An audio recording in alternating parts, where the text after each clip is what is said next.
Let's get more playoffs underway here at Riyadh Masters. It's time for a Western European classic underway. نكمل مشوارنا في البلاي اوفز في هذه المباراة اللي تعتبر من أقوى المباريات في كل أوروبا، لكن كل الفريقين من شرق أوروبا راح نشهدهم الآن بينهم هيستوري جدا عريق. These teams face off time and time again, and actually, over the course of this year, it's a 50-50 split in terms of the numbers of series. Thing is that the games that Gaimin tend to win are usually on LAN. دائما نشوف المباراة هذه ولا هي غريبة على أي بطولة اللان أو حتى الأونلاين في دريم ليج أو غيره، لكن في آخر مرة تواجه هذا الفريقين ضد بعض كان في البالي ميجر، وجيمين جلاديترز استطاعوا أنهم يتغلبوا على توندرا ويطلعونهم من البطولة على طول. فخلونا نشوف إذا الشيء هذا بيتكرر ولا لا. In this tournament, well, it's a LAN, which means that we may have a favorite, or no? I mean, usually it goes Gaimin Gladiators' way, but we've never seen Gaimin Gladiator play this match when they were in the lower bracket. So anything could happen. That's true. This is unprecedented. Any time that Gaimin have been on a main stage event, they've just plowed right through in the upper bracket. Here, when you're just one series away from elimination, it's unfamiliar territory. هذه أول مرة راح نشوف Gaimin Gladiators يلعبون من اللور براكت. أول مرة يجيهم ضغط إنه إذا خسرنا المباراة إحنا راح نطلع من البطولة. دائما نشوفهم على طول يروحون الأبر براكت فاينل إلى الجراند فاينل، بس هذه فرصتهم. خلينا نشوف شو يصير. And one of the best parts about being on LAN is that you get to see the teams.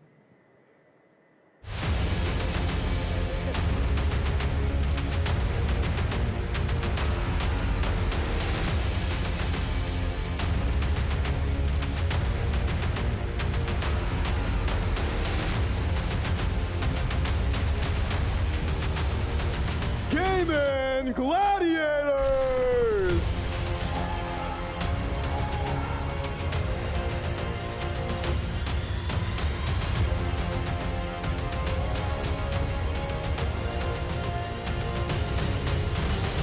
The undisputed best team in the world here in 2023 finally found a defeat for the first time in an upper bracket against Team Liquid yesterday, which means that they didn't have much time off to think about this elimination series against their opponents. لأول مرة في تاريخ دوتا اي سبورت يا جماعة نشوف جيمين جلاديترز في هذه الحلة وهذا الروستر ينزلون إلى اللور براكت بعد ما خسروا قدام تيم ليكويد بنتيجة 2-0، شيء حرفيا ما عمره صار. فهل بيتكرر الشيء هذا مرة ثانية بأنه نشوف خصمهم يواجههم ممكن يطلعون من البطولة بالكامل ولا يتعدون التوب 12؟ ما أتوقع الشيء هذا يصير، لكن خلينا نشوف مين خصمهم.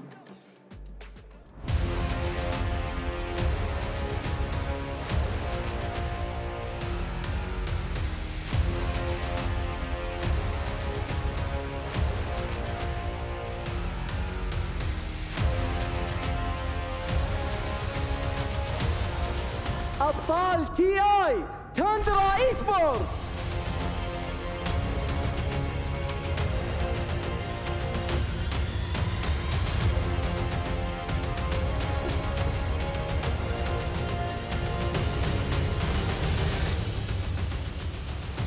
تي اي السنة الماضية استطاع هذا الفريق انه يتغلب على جميع الفرق من انحاء العالم يتوجهون الى النهائي ويحصلوا على اللقب بجدارة، لكن خصمهم المرة هذه هو يعتبر الأفضل في العالم، فعندنا أبطال العالم قدام أفضل فريق حاليا في العالم.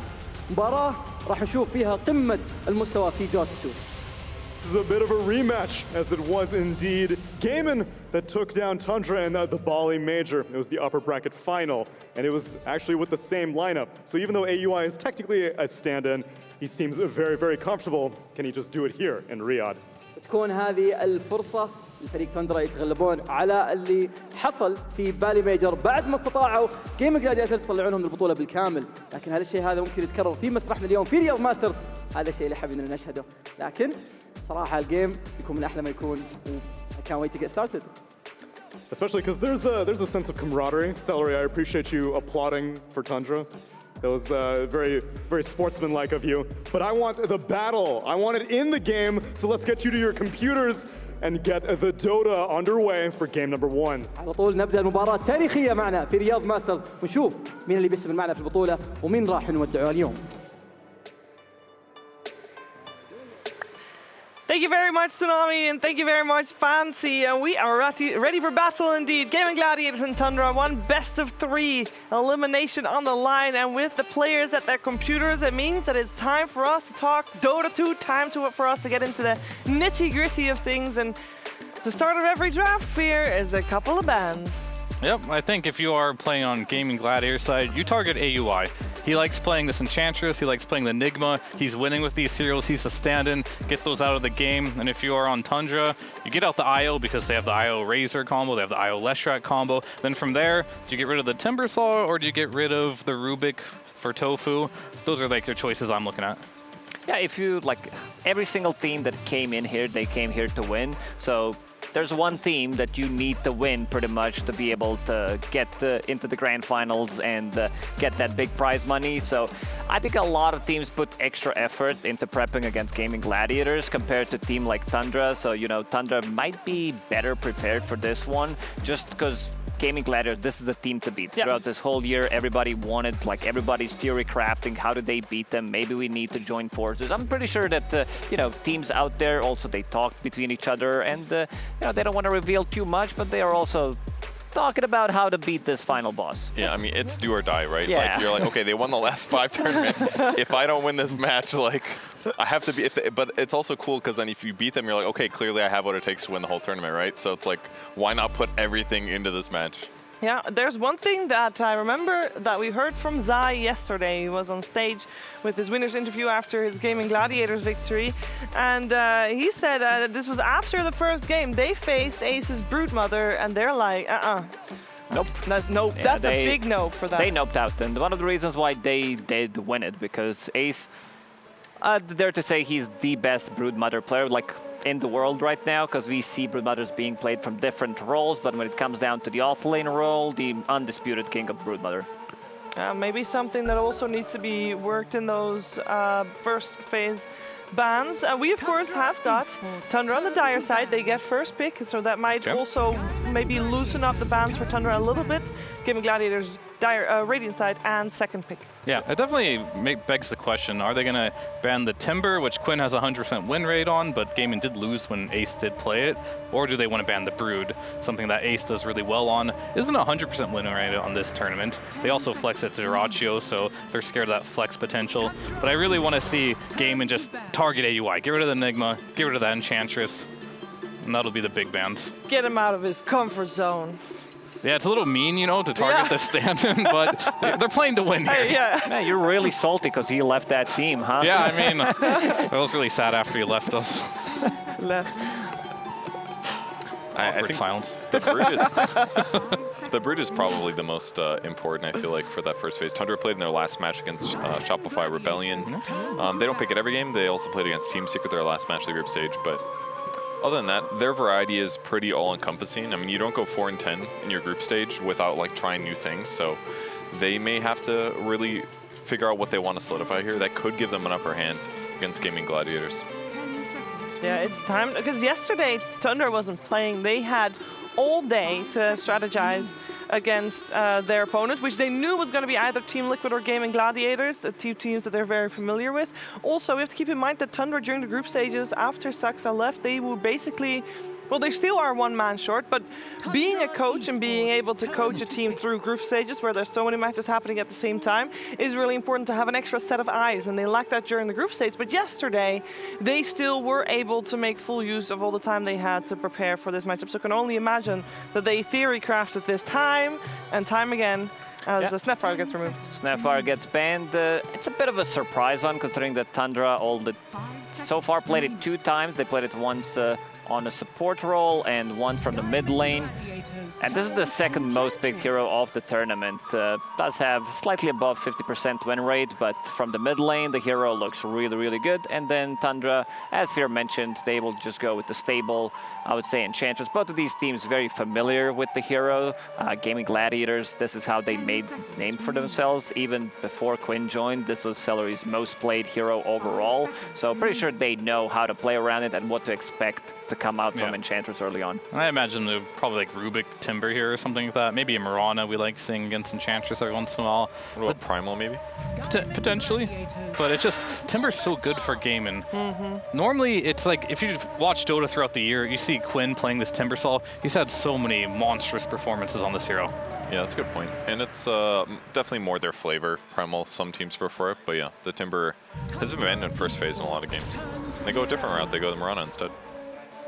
Yeah, great counter towards Enchantress, as we just mentioned. So not too surprising, I would imagine, that we're going to see that. But when I was checking stats, I'm a little surprised with the win rate that Mirana has at this tournament. 80% win rate on the hero, which is... how many games? 15, I believe. It's a bit of a surprising one, because I don't particularly find this hero like really strong. Maybe a couple of patches before the hero felt really, really good. But yeah, not sure what's about the Mirana, because I couldn't figure it out. Quest has been picking it a lot. That could just be it. That it's like one of the winning teams. You get this like pet hero, and then all of a sudden everyone's like, oh my god, it's a huge winner. I should play too. But they might not play quite the same. But it does make a lot of sense here for countering the Chen creep. I mean, Tofu has a 100% win rate on the hero 3 games. Oh, add that up too. That's a lot of wins. Tofu and Omar, they together create the 15 games of Mirana with the high win rate. Lacoste mentioned that Enchant was Tundra's second most picked hero. There's their first. It's Pangolier. So they're going with their staples here in their opening. Yeah, that's always a little surprised as well that they didn't target the Ench, because I think Ench, Enigma, and Pango are the only heroes right now that Tundra play that have like a good sample size and a winning win rate. All right, I got a meta question for you then with that in mind. If you're Gaimin Gladiators, wouldn't it be beneficial to you to let Tundra play the game that they normally play to try and beat that? Because if they beat them in this game, the second game should surely be easy. Or is that, because it's a best of 3, right? You know, you have like that one game. It's a lower bracket game though too, so you have to keep that in mind. So if you lose that game too, that you're in the kind of like not game 2, but this game, you'd be in a bad situation here. But I think they let the Pango through because generally speaking, Timber does well versus Pango in the mid lane. At least all the matches I've seen Quinn play that, it seems to not be very difficult for him. So very, very interesting. The way I look at this is Tundra's just going with their staples, and Gaimin is, sure, they're still playing their staple heroes, but they're countering a bit more, so. Both of these teams don't have like very big hero pools at this tournament, very low ones. So this is like Entity, BB Team, Tundra, and Gaming at the bottom. So you know what to expect from these teams. This is how Gaimin Gladiators have played throughout this whole year, pretty much. If it's not broken, don't try to fix it. And so far it's been working out for them. It's like, you know, maybe they have a couple of these picks that they can throw in here and there. You know, Aces, Meepo from time to time. But other than that, it's been pretty stable. Yeah, and on the Tundra side, anticipating the Pango pick, it's Nine's most picked and most successful hero. It's 5 matches, 80% win rate. His next is Razor. He's played it 3 times. He's lost every single game. And then from there, it's like 7 or 8 heroes that have been picked 1 time and have varied results. So I think Tundra just says like, all right, this is our best possible mid. I think Gaimin Gladiators banned the snap because they're like, this is an obvious substitution here. We just want to ban his like second best option, pick the counters against Pango, guarantee that our game against 9 is going to be good. Yeah. On the reverse end, 9 has been doing well on Pango, but a player that has not really been stepping up to play is, for me, 33. Like, he's been playing a lot of Doom, 5 games, 20% win rate, 4 games Darkseer, 25% win rate, and those are his most played heroes right now. Outside of that, he's got some Timbersaw, which is taken away with 50%, and all the other heroes he's played have been, sure, like the Visage, Enigma, he's winning on these. Begs you the question, why doesn't he just go back to these 2 heroes? I'd like to see that in this particular game, although Timber and Ron are kind of good against him, but it's 33 we're talking about. He's been trying the Darkseers, he's been trying the Dooms, they got respect banned anyway, but he's not really winning very much on the heroes that he's spamming. So you want to see stuff like Lycan or something like that? Yeah, maybe his Visage, something like this. Okay. Well, we got a Rubik first coming out for Gaimin Gladiators. We already mentioned the Rubik earlier, because it would be good against Enchantress. Why did we mention Rubik? Purely because it's one of the most picked heroes, or the most picked hero of Riyadh Masters so far? I think it's that plus their second pick. I think their draft looks great right away. It's just very effective against all of Tundra's heroes. It doesn't really feel like there's any gotcha picks that Tundra was able to get over them with the Pango pick. And then Rubik obviously leaves their draft still like flexible and pretty much good at just about everything. Gives them some catch setup as well to set up arrows. So I think for a second pick position, this is about as good as it gets for Gaimin Gladiators. Both supports from Gaimin Gladiators, they like to rotate rotate early on, 6 minutes in, you can expect them to be at the mid lane, play with most likely what's going to be Timbersaw in this game. So he hits that level 6. It's gonna be a lot of kill threat onto this Pango with either Mirana or Rubik, two heroes that like to set up these earlier ganks, go for the runes as well, and also forcing Pango to use Shield Crash immediately after Rolling Thunder, because you're playing into Rubik, something that he doesn't like to do, but is forced to do it. Does make me wonder what their combination is going to be here. Probably a Snaking hero, which, you know, the Bat is gone, the Rubik is taken, the Io's out, Techies he hasn't won with. Tundra Esports. They go for a Beastmaster. Okay, so there's that Zoo type of hero that I like to see 33 play. None of them are going to look like super amazing against the Timbersaw, but at the end of the day, it is a stun. It is going to give him vision. It's going to give him some tempo.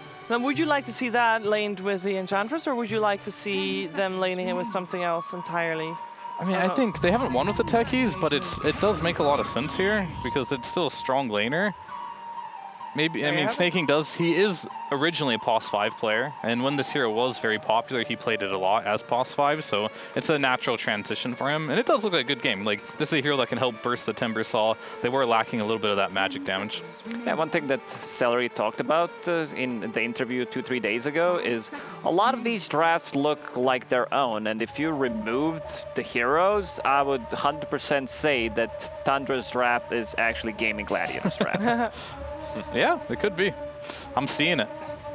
Does that mean Gaimin's gonna come up with new strategies? Or are they gonna run their other strategy that looks something like they would also pick?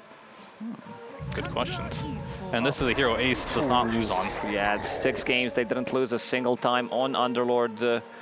Just like, where's the damage? Like, there's one hero that he doesn't like to play into. That's pretty much Pango, his mana burn, Timber as well, but I'm still not seeing that counter. So they need something. They need a lane counter. It's gonna be Underlord from the off lane, Timber mid, and they're still looking for the Ratio hero, so you know the matchup. I know Fear doesn't like the hero that much, but I'm down for some Monkey King. Well, we did have Team Liquid make great case for Monkey King yesterday, so potentially maybe slightly changed opinion. Maybe more TA there, in my opinion, but... True. True. Or just for Nisha in general. Now, we have both teams needing their carry players, so the Ratio and Skeeter still missing their carry, so we're going to have 4 carries banned out, straight up. So some of those more... well, expected heroes, maybe such as the Monkey King, I'm thinking they're just going to get removed. Yeah, most common are Faceless Void for Dyrachyo. Terrible Age is a possibility. Morphling's not banned. There's a Slark. For Tundra. For Tundra. It's a good counter against Underlord. He is typically weak against those like off-lane killer carries. Well, normally, when you see Underlord on the lane, we normally have the Monkey King banned out, and when Ursa was still viable, you see Ursa banned out, but potentially now they don't ban out Ursa and they ban out Slark instead. For the other lane, you're laning up against a Techies Beastmaster as a carry. What does... wait. Everyone wants Slark. Everybody wants Slark. I was going to say. It's great. Okay. TA's banned too. Yeah. I mean, they're both going to want similar type of heroes. Tundra does get to pick their hero first, which honestly does... You don't get much of advantage here being overall last pick if you're gaming, because you've already saw your matchup. You decided to go ahead and just pick your Underlord anyway. The Slark, Monkey, the stack heroes I like to call them, are get banned. Okay. Theoretically, this is an amazing Ursa game too. You're playing versus Timbersaw, you're playing versus Underlord. It's just been very hard to make Ursa work in the laning stage, but Skeeter is the type of player. He likes the hero. Maybe he'll make some type of argument to pick it up. Ursa does sound good for Tundra, for sure. It's just that these nullifier carries, like even mid heroes that can buy nullifier, kind of ruins Ursa completely. These are not those heroes. Like, I don't see nullifier buyer yet, so it needs to come out from the safe lane. So might not be that bad of an idea. But then again, every single time I see Ursa, I'm like, yeah, it's a good game for Ursa. He loses the lane, has like half, maybe even a full item compared to the other enemy carry, and then they're just like, well, we messed up. That seems like the traditional Ursa story. Well, the recent traditional Ursa story in this one. Faith Beyond also did not have a good word for that hero. I feel like picking the carry for Tundra is just easier. Their 4 heroes are more flexible in what they bring to the table. It's going to be lane stabilized. It just has to like lane okay against Underlord, I feel like. So, I don't know, they're just generic carry. There's Naga in the pool. Medusa's still there too. Like there's decent options. They're not necessarily like the most incredible for the game, but they are reliable. But they get the carry versus carry counter matchup here, so Gaimin gets a lot more time to think about, out of the options they do have, what can out-carry. Okay. Did it. They're going to go for the Ursa, and then I think this is pretty no-brainer Naga pick at this point. I mean, we said why Ursa would fit, but I have listened all week to why Ursa is bad. All right, here's one reason. It's Nullifier. If they do pick something like a Naga, there actually aren't very good Nullifier heroes on the Gladiators lineup. That's like one upside. Yet, sure, to you. And they have 30 seconds left. What about some Morphling? You know, he doesn't like the stack damage on him, but you can also turn into Ursa, steal some of his stats, even though Aghanim Scepter has been nerfed. You're still taking 70 attack speed, which Yeah, doesn't matter during overpower, but Against Ursa, Don't build the Ags in that matchup. There you go. Just don't go Ags. However, Ursa's not bad versus Morphling by any means. Yeah, I just think they didn't have many options left in the pool when it comes down to matchups against Ursa. You can like build into Hurricane Pike, have a little bit of a save on your own. You build into Mantis style against Disarm from Pango. Oh, I don't know. I think, because the point that I made before, that these are not heroes that buy Nullifier, neither is Morphling. I'm going to shift towards Ursa lineup. I didn't think coming into this tournament that I'm going to say it, but here we are. I mean, you always say it until you watch the laning stage play Yeah. out. That's like the caveat. If Ursa does well in the laning stage, can keep his net worth up, can get to that fast battle for your time, maybe even defusal this game because he is playing versus a Morphling, then this hero on paper looks really good. But if he can't get to that timing, then it's just going to be another one of those Ursa games where he's getting spammed in lane, can't get his timings, and it looks bad. But the overall last pick from Gaimin Gladiators, it's nothing spectacular. It's just a morph and just going to be a stable carry. yeah, and I just like that Ursa matches up so well against both the Underlord and the Timbersaw, and that Underlord really isn't that much of a threat against the rest of the lineup, so it just makes the Underlord pick feel mediocre, it makes the Ursa pick feel good, so they just need to get out of the lanes and have an even net worth game so that he can just start killing tanky boys. So as far as drafts go, though, when we're talking about it, Tundra coming in here as a lower bracket team, so they are a little bit maybe behind from the get-go. Gaimin Gladiators is just that good, but their draft ticked all the boxes. We got the Zoo Hero for 33. We got the Enchantress for AUI. You know, the Ursa, we talked about why it potentially could work. It's also a very easy lineup to take Roche with. You have Beastmaster with Helm of the Overlord, and then you have Ursa as well. So I believe that they can keep the tempo, keep the momentum. First Roche to gain some more advantage. Second Roche, I don't know. I'm believing Tundra in this one. You believe in Tundra for this one. Well, I love hearing your guys' thoughts, but I also like hearing the thoughts of, let's say, CY, coach of Gaimin Gladiators. Hello. Is this thing on? I'm here with him, CY, from Gaimin Gladiators. I gotta ask, you guys lost versus Liquid yesterday in an insane series. What did you change? What was the talk like? What did they do to beat you guys? I don't know. I think they played better, like also in lanes especially. Usually we are very good in lanes, I think. You know, sometimes you can have a bit of a worse day. But I feel like our draft was actually fine, like for the most part. It's like you can probably change some things and stuff, and we also talked about everything, like talking through. But like they just beat us yesterday. It shit happens. Yeah, they played very well. In this game, who do you need to pop off on your team to win this one? Who's the power spike? Oh, it's hard to say. I feel like we have 3 very strong cores. Like all of them, like Underlord does a lot of work, even though he doesn't like carry per se, but like he does a lot of work. I think Morphling can carry this game. I think Quinn can also go ham if everything works out well in the early game. So yeah, I'm looking forward to see how it plays out. I have trust in my boys, of course. All right, well, we will see how it plays out. Thank you for joining me, my friend. I appreciate it as always. And this is going to be Avery and Capitalist casting this one. So back to you guys. Yeah, we would like that, but there's a little bit of an issue with the sound. So we'll fix it, and then we'll go to Capitalist and Avery. Don't you worry, we'll get there. Now that the draft is done, though, it gives us also a little bit more time to talk about the game plans. And I mostly first want to talk about CY, and then mostly about body language, because I feel like Purge, he seems so relaxed. He's like, shit happens. Lost yesterday, here we are, lower brackets, fine. Shiva, they won 5 tournaments this year. Like, they could lose here and they'd be like, it's fine. We had a really good start of the year. No, there's definitely pressure because they're going to want to, they expect to go a lot farther, but I think they feel comfortable playing against Tundra right now. Tundra had a rough group stage. They're playing with the stand-in. They're a good team, but yeah, Gladiators is going to be comfortable in their plans. I thought it was most interesting his confidence talking about the Underlord personally. Yeah. We'll see how it works out. Obviously, you can gank on the map and things like that, but yeah, he seemed to like his draft. Yep, but that's also why we saw it picked up before the overall last pick, because they thought that Tundra was probably going to ban it, because we're not often in a situation, Fear, where we have the last 2 picks be both of the position ones, both of the carries. Yeah, and normally when I see Underlord, I'm not too excited to see it, because I think the hero is not super good right now. But when Ace plays it, he really just fits the mold of what Gaimin Gladiators need from him when he plays this hero. And they win as well. And I like how CY took my coaching advice too. It's like, it wasn't the draft, it was the play, you know? Yeah, the yeah, draft was fine. They just didn't play very well. That is always a good answer from a coach. It's never your fault. It's all good.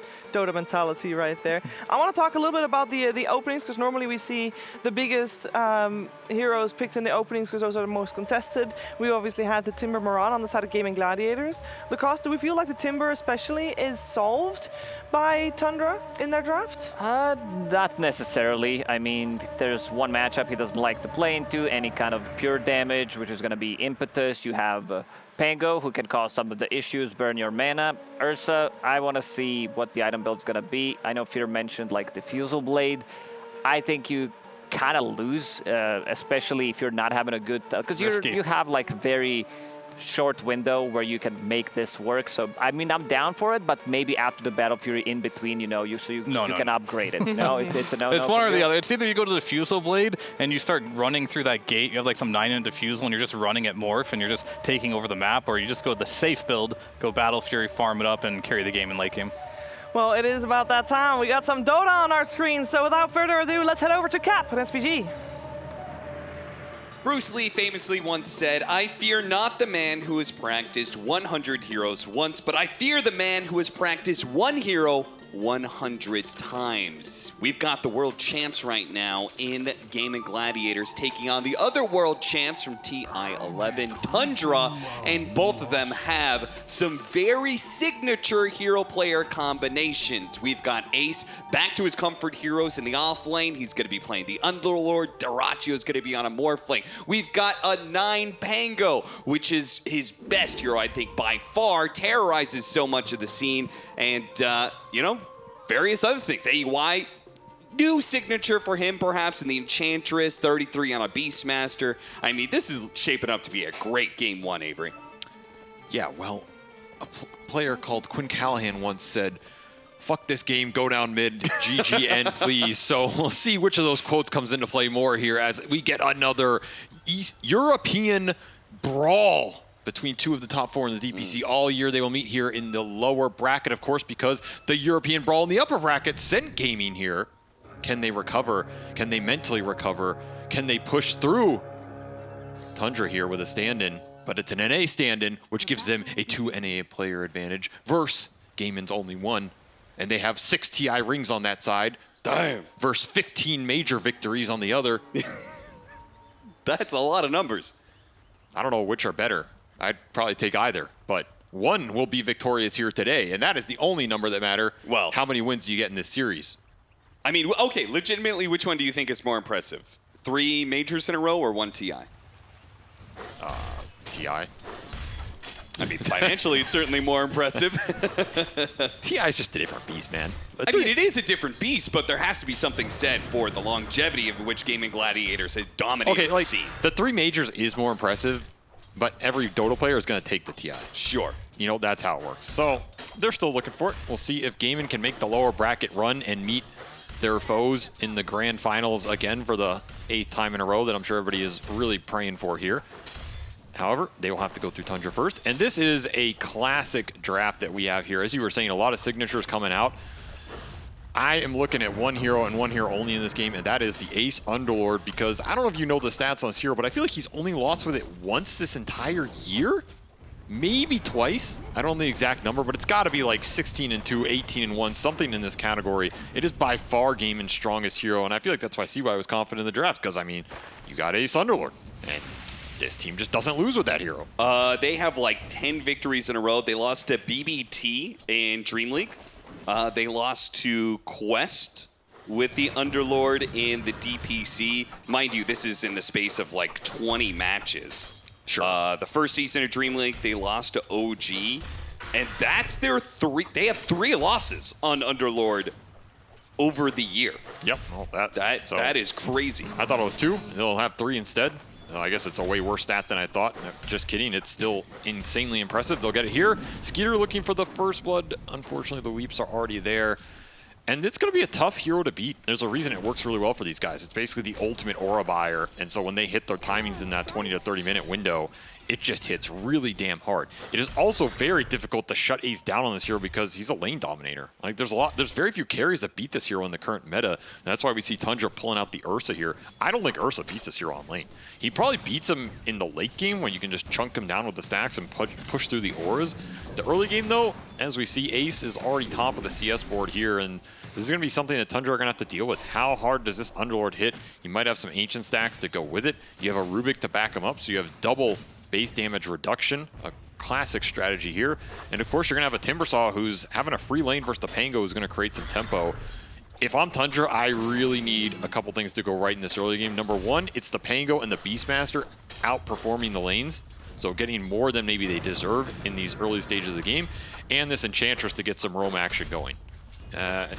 In that situation, you're putting some pressure on AUI, though it is a hero he's very comfortable playing and one that he is very annoying with, that is for sure. Yeah, certainly. It's quickly become one of his best heroes when standing in for Tundra specifically because of all the various shenanigans he gets up to with these neutral creeps with Enchant. So we'll definitely be keeping an eye on where those neutral creeps head around in this matchup, as he does have a chance to actually get a Harpy here.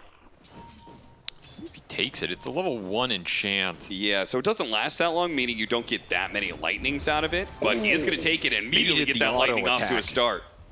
Next level plays from a 2-time TI winner right here. Yeah, baited him in, and he's going to get all 3 of those chain lightnings out before it expires, so very nice damage.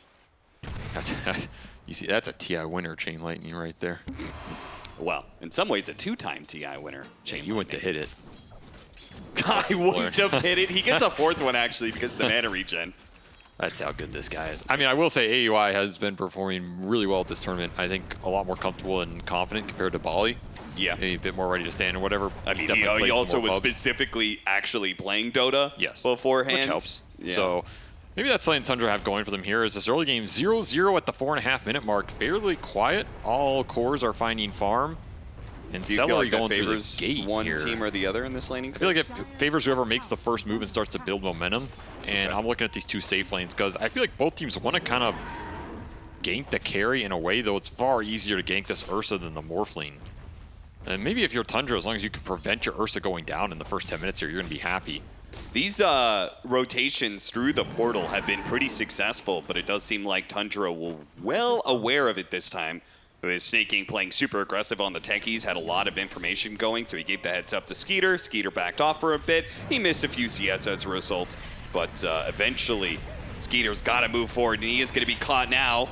Arrow point blank lands, but the heals are just enough. Lotus will get him out of dodge, and of course Nature's Attendant's going to do a little bit of work here with the regen up. But you got to keep in mind, Dyrachyo has been left bottom, so Gaimin, they really want the kills out of this move. They don't want to just sap XP away from the Underlord here while nothing else is happening on the map, but they're giving free reign to 33, who's getting slightly more out of Dyrachyo, who is jungling up the ramp on the gate. An interesting idea that seems kind of radiant advantaged here. Yeah, that's a good point. Where's the balance? Well, there's supposed to be different advantages to Radiant and Dire. Not like that, man. You're going to poke Tofu for the rune, 50-50. And it will not go Quinn's way. Oh, boy. Yeah, that's an arcane rune for a Pango. That is particularly scary. He's going to be mad about that one. See if Gaimin can deal with the bad rune luck here. As Tundra collapsed with all 3 in that arcane rune rolling thunder. This is very efficient.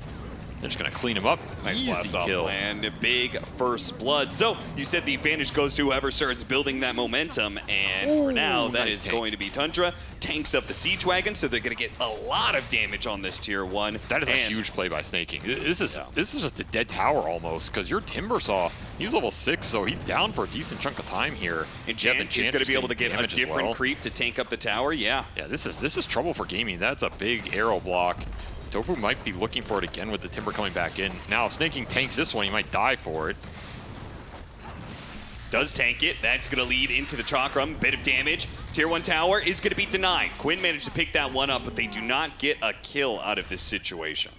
I think Tundra are still very happy with that rotation. You get a tier 1 off the board from a Timbersaw this early on, plus the first blood going into Nine's pocket as well. Exact hero they wanted on.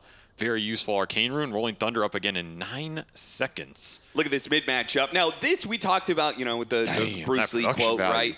Being able to play a single hero and being able to get very, very good at it.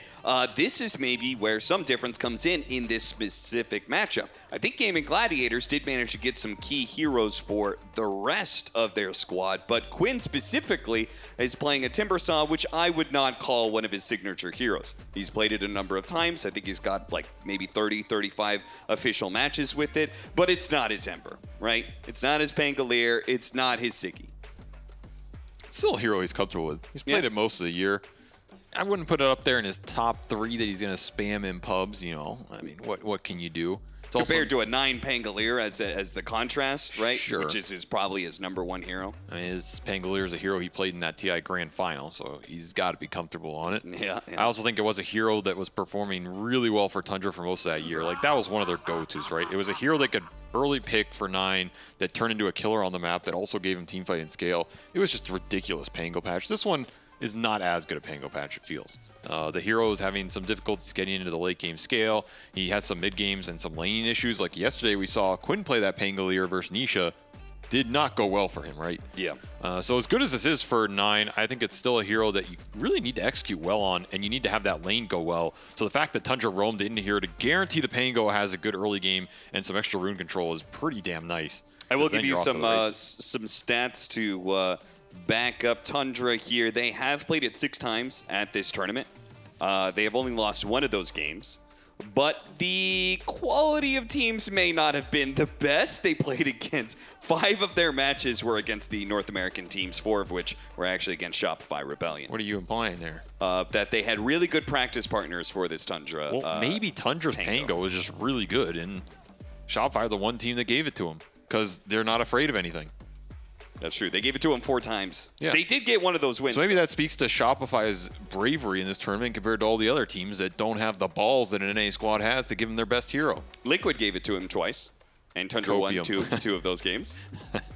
Yeah, well, I mean, maybe that just speaks to the execution level of a top European team, you know, more than the lack of for an NA team. Yeah, you know, stats are stats, Cap. It's about the story that you generate out of them that is what really matters, you know? Okay, so what story did you want to generate out of that? NA is gonna be reborn from the ashes like a phoenix because they have been training against the best and the strongest at their peak. Yep. This TI is back on home turf. You know what that means. That means the economy tickets are damn cheap. Probably going home early. What can you do, man? Sometimes, sometimes you get Dota and sometimes Dota gets you. That's the way of the road here. And what was okay? So we casted the game yesterday, Gaimin Gladiators versus Liquid. What situation was that for Gladiators? What do you mean? They got by Dota? Did Liquid get them? No. How did they end up in this lower bracket, reviewing that match? They won 3 majors in a row. How dumb can you be? Why would you win 3 majors in a row? Are you? I mean, have you been watching Dota the last 10? You don't win 3 majors in a row. Ice Frog is going to come back with a vengeance. That bounce patch was a Gaimin nerf patch. You just looked at whatever they were winning with, and it all got nerfed. So now you have to win with all these same heroes that you've been playing all year, except they're 10% worse. Yeah, Tundra did a much better job in their run. Yeah, they've been sandbagging all these events and still getting top 3 somehow. Working out great for him. I mean, what are you going to nerf from Tundra? It got nerfed last year. There's yeah, no it already Wraith got Pack taken anymore. out. Wraith Pack. If anything, Wraith Pack might get buffed. They're going to win another TI. This team's terrifying. Is another roll is going to come through off that arcane cooldown. Yeah, remember, we did have a bit of death. a pause, but it was an arcane rune rolling thunder, so it came back very quickly. And a third death now for Gaimin Gladiators as a whole, but 2 specifically for Quinn. A rough start for the mid laner of Gaimin Gladiators. Timbersaw is not finding that early Vanguard in the lane push that he's looking for, and 2 big kills for 9 is going to push him into the fast diffusal, as well as levels for this Tundra support duo. Level 5.5 basically for both of them here. That is super nice when you're running this Techies Enchantress, because Techies has not had the greatest tournament here. I think some of it is based off his early game got nerfed a bit on the lane.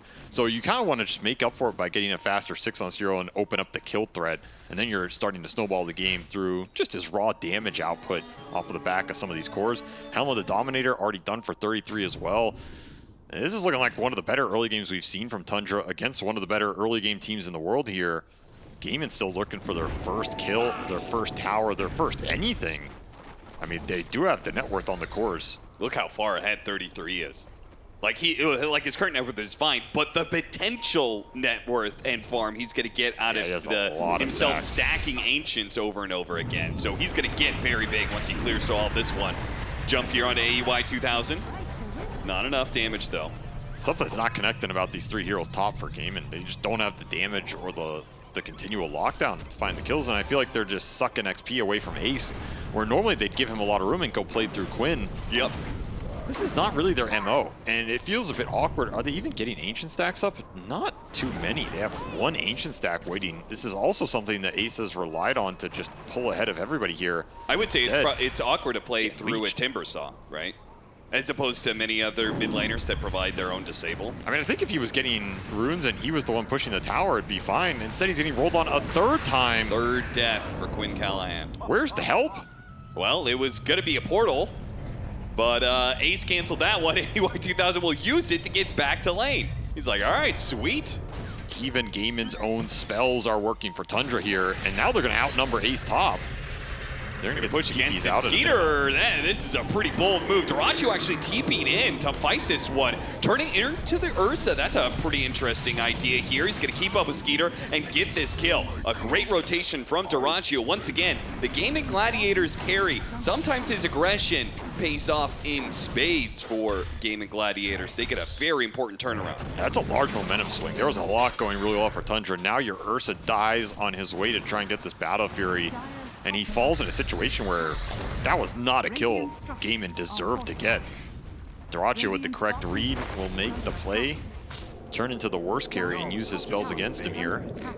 And then head straight back bottom to defend this tower. 33 unable to capitalize on that space as, you know, he was clearing through these Ancients instead of pushing that tier 1. Maybe not expecting that to be a situation that would occur.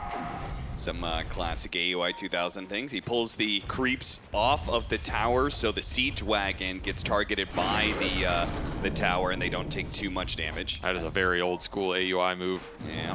And meanwhile, they're clearing through the stacks, man. Skeeter pulls the wave off of mid onto a neutral camp. This is peak efficiency right here. Double damage and some extra Hadouken to help clear through it. Pretty damn fast for this early in the game. This is going to be a massive Pangolier. He's already got Diffusal and Orb of Corrosion and Arcane Boots. What the hell? Yeah, I mean, seriously, if anybody's going to make Pango work, it's going to be Tundra.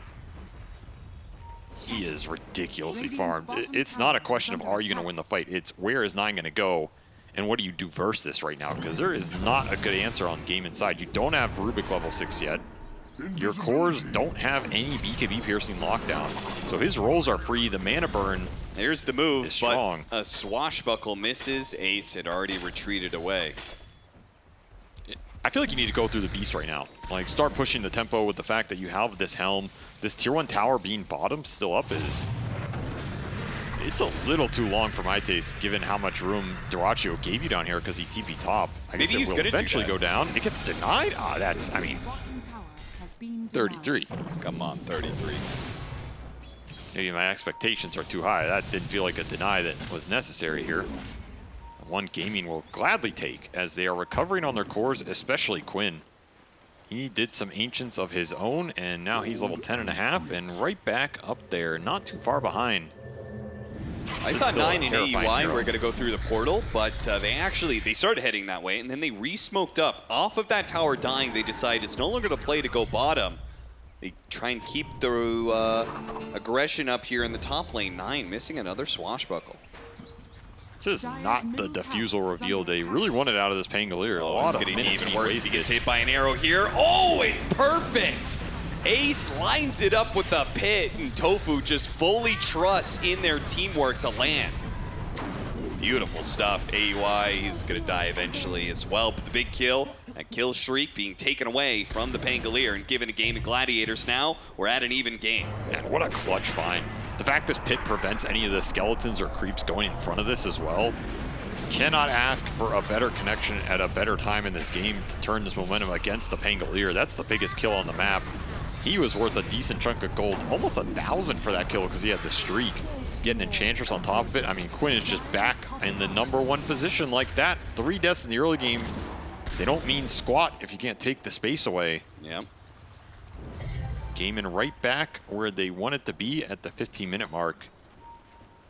You're gonna have to play for this Helmet of Overlord now if you're Tundra and kind of get a Roshan out of that, it feels like. Especially for this Ursa, because Skeeter is, I mean, this is part of the game where he's having trouble keeping up. I guess he's just gonna do it himself early on. So they're not gonna wait for the Helmet of Overlord. They just clear through it with the extra Vlads. Pretty nice read here. Does he not want it? Okay. Oh he's my gonna God, leave he's it for giving 9. it to 9. Wow. Wow, what a team player. I mean, I guess this makes sense, right? I don't know if Skeeter wants to be running in and joining these fights anytime soon. They're pretty damn difficult for him. And this will make sure that 9 can at least get a guaranteed fight out of the 2 lives. Another Moonlight Shadow move, or excuse me, a smoke move. Now the Moonlight Shadow is going to be used to help the smoke land. They're going to get in melee range of 33. 33 gets off the Bramble Roar, but very likely he will fall to Quinn here as another Chakram. The roar. And it's the Whirling Death that cuts him down in the trees. Nice little gank by Gaimin. Will produce a nice ult for Celery here. Other lanes getting shoved in by Tundra. They're finding some farm on their supports. I'm surprised that 33 stuck around. That proximity mine went off. Just didn't respect it. The warning signal was given. Battle Fury done for Skeeter. And now he will start to catch up onto this Morphling. Not the worst position for Tundra to be in, though. I think they could have been farther ahead given how much they abused Quinn on that middle matchup. Yeah. That just never really yielded anything for them. Gaimin made some good comeback moves, and they're pretty much ready to fight. They have their mech on the Underlord. Ace is looking for an Atos here, maybe just more setup to guarantee these arrow connections. There's no real save on Tundra, so it does sound pretty decent. Though I also wouldn't mind him just going faster Greaves into Pipe or even Force Staff. This game is pretty damn nice versus the Ursa and the Beastmaster Roar. Quinn will slay the Kobold. Get him. No mercy. They're going to try and kill him, but he does have a haste root. So they're going to have to chain stun him here. Also, the enchant could be used. AUI is too far away, and the Primal Roar is actually going to be put to use here. The Rolling Thunder halted in its place. That enchant was on cooldown. Otherwise, I think he just runs up and guarantees it. Ace will go back through the gate. Ace Rune doesn't yield too much for Quinn. He just rushes back bottom. They really do not want to give any space to 33 down here. They have prioritized kicking him out of this jungle very heavily. Oh, he's not going to find it. But what is Quinn's problem with these creeps, man? Chill. Actually, I guess that's thematic. Boars. What? Timbersaw hates trees. He doesn't hate old woodland creatures. He's crazy. He's just insane. I see. More stacking. What are we up to stacks-wise? Because Gaimin Gladiators have certainly not done nearly as much. 15 in total for Tundra. Meanwhile, 9. They're actually pretty close. What is that, 12, 14? They're only 1 behind. I do think more of those stacks have been Ancients for Tundra, though. Yes. As that was a lot done by 33. And those stacks were slightly more efficient because he did them with like the boars and stuff, whereas Gaimin had to commit heroes. Still very even game, less than 1K difference as the sound issues persist. In fact, this is a 500 gold difference game, which is pretty crazy when you think about it.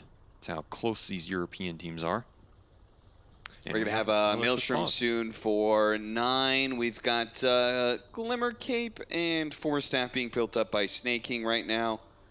Battle Fury builds. How late do you think you can go in this matchup? Morphling versus Ursa? Because like 1-to-1, Ursa is a pretty good answer to Morphling most of the time, right? Yes. I think the most recent patch with the Morphling Ags being ridiculous, I think Morphling is probably favored versus anything in the game. Maybe now it shifts back a little bit. But yes, Ursa has generally been a very good matchup versus Morphling, especially in the late game. It's just very hard to deal with the constant enrage. He's going on you, he's building stacks. Even if you're morphing, you're not really winning that exchange. You can't go back in, you can't get rid of these. I think Tundra should be pretty confident in their scale. This is a really good Ursa game. Like, he is good against all 3 cores, and your 2 supports are not going to offer you a huge amount of kiting or utility here. If there's one game you should be confident in Ursa to win late, it's probably this one. Otherwise, the hero's just straight garbage. So you're picking it for a reason. This is a game to showcase why.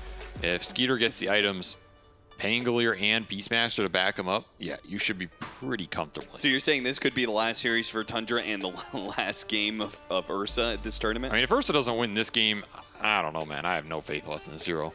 Yeah. Sorry, Fuzzy Wuzzy, you're just not fuzzy enough. It has been. Helm of the Overlords for 33. Oh, look at that. AUI got the Grove Bow, so he's going to be pretty happy with that exchange. You know, we were talking a little bit earlier about Timbersaw. It sounded like you knew a little lore about the... sounded like you knew a little lore about why Timbersaw's so crazy there, Cap. I know he really hates trees. Yeah, you know why? Because his family got slaughtered by, like, yeah, his family and the entire Augury Bay got slaughtered by treants. This is why he hates all treants, including Nature's Prophet, who fights for the treants, and Treant Protector. Because the Treant Protectors killed his entire city. And they did that because they were... He was evil. into forestry, right? Like, they were cutting down trees, right? So well, in a way, they were defending themselves. Unconfirmed, you know. That, unconfirmed. Yeah, that part of the history is a little lost to legend, you know what I'm saying? Sounds like you're on the side of industry, Avery. I wouldn't say that. I'm on the side of progress. As we are going to progress in this game now that it is unpaused. You like that transition? Yeah, I do. Take some notes, kid. And 9 is going to smoke up. Age is still up for 2 minutes here.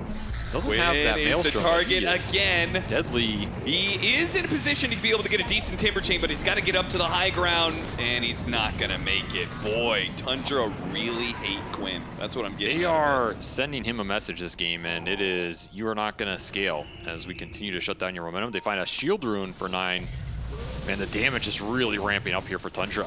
I'm concerned about how Gaimin are going to deal with the jump, right? Because you don't have a real hard save. You have potentially a Rubik Shard later, and you have some Underlord Auras, but nothing crazy here. It's only a mech for Ace. This Ursa Pango Beast just go on a target. That guy is not surviving. I don't care if you have a Pavis on Mirana here. Yeah. Damage is overwhelming, and that Helm of the Overlord is finished, so push time for Tundra. Every kill they get is going to result in objectives and Celery. Any extra pickoffs will ensure that they can get this tier 2 tower. Celery will be showing up to the fountain is the same time that Quinn's coming out of it. Maybe they can high-five each other. And this should result in a tier 2 for Tundra as they're starting to speed this game up. Early Roshan going to do them favors if they can control the second one too, because that's going to come out around the 25-26 minute mark. You might just be able to go an early high ground off a single team fight at that point. Yeah. And Ursa's going to be ready to use that one, as it's just going to be Battle Fury into BKB for Skeeter. I have to imagine it's going to be a Blink Basher at some point there as well. And Diffusal Maelstrom for 9. He's just going raw damage here. Arrow lands, but the Rolling Thunder is going to be able to stop Gaimin Gladiators from immediately killing Snake King.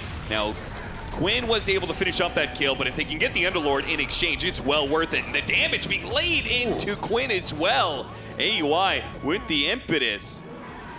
That was just all the Dragon impetus and Aurora there, man. That wasn't even the big core targets. AUI did 1,800 to him. Yeah, he only got level 3 enchant. Usually he maxes it out, but in this game, he went level 3 enchant and then went back, maxed out impetus. So that's why he did so much damage there. He had no cooldown on it. I might just catch Gaimin off guard. You're expecting AUI to be cutting your way bottom with 6 creeps that are all pumped up, not hitting you with impetus and slaying you. This man's evolving. They're going to go for your Tormentor. Whoa. They're not going to go for it. They're just going to get it. A shard for AUI, so now he can split push to his Heart's Delight here. He went a decent build, in my opinion, and he gets rewarded. Sometimes you just need that damage. This is also a good Enchantress game to scale in because he has good core matchups as well, right? These impetuses are going to hurt the Underlord and the Timbersaw. There's some crossover here between the two big frontliners, and he has Inner Beast to pump up the attack speed. So this Enchantress is going to hurt. It's just going to be straight Hurricane Pike on top of Grove Bow for AUI. Smoke and a Moonlight Shadow. The two teams are going to crash into each other here. It's going to be 33 who's going to be the target first, but they don't have an opening disabled. 33 just runs away, and Quinn, he's going to be targeted once again. Get hit by the Rolling Thunder Rising Timber Chain, so he dies to the Ursa as a result. Gaimin Gladiators retreat from yet another lost engagement against Tundra. 9 rolling it up and rolling it out of there. It gives the cover for them to be able to finish off Ace. And they just abandon Ace on that backside. The instant Quinn gets stunned once the fight's over. Is it that simple for Tundra? That's what it felt like, right? The second the Rolling Thunder connects on the Timbersaw, okay, he's just dead. Yeah. You need a save here. You need some disjoint and force staffs or some better tankability in pipes or I mean, the greaves or combination of something. not having save and not having clear initiation is killing Gladiators right now. Yeah, it's like Atos into Arrow, right? But there's a lot of creeps around. The Ursa can always ult. The Enchantress can just tank it with heal. Yeah. You're not going to see the Snake King Techies, who is built up a pipe, by the way. So the auras are coming out for Tundra. Early drum for 33 as well. I kind of like it. The extra move speed, being able to kite around this fight and make sure your Ursa can get in there exactly when you want him to. These little things matter a lot, especially when you're trying to snowball this game. See here, Quinn just tries to frontline for his team. Doesn't get a single spell off in this entire engagement pretty much, and he is instantly dead. Man, this Ursa has done work for Tundra so far. Looking like a great hero in this game. Yeah, certainly. And he's only just beginning his reign of terror. The BKB now complete. You're probably going to get a guaranteed second Roshan. And then we're not even getting to the territory where he gets Blink Dagger and, you know, Abyss Blade and just instantly takes a hero out at the very start of the engagement. Yeah, that's when the Ursa's scary. When he has the Blink Basher, your Pango's probably also going to have an Ags. Pango's a very good hero versus Morphling in these types of games where he's just getting massive amounts of mana burn and disarms throughout the fight. Then you're maybe getting roared if you go in. The Ursa's bashing you up, building the Fury stacks. Got to remember this hero also has the 15 talent that builds 2 off the Earth Shock instantly. It gets a little faster than maybe players are used to because it's like a weird talent they got in the last year. Yeah. It's a very, very tricky hero to play against in some of these fights when you don't have clear initiation, because that's normally the way you deal with them. You go in with a Hex or something. Here, he's just running at you. What is the Immediate answer? enraged to be able to get rid of the Rod of Atos, because once they have a kill, I think Gaimin Gladiators don't really have a chance. It's a 4 versus 5 with a lineup that just cannot seem to fight back right now. They have double Force Staff, so in theory, they should be able to bail these cores out when the jump comes. Tofu, he was sitting on the low ground there, didn't expect that Tundra had vision of him. Now, somehow he managed to live, and Skeeter pretty far forward here now. He doesn't have the Enrage, but he does have the BKB, so there's really not too much to fear for him. I mean, Tundra definitely feel like they're getting the better at gaming right now, and they're continuing to push the pace. No reason to give any space here when you're playing for that next Roshan, and it's an early spawn already up here at the 23.5-minute mark. If I'm Tundra, I want to start scouting this out and just let my Ursa go in the pit and clean it up solo. Don't even have to give up much map control when you have Beastmaster who can guarantee you the vision advantage, and you have really nice wards on the lanes right now. One on that bottom gate for the Roche, but one on this top that's going to see where Dyrachyo goes if he's farming up here. And that's another free tier 2. Tundra just controlling the map off a classic zoo-oriented lineup here. With some Siggies, as you mentioned. It's looking damn good right now. And Gaimin on the back foot. They will finish a Greaves for Ace. First really big aura of the game. And that Blink for Quinn maybe will help him pick the initiations better. I feel like you just have to land an arrow. Like, what else are you doing in this fight if you can't set up an arrow that lands on a big core and go in and try and burst it? Yeah. It'll be a smoke from Gaimin that is headed into no man's land up here. Oh yeah, they're going up to, I think maybe they're going to nighttime Roshan, but Roshan might die before that hits. I think it will. This is very quick. He's just about to walk out of the pit. Let's see if Skeeter can finish him off. Oh, they use the Primal Roar to keep him in place. They do not want to let him limp away to Gaimin Gladiators' side. And look at the mines on the hill. Yeah. If they go up to this high ground, if they try and catch, they go for the telekinesis arrow, but they're going to be jumping in all those mines. Quinn, you got to get out of there. A dangerous proposition. They try and challenge Tundra on that high ground with Tundra also having Aegis and Cheese. I mean, they got the ult out of the Ursa, and they just cleared through 9 instantly. A super sick arrow by Tofu. I don't know if 9 could have dodged it at all. He did not manage to, and I think Tundra are lucky to get out of there with everybody else and their Aegis intact. Yeah, honestly, I agree with that. Part of that was the fact they also didn't have 33. He didn't join them in that incursion post Roshan. I mean, he didn't have Roar, right? He had to Roar the Roche. Yeah, so he just ran to mid. He's like, I'm going to push out this lane. I think so they were playing 4 versus 5. Then they lost their Pango 3 versus 5.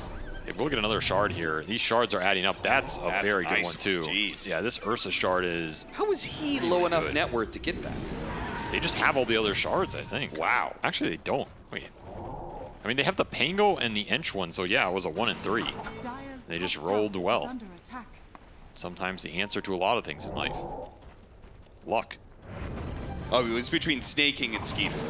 Because Skeeter was actually behind the Beastmaster in net worth until he got that shard. Oh, I see. No, he's going to put it to Nice use. force step up to the high ground. That'll save Celery's life barely. Throw up a ward Very there nice. to try and get vision of him, but he's already gone.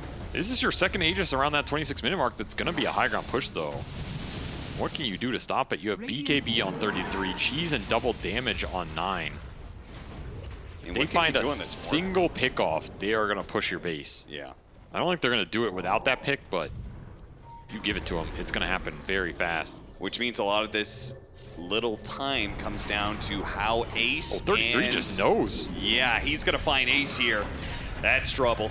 He can pop the BKB to keep up No with Ace, but if detection. he loses detection of him, if you manage to get up the TP off and then get out of sight again, it's possible.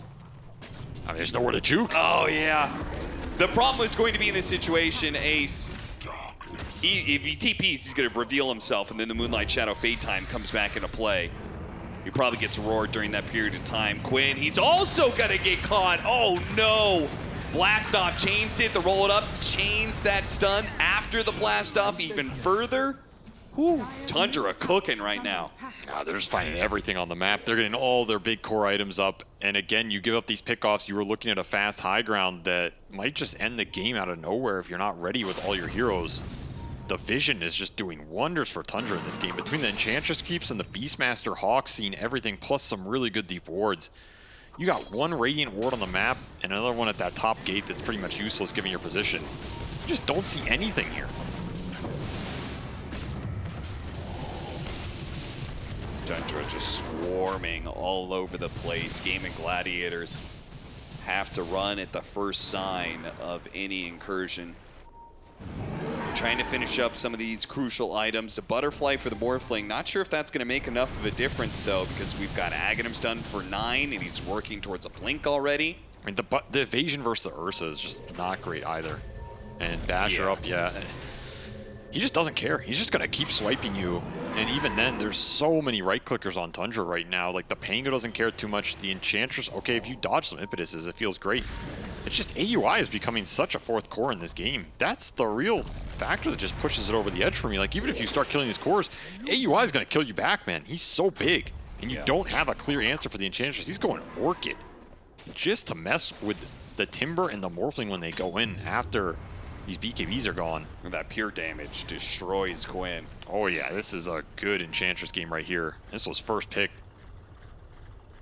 Tundra getting everything they want out of this lineup right now. And Man, such a deserved first pick, too, because Gaimin Gladiators, they haven't been able to get their hands on the Enchantress themselves in a while. No, they took the Rubik over it. Yeah. So you go into game 2 here, you're going to consider some of the impact these heroes are having for you and what was easy, what was hard, and Skeeter That is immediately not just enough. builds some stacks. Does get the BKB out of him. Pretty free jump. Didn't cost you an ult or anything. That's true.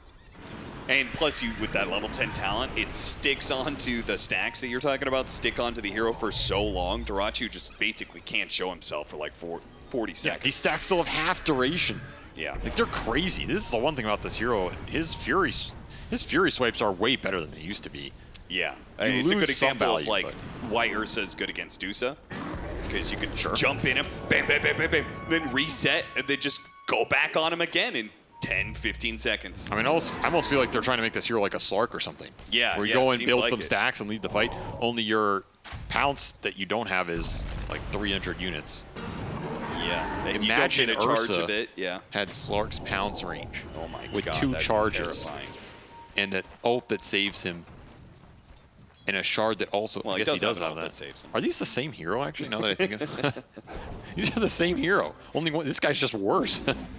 So let's keep the range, but if you get Aghanims on Ursa, it gives him 3 charges to be able to of jump around. everything. I like that. Okay. The Golem push is going to come through. Golem going to give you some extra HP here as well. And AUI in the front, what are you going to do about it? Level 15 already, so he gets extra damage here. Once again, they push and then rotate to the other side of the map, looking for heroes trying to rat. They won't find it this time, though. You're building a decent lead. Not easy to go high ground against this lineup without the clear team fight near Gaimin's base, so I don't hold that against Tundra here as this Aegis will expire. Still have a cheese on Skeeter, and again, I think they should be confident scaling in this game with the Ursa matchups and the Enchantress matchups. The rest of the heroes just get to build utility. I mean, the Gaimin Gladiators have a similar read of things. It means they gotta hit one of these item timings and actually try and actively change the nature of this game rather than just passively sit back. I would agree with that sentiment, and this smoke is designed to do that. They have Shivas on the Timber and Butterfly on the Morph lane. About as good as it's going to get here. Need the good jump. You need an arrow. Oh, this is the perfect jump. 9 dies at the start of the fight. And now they're going to catch more. AUI 2000 trying to Hurricane Pike himself backwards here. Stanking also trying to cover him, but I do believe Gaimin Gladiators should be able to catch at least 1 hero out of this. If not 2, it's going to be the Enchantress who dies first. And Tofu nails the arrow. Beautiful stuff. Gaimin Gladiators.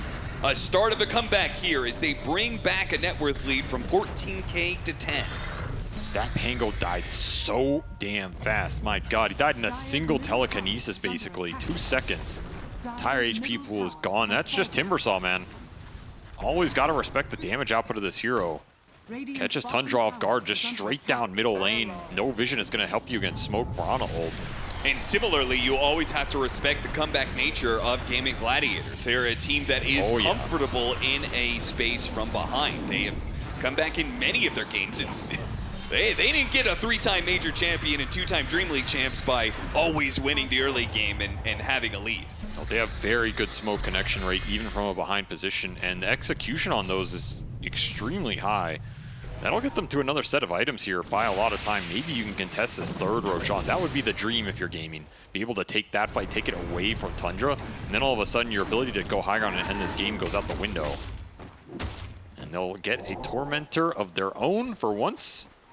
It'll be a shard going to Celery.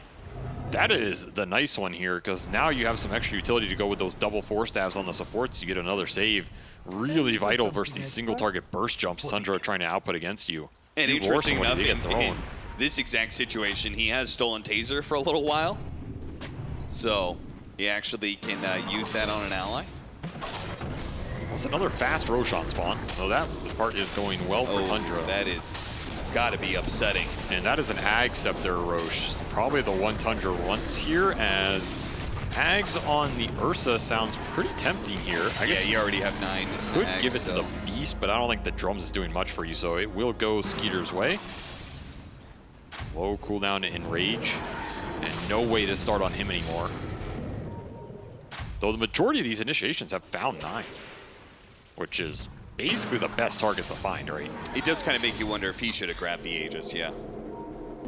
There's an argument there, yeah. Like, you give this Ags to the Ursa, does he need the Aegis?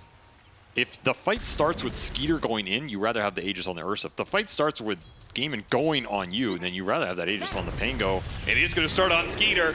He's the one running through the river when Gaimin Gladiators win for Smoke and Moonlight Shadow move. They don't get the kill on Skeeter, but they get the enrage out of him. Now they push to the high ground, looking for other heroes.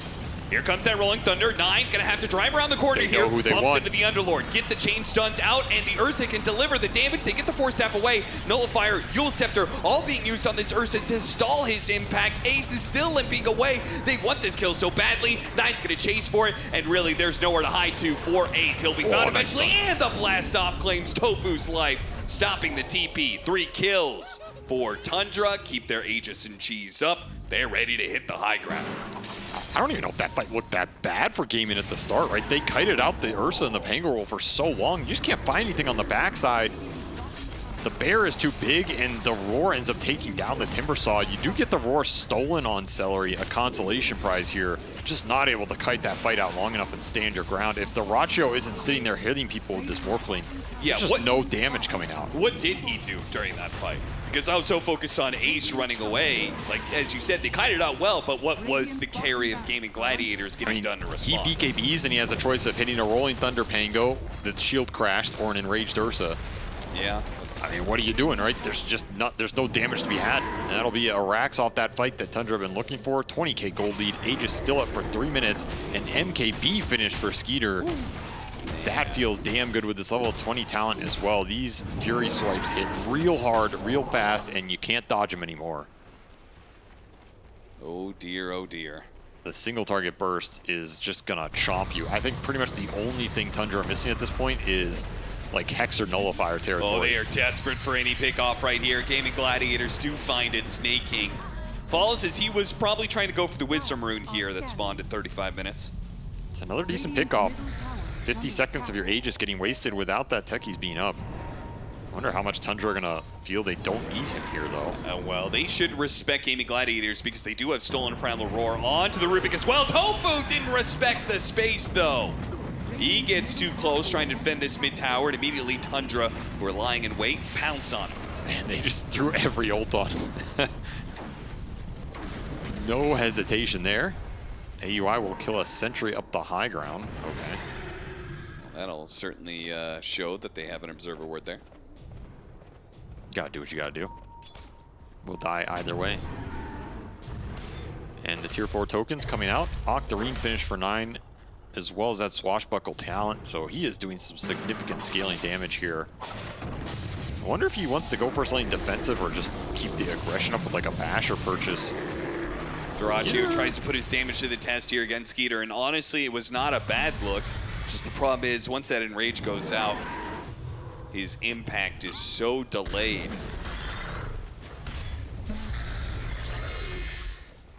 Gold and sweet. Man, if Tundra cleared through a lot of these Tormentors, right? This is going to be their 4th Tormentor, I think. As AUI solos it. Third, right? They got the 20-minute one on both sides, and then now the 30-minute one on their own side. Yeah, that sounds about correct. Does mean they almost have all the shards. 33. So dive bomb up and a little extra root action going on. Oh, they do have all the shards. Yeah, that was the last one. Snake King, I believe, bought his shard. All of the shards combining here into a scepter. That helps into the 21,000 net worth lead that Tundra have built up. They've got a lane of barracks ahead, and they are trying to stop Gaimin Gladiators from getting out of the map. Yule Scepter into an arrow. Skeeter, he's going to be stalled up a bit. This they is a double damage Morphling. Of course. Oh, he's going to kill Oh, and he almost finished off, and he does manage to get that kill. Now Dyrachyo starts bleeding into 9. This is perfect for Gaimin Gladiators. Kite out the Ursa. 15 seconds left on the Aegis. They're going to take it away from him by force. Still up. 10 more seconds here. Dyrachyo. He's got the attack speed. Dyrachyo goes for the back line. The arrow almost landing on a Snake King. Not quite good enough. Skeeter pops BKB, running away, running because he doesn't have a TP. They're going to keep chasing after him, and eventually Dyrachyo is going to catch up. Oh, a Yule Scepter, an arrow, and that is going to be 2 deaths for Skeeter. The support's coming in huge for Gaimin here. That was another stolen roar on the Rolling Thunder that just locked the Pango down long enough that Dyrachyo clears through him instantly. And you look at those damage numbers, that is overpower plus double damage on a Morphling. That is not a combination you want to give away here. Unfortunate with the rune luck, but that goes back to map control. And also Silver Edge just instantly broke the Enchantress. I think the attack speed from overpower might have killed him either way, but damn, these Yules, arrows, stolen roars have really just decimated Tundra in these fights, using their own strength against him. And this Yules pickup has been very annoying for Skeeter as he doesn't want to use the BKB early. It's catching him off guard on the initiations and on the catch. Gaimin strike back hard in this game, remove half that lead. And Dyrachyo has suddenly become terrifying. He has still had a perfect game, by the way. 0 deaths on this Morphling. Not easy when you lost so much map so early and your other 2 cores were struggling. And if he gets to Scotty, not only is the burst potential way down for the Ursa, but then also much higher kiting for Gaimin Gladiators when it comes to dealing with that Ursa. Also makes that waveform attacks targets a lot more effective if he's hitting multiple heroes in these fights. He's going to become a beast here. I think you need to start to get some answers if you're Tundra in terms of the utility and the stall coming out from Gaimin, which to me, it feels like Hex or Nullifier. I think that's the piece they're missing here. Yes. They need the extra lockdown on the single target that they're trying to burst instead of all these 4-staves and random utility clogging it up. The Hex is being sought after by 33. That's his next item here with that Blink. It's just been delayed, right? Because he went back for the Blink and the Boots of Travel. Maybe feeling like this game was more in their control than it was. It ended up delaying this Hex that, I mean, it might have caught Dyrachyo off guard in one of those fights. Yeah. And you're not getting anywhere close to a Nullifier in this game, as the Pango and the Ursa are just itemizing for damage. Supports are going to be annoying here. They're going to start to kite you out. This is the problem with Ursa in some of these late games. How much can you stick on a target? It is an interesting dichotomy of strategy here, right? Like Ace is built to Nullifier to help Dyrachyo. Seems like all of Gaimin Gladiators is building for Dyrachyo. Well, and this item just dumpsters Ursa. Oh yeah, 100%. You just lose overpower for the entire fight.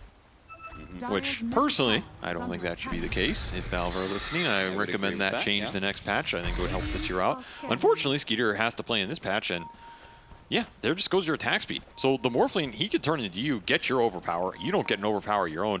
That makes the initial jump even more important for Tundra here, that they make the initial burst from the Ursa count before that disarm or, you know, removal of his attack speed comes through.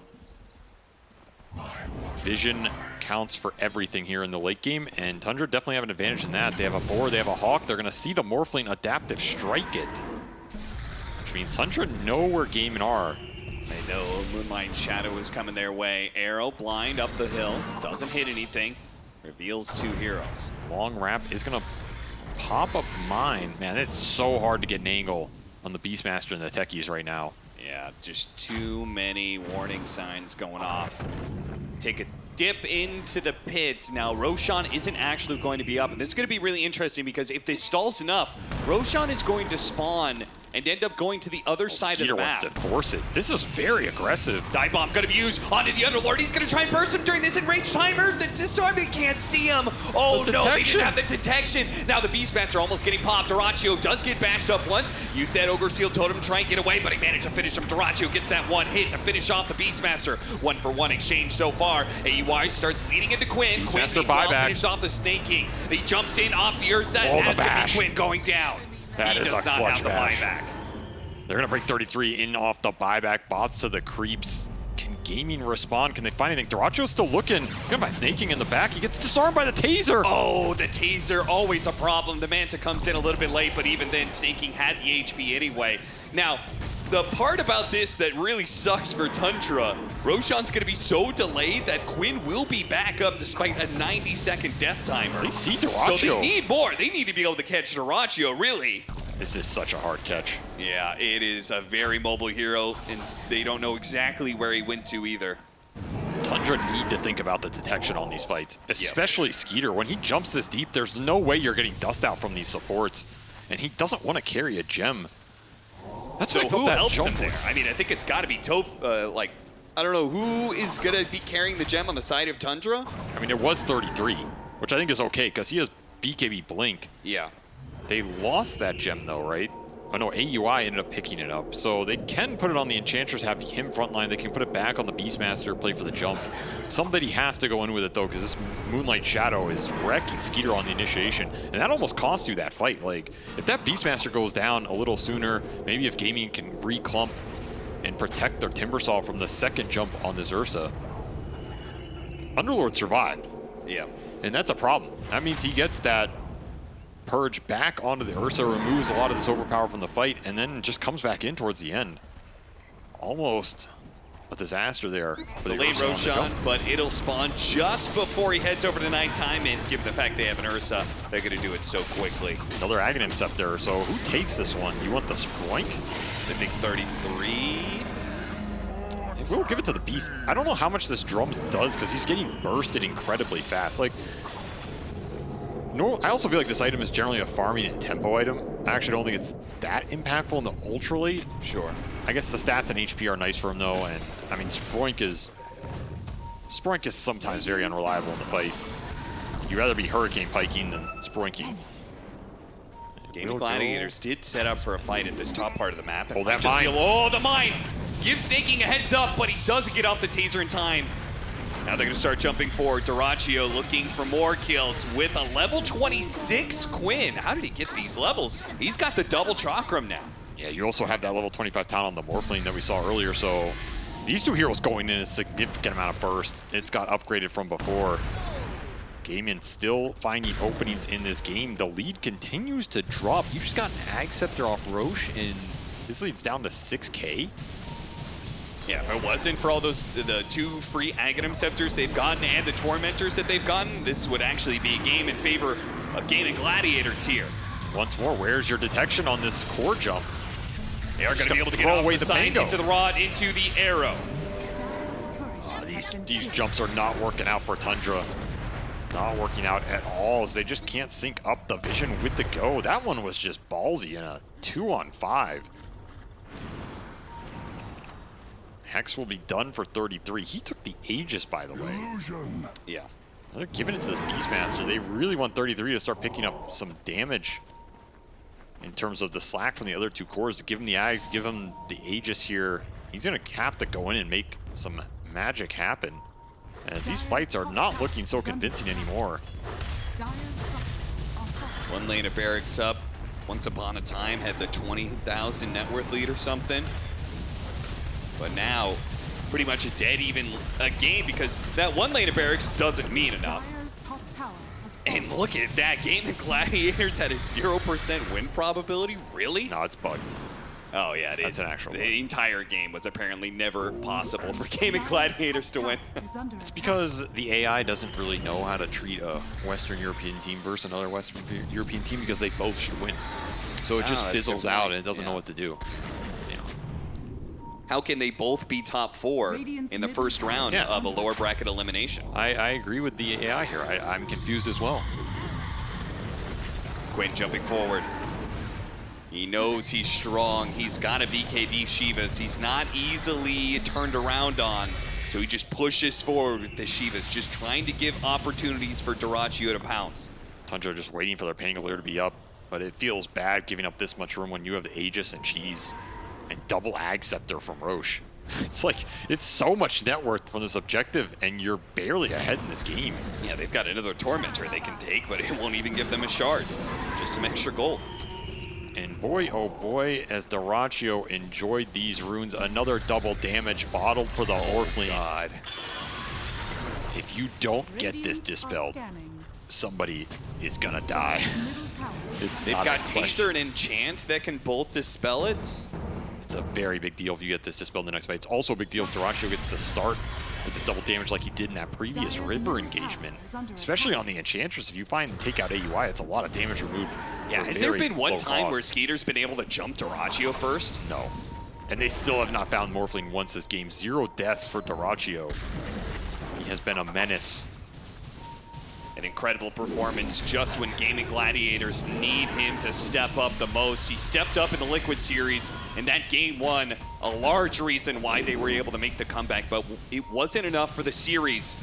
Now, in an elimination series, they asked Dyrachyo to step up again. I mean, he popped the DD, it's running out, you gotta go. Again. Oh, there goes the Enchantress, butting up the side onto the Morphling, but he got tossed up to the high ground. He's okay for now, turns into the Ursa, he's ready to jump back in with a waveform. He's just biding his time, letting the damage go into the Lord. He spots the opportunity, blows up Snaking. Now he bumped BKB, leads into 33. That's 3 heroes down, but that is the Aegis hero. Turns back into the Ursa, starts laying into the Pango, finishes him off as he waveforms away. Crazy performance here from Dyrachyo so far, but he's not dead yet. He's gonna fight up against Skeeter, but he can't win that fight. He's alive! Waveform through. He managed to get a bash. Somebody right kill this Skeeter's gonna Morphling. die. Now he's morphing into strength. Is Dyrachyo gonna stay alive through it all? He waveforms after 33. He's not done yet.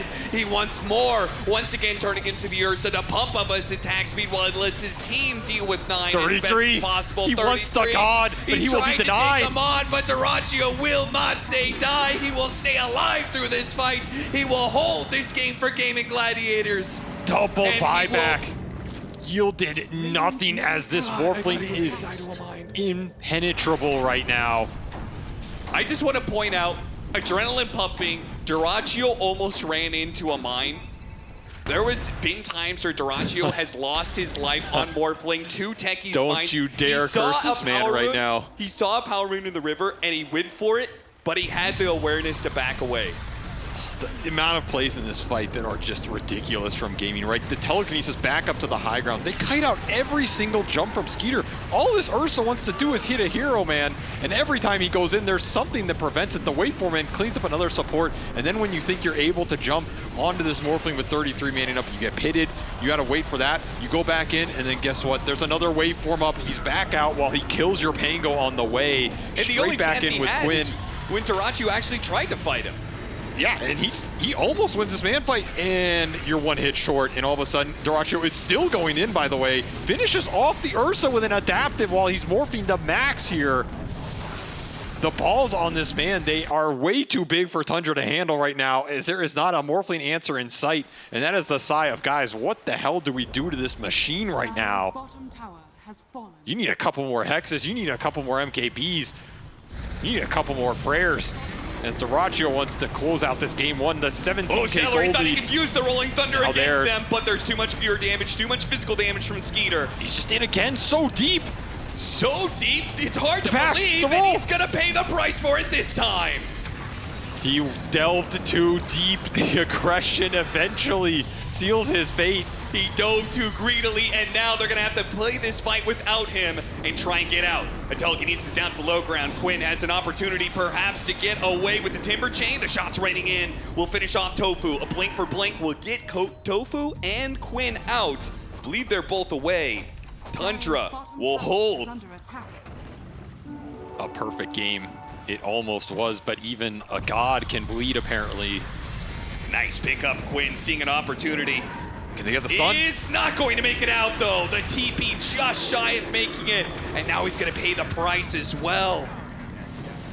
Tundra striking back on the edge in this game because they committed buybacks earlier. You have no buybacks up for Tundra on that base push.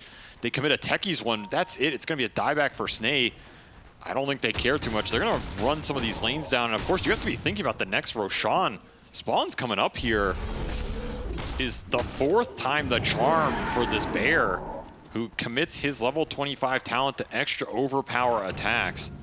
I mean, you don't really have a choice with this talent. It's just when you are getting nullified, so much is built into the overpower, building up your Fury swipes. Yeah. Skeeter has had a hard time committing in through the pits, through the nullifiers, through the force staffs, through the waveforms. It is a lot for this bear to fight through. Could even get Silver Edge broken. Nonetheless, this will be a Roshan that goes Tundra's way as they claim every single one this game. It'll be another Aghanim Scepter. More Aghanim Scepter. I mean, it's one of the supports here. Minefield or Sproink, take your pick. I guess you can eat one on one of the other. I guess 9 can eat it, yeah. Yeah, if he wants to, it would be a little inefficient though. They are going to give it to AUI. Respect the two-time champ here. Let him carry you. BKB on this Enchantress now, as that 20K gold swing that was Tundra's that swung to a 17K gold swing for Gaimin now gets swung back to Tundra's lead as the roller coaster continues here, and we are approaching the 60-minute mark. Got to think about these tier 5 items coming out now too. How do you itemize for them? Potential for the longest record. Would not surprise me if it's a little Tundra game. Oh yeah, I mean they are already, like Tundra has been winning most of the time, but when they did lose that fight earlier, 33 was immediately throwing his career down the mid lane and pulled the creep wave away. You already know. You already know he's thinking about it. Yep. But man, have Gaimin found a way bigger foothold in this game than I thought they were going to do, and they have another set of pretty big items coming out. The utility on these supports is out of control, and full E-Blade done for Tofu on top of a Lincoln Sphere. Wow. They are just going to be throwing in these defensive items, and you have double Hex out between Ace and Quinn, so if they find the pig on the bear, Skeeter, who jumps Skeeter, first? he breaks the smoke. Moonlight Channel's gonna go out. They're gonna jump forward and immediately blow up the Enchantress. He said, once again, the BKB was used early here from Dyrachyo. Turns into the Ursa once again, starts laying the damage into 9, but shield crash, 80% damage production, but that's not going to be protected for long. Yule Scepter hits him, dispels that one, hits him with the nullifier. He is trying to get away with the swat. Dyrachyo, he jumped in, but the response from Skater, but an E-blade bails him out.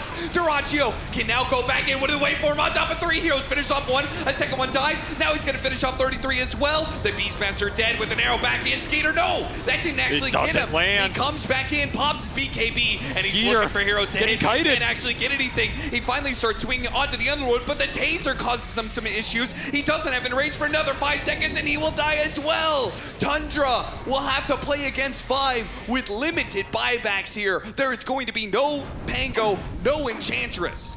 Skeeter is going to have to come back. He has ult, he has no BKB right now. You have one jump in this Roar and this Hex. Are Gaming going to respect this? No, they're going to gate to heal and come back. Triple arrow also already out. My God, that E-Blade came in so clutch. I think Dyrachyo saw this game flash before his eyes there as Tofu bails him out. And the waveforms are just destroying them in this fight, man. The low cooldown on this spell, when he goes in, he gets these crits, he gets these hits.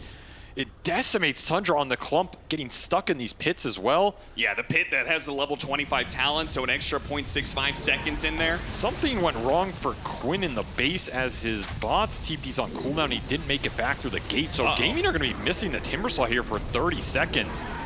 That's an opening for Tundra, a big one. Yeah, but now it's a 4 versus 4. He just evened the odds a little bit.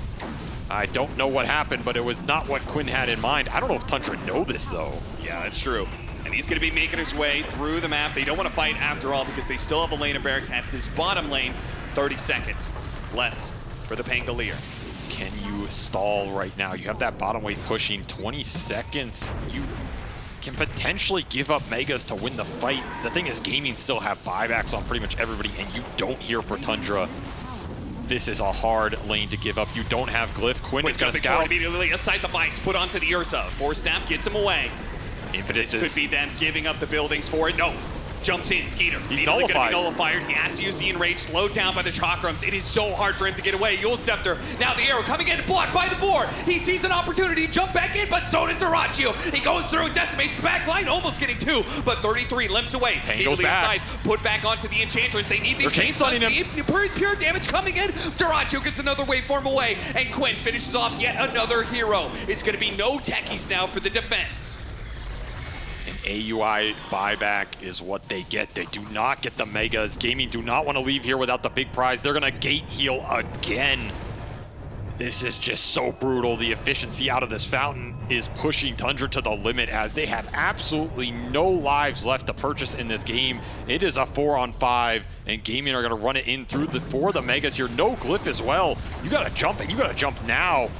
Skeeter. He's got a Linken's on him. Take How can your you pick. Stop this guy? The answer is they can't. They give it up.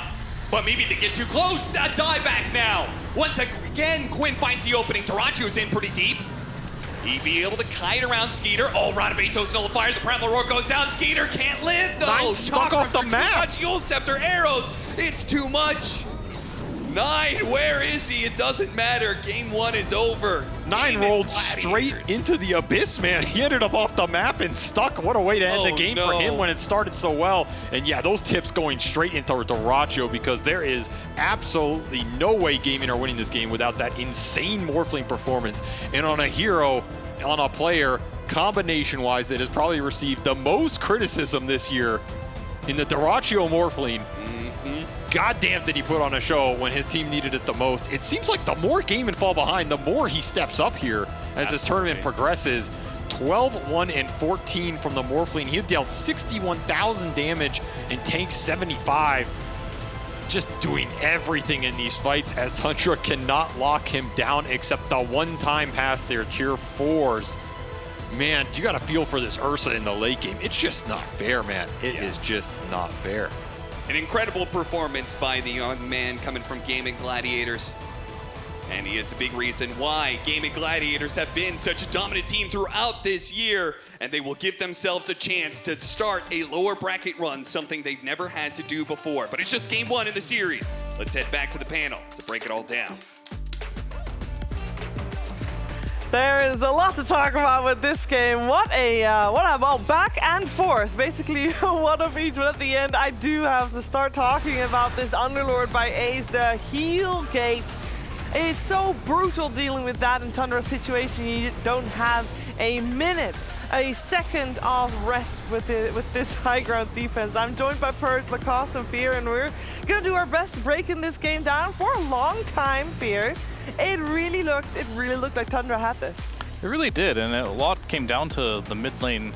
They really shut down Quinn. I expected him to have a really good laning stage, be able to just like put pressure on the map. Instead, you know, the AUI Enchantress really strong, snaking techies, making those rotations, helping him out, shutting Quinn down. We'd mentioned before in the pregame, what do you need to do to shut down game? Shut down Quinn, and they took that advice. They also shut down Ace at some point in the game. Even though Ace had a good laning stage, later on, he was dying all the time. They had the overlap with the Underlord, with the Timbersaw. Both tanky heroes, Enchantress and Ursa, were shredding through them, but some point during the game, Dyrachyo came online. Yeah, it was Tundra's game to lose. It was almost 20k net worth lead for Tundra in this one. Like, you could feel the power of Ursa against both Underlord and also Timbersaw, shredding them apart in multiple fights. They set things up very successfully for them, going for first Roshan pre-15-minute mark, so that means that Roshan's gonna be spawning on Radiant side most of the time. Even though they are playing Dire, they still made, I believe, 5 Roshans total kills and still managed to lose the game, which is pretty nuts to think about. It is, yeah, but they just had such good... Tundra had great solutions against Gladiators in that mid game. The Underlord looked kind of mediocre there, but in the late game, the Morphling was just so much more effective than Ursa. Like, Ursa does a lot of damage. He was great in the mid game, but once the Nullifiers and the Force Staffs and the E-Blade from Tofu came out, it just feels like Ursa can go in and do like a lot of damage to one guy, but then he's going to be nuked and kited and slowed for the next 15 seconds, whereas Morphling can have literally all the same movement abilities that Ursa has, plus waveform on top of that, and morph if he gets in trouble. Yeah, so they had so many saves on side of Gaimin Gladiators. Those 4 staffs that you mentioned, Lotus Orb, Rubik Lift with the Shard, you name it, Moonlight Shadow, Trickster's Cloak. I feel like in a lot of these fights, like when Ursa tries to lock onto a target, he just needs that sentry. He needs to have Dust to be able to just kill that guy, but never happened. They were really lacking the vision. Moonlight Shadow also having that 15 talent to the evasion during Moonlight Shadow did change things how some of these mid-game fights were played out.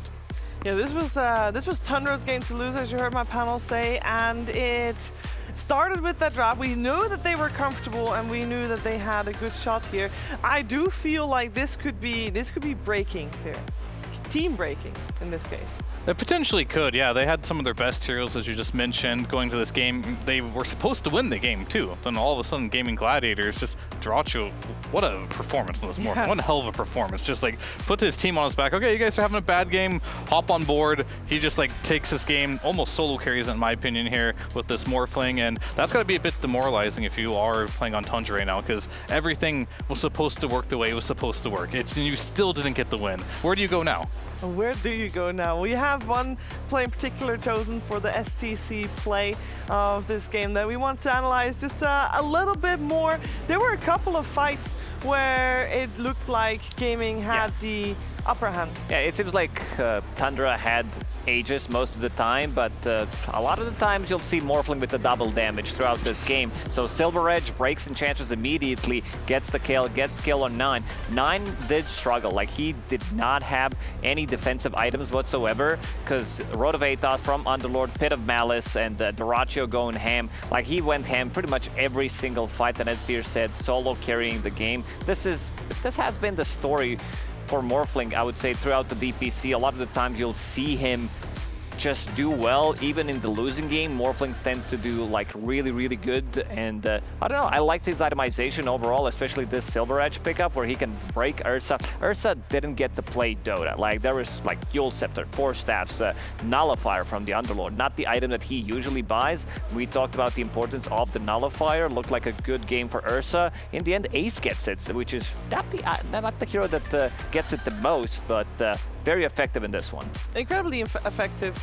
I love the comment that Fear made a comment in the green room about Dyrachyo and how he is a combination between yourself and Eternal Envy when it comes to the carry role. Yeah, I mean, I guess I said, like, he has, like, my itemization. Like, it's very stable, but then he sometimes has Envy's decision-making, the chaos, right? And sometimes you don't know what you're going to get with this guy. He's either going to buy back, die immediately. I've seen this a lot of times, or he's just going to put the whole team on the back and have, like, the biggest performance of his lifetime. And this is one of those games where his team needed him to step up, and he delivered. Yeah, he only went a little bit too deep, I think, once. Yeah. A tiny bit of extra stress. That's fine for Daracho. Yesterday's games against Team Liquid, first game when he played Slark, he's the most aggressive player, carry player in the world by far. Like, no one matches him. A lot of the times you'll have a question mark on top of your head, like, what the hell is he doing? There was this one buyback that it looked like, why is he doing that? And then you see them, oh, we're going to take a set of barracks, we're going to take another fight and just win game off of his buyback.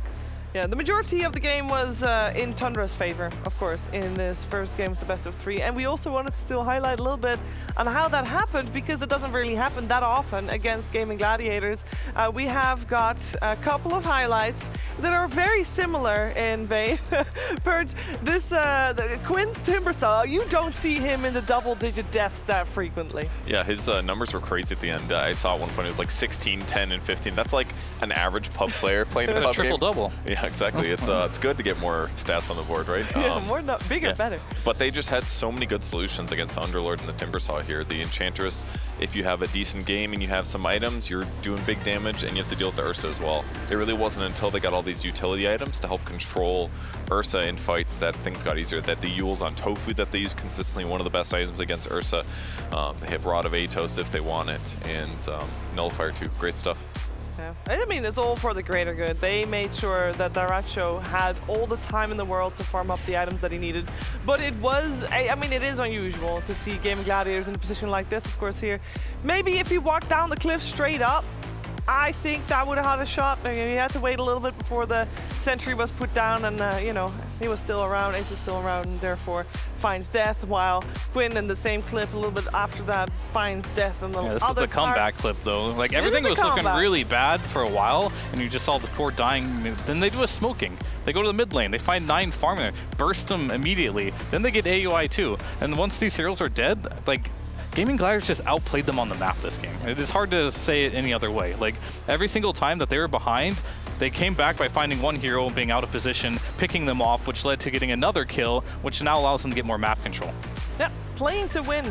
They always, even when they're behind, they will try to find a way, behind or not, to make it back into that game, and that smoke gank definitely was a way for them to play to win. Now, of course, we're preparing for a second game of this best of 3 series. Before we get there, though, I feel like it's time we get a little bit more out of a member of our broadcast team that you've seen a lot of, but you might not have heard of him before. It is Jenkins that is standing by with Fancy. Ladies and gentlemen, we're here. The microphone wasn't on. I already recorded this interview. Hi, Fancy. Can you say all the exact same things that you said before? Who do you want to win? Who do you want to win the series? Honestly, I don't even remember what I said just now, but I'm rooting for Tundra, even though this is Gaimin Gladiators' side of the stage. So you're kind of exposing me right now. That's right. Can we prove that this is Gaimin Gladiators' side of the stage? Who wants Gaimin to win the series? Yeah, we're sitting in enemy territory, or well, you are. Hype match. Is it going to go to a game 3? You want me to be honest, or just try to hype up the game? Because honesty is a virtue.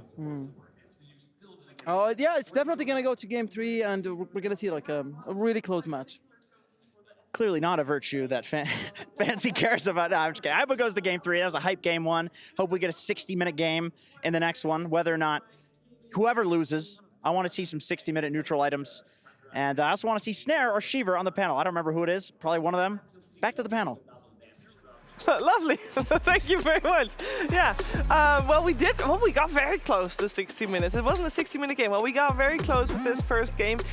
It was a game that, of course, went the way of Gaimin Gladiators. And we need to talk about adjustments going into game number 2, because this is a very difficult situation for Tundra to be in, because yes, they're behind, but they also just got beat with their arguably best strat, Lacoste. Pretty much. I think Tundra went in on this game full force because, you know, Ursa is hero that we don't see too often for a good reason. Everybody's shit-talking the hero because Nullifier exists, and it's one of the most picked up 4/5 item overall. And we can see Tundra, you know, they know that this one slipped away from them. Yeah. I'm a little worried how they're gonna make a comeback because Gaimin Gladiators, they're gonna ride on momentum. Like, they also know how big disadvantage they had in this game, and I feel like Tundra, I know that I like their draft with the Ursa, and I don't think there was nothing wrong. I mean, we saw the game. I believe that Tundra should have won this game. It was just a matter of execution, maybe a little bit of extra vision, some earlier gem pickup, but I don't know if this one's gonna break them. Purge, how do you feel about Tundra's chances in our upcoming game? I think they have a good shot for sure. I thought the Ursa draft was going to win, watching the halfway through, but hopefully they get another good draft. It's all about the draft. It's all about the draft again. Fear, you kind of were on board with what was happening, and especially you focused on the earlier stages of the draft. You were talking about maybe not letting the Enchantress through. Because, you know, we're talking a lot about how Tundra should adjust. Gaimin Gladiators was behind for the first, like, 30, 40 minutes of that game, so they also will want to make adjustments. Right. I don't think there's a team in this world that's going to blame the draft after being up 20k gold inside the game, right? So they're definitely looking at the play. And those are the hardest losses, too, because you can't have the easy out of, oh, we just got outpicked. We can do these picks better. It's always going to be, we could have done this, and this better in game, and you don't have the time to really break that down. And they kind of lost their coach too because he's playing now. And when there's a big difference between a player and a coach, you can't be like objective on what happened because you're in the game as well. So that's a little difficult for Tundra to deal with. Yeah, usually you can't have coach during the game, but this time they can. So then, you know, they have a bit of an advantage. I guess which way you look at it, sure. I mean, there's indeed no sixth person to have a helicopter view of the game that can give you that advice. So all they have to go off of is the short amount of time and how they felt in the game, Purge. Yeah, I think they just need to get a 7th player/coach on the team. Maybe a TI winner, point, just go deep. Fair? Me? No, I'm here. I'm with you guys. No, but you'd be the 7th. That way, if they do need a player, you'd be like 2nd on deck. Oh, I see. Yeah. Like really that's bad the future. situations where you'd have to play. You just need a whole new like 5-man coaching squad that can just swap in the B team, right? Oh, that could work, yeah. I mean, at some point, maybe we'll get to the point where there's a, you know, there's a 6-man roster, and then depending, you know what, we want to play Pango mid, best Pango mid. We're gonna put 9 in mid lane, and when it's not Pango mid, and you want someone else, well, we're gonna let it get TA mid. Okay, let's get Nisha in the mid lane. You can swap in and out. That'd have be that cool. one guy who expertise in Venomancer jungle, and then you bring him in for a very important series. For the one game. Well, we are moments away from getting the draft on our screens, of course. And it is serious business here. Guys, this is elimination on the line. Tundra, they are with their backs against the ropes. They are playing with standing, but they have played with this roster before, and we are not treating them as a stand-in team. We're treating them as TI champions going up against the current best team in the world, and that means pressure, and that means they gotta tune it up. We'll see what they do with that in the draft, and again, as said, maybe you can't blame it on the draft, so we'll see both teams go in a similar route. We have Tundra first pick once again, but this time on the Radiant side, where Gaimin Gladiators is second pick, and therefore overall last. On the Dire side, previously it went IO ban and Broodmother ban for Tundra, where Gaimin Gladiators wanted to get rid of Enigma and Snapfire. We'll see if they stick with that or if they still want to change it up a little bit. Earlier, Fear, you said you wanted Enchantress banned instead of the Snapfire, but that's scary. It is, but it's a hero that Tundra doesn't play as much, and AUI Enchantress, we saw the impact it had in that last game as well. But when we're talking about like blaming it on the draft, even though Gaimin did lose that game, I think they're the ones probably looking more. Oh yeah, they won that game, sorry. They're probably blaming that win being so hard on the draft, right? That's what they're probably doing right now. And Tundra, they'd like to just run it back and make a few less mistakes. So last time Tundra banned Brood in this position, obviously different pick orders, but and then Gaimin banned Snapfire. So we'll see if that changes. I mean, 33, he's big, like on these zoo heroes, but I feel like you need to ban Brood since you're playing against Gaimin Gladiators. Ace, it's also a flex pick, so better to get rid of it. And I feel like the situation that Tundra are in right now, you don't necessarily need to change anything, because I still believe that they won the draft. They should have won game number 1. So in terms of switch-ups, I don't think they should make any. Yeah, the onus with that one is on Gaimin Gladiators, whether or not they're going to ban out the Snapfire again, or indeed get rid of that Enchantress. Should have done that from the beginning, I think. Yeah, that looks scary. So this way, they crippled AUI, and I say that knowing very well this is a very versatile player overall, and this is a coach that still grinds the game a lot, so I don't think he's that crippled. But these are his 2 most successful heroes recently, and he does love these micro heroes, so we'll see what he gets his hands on. Still in the pool though, Snapfire. Yeah, the other 4 heroes he played, he's only played 1 game each, so this is going to be a little bit new ground for him.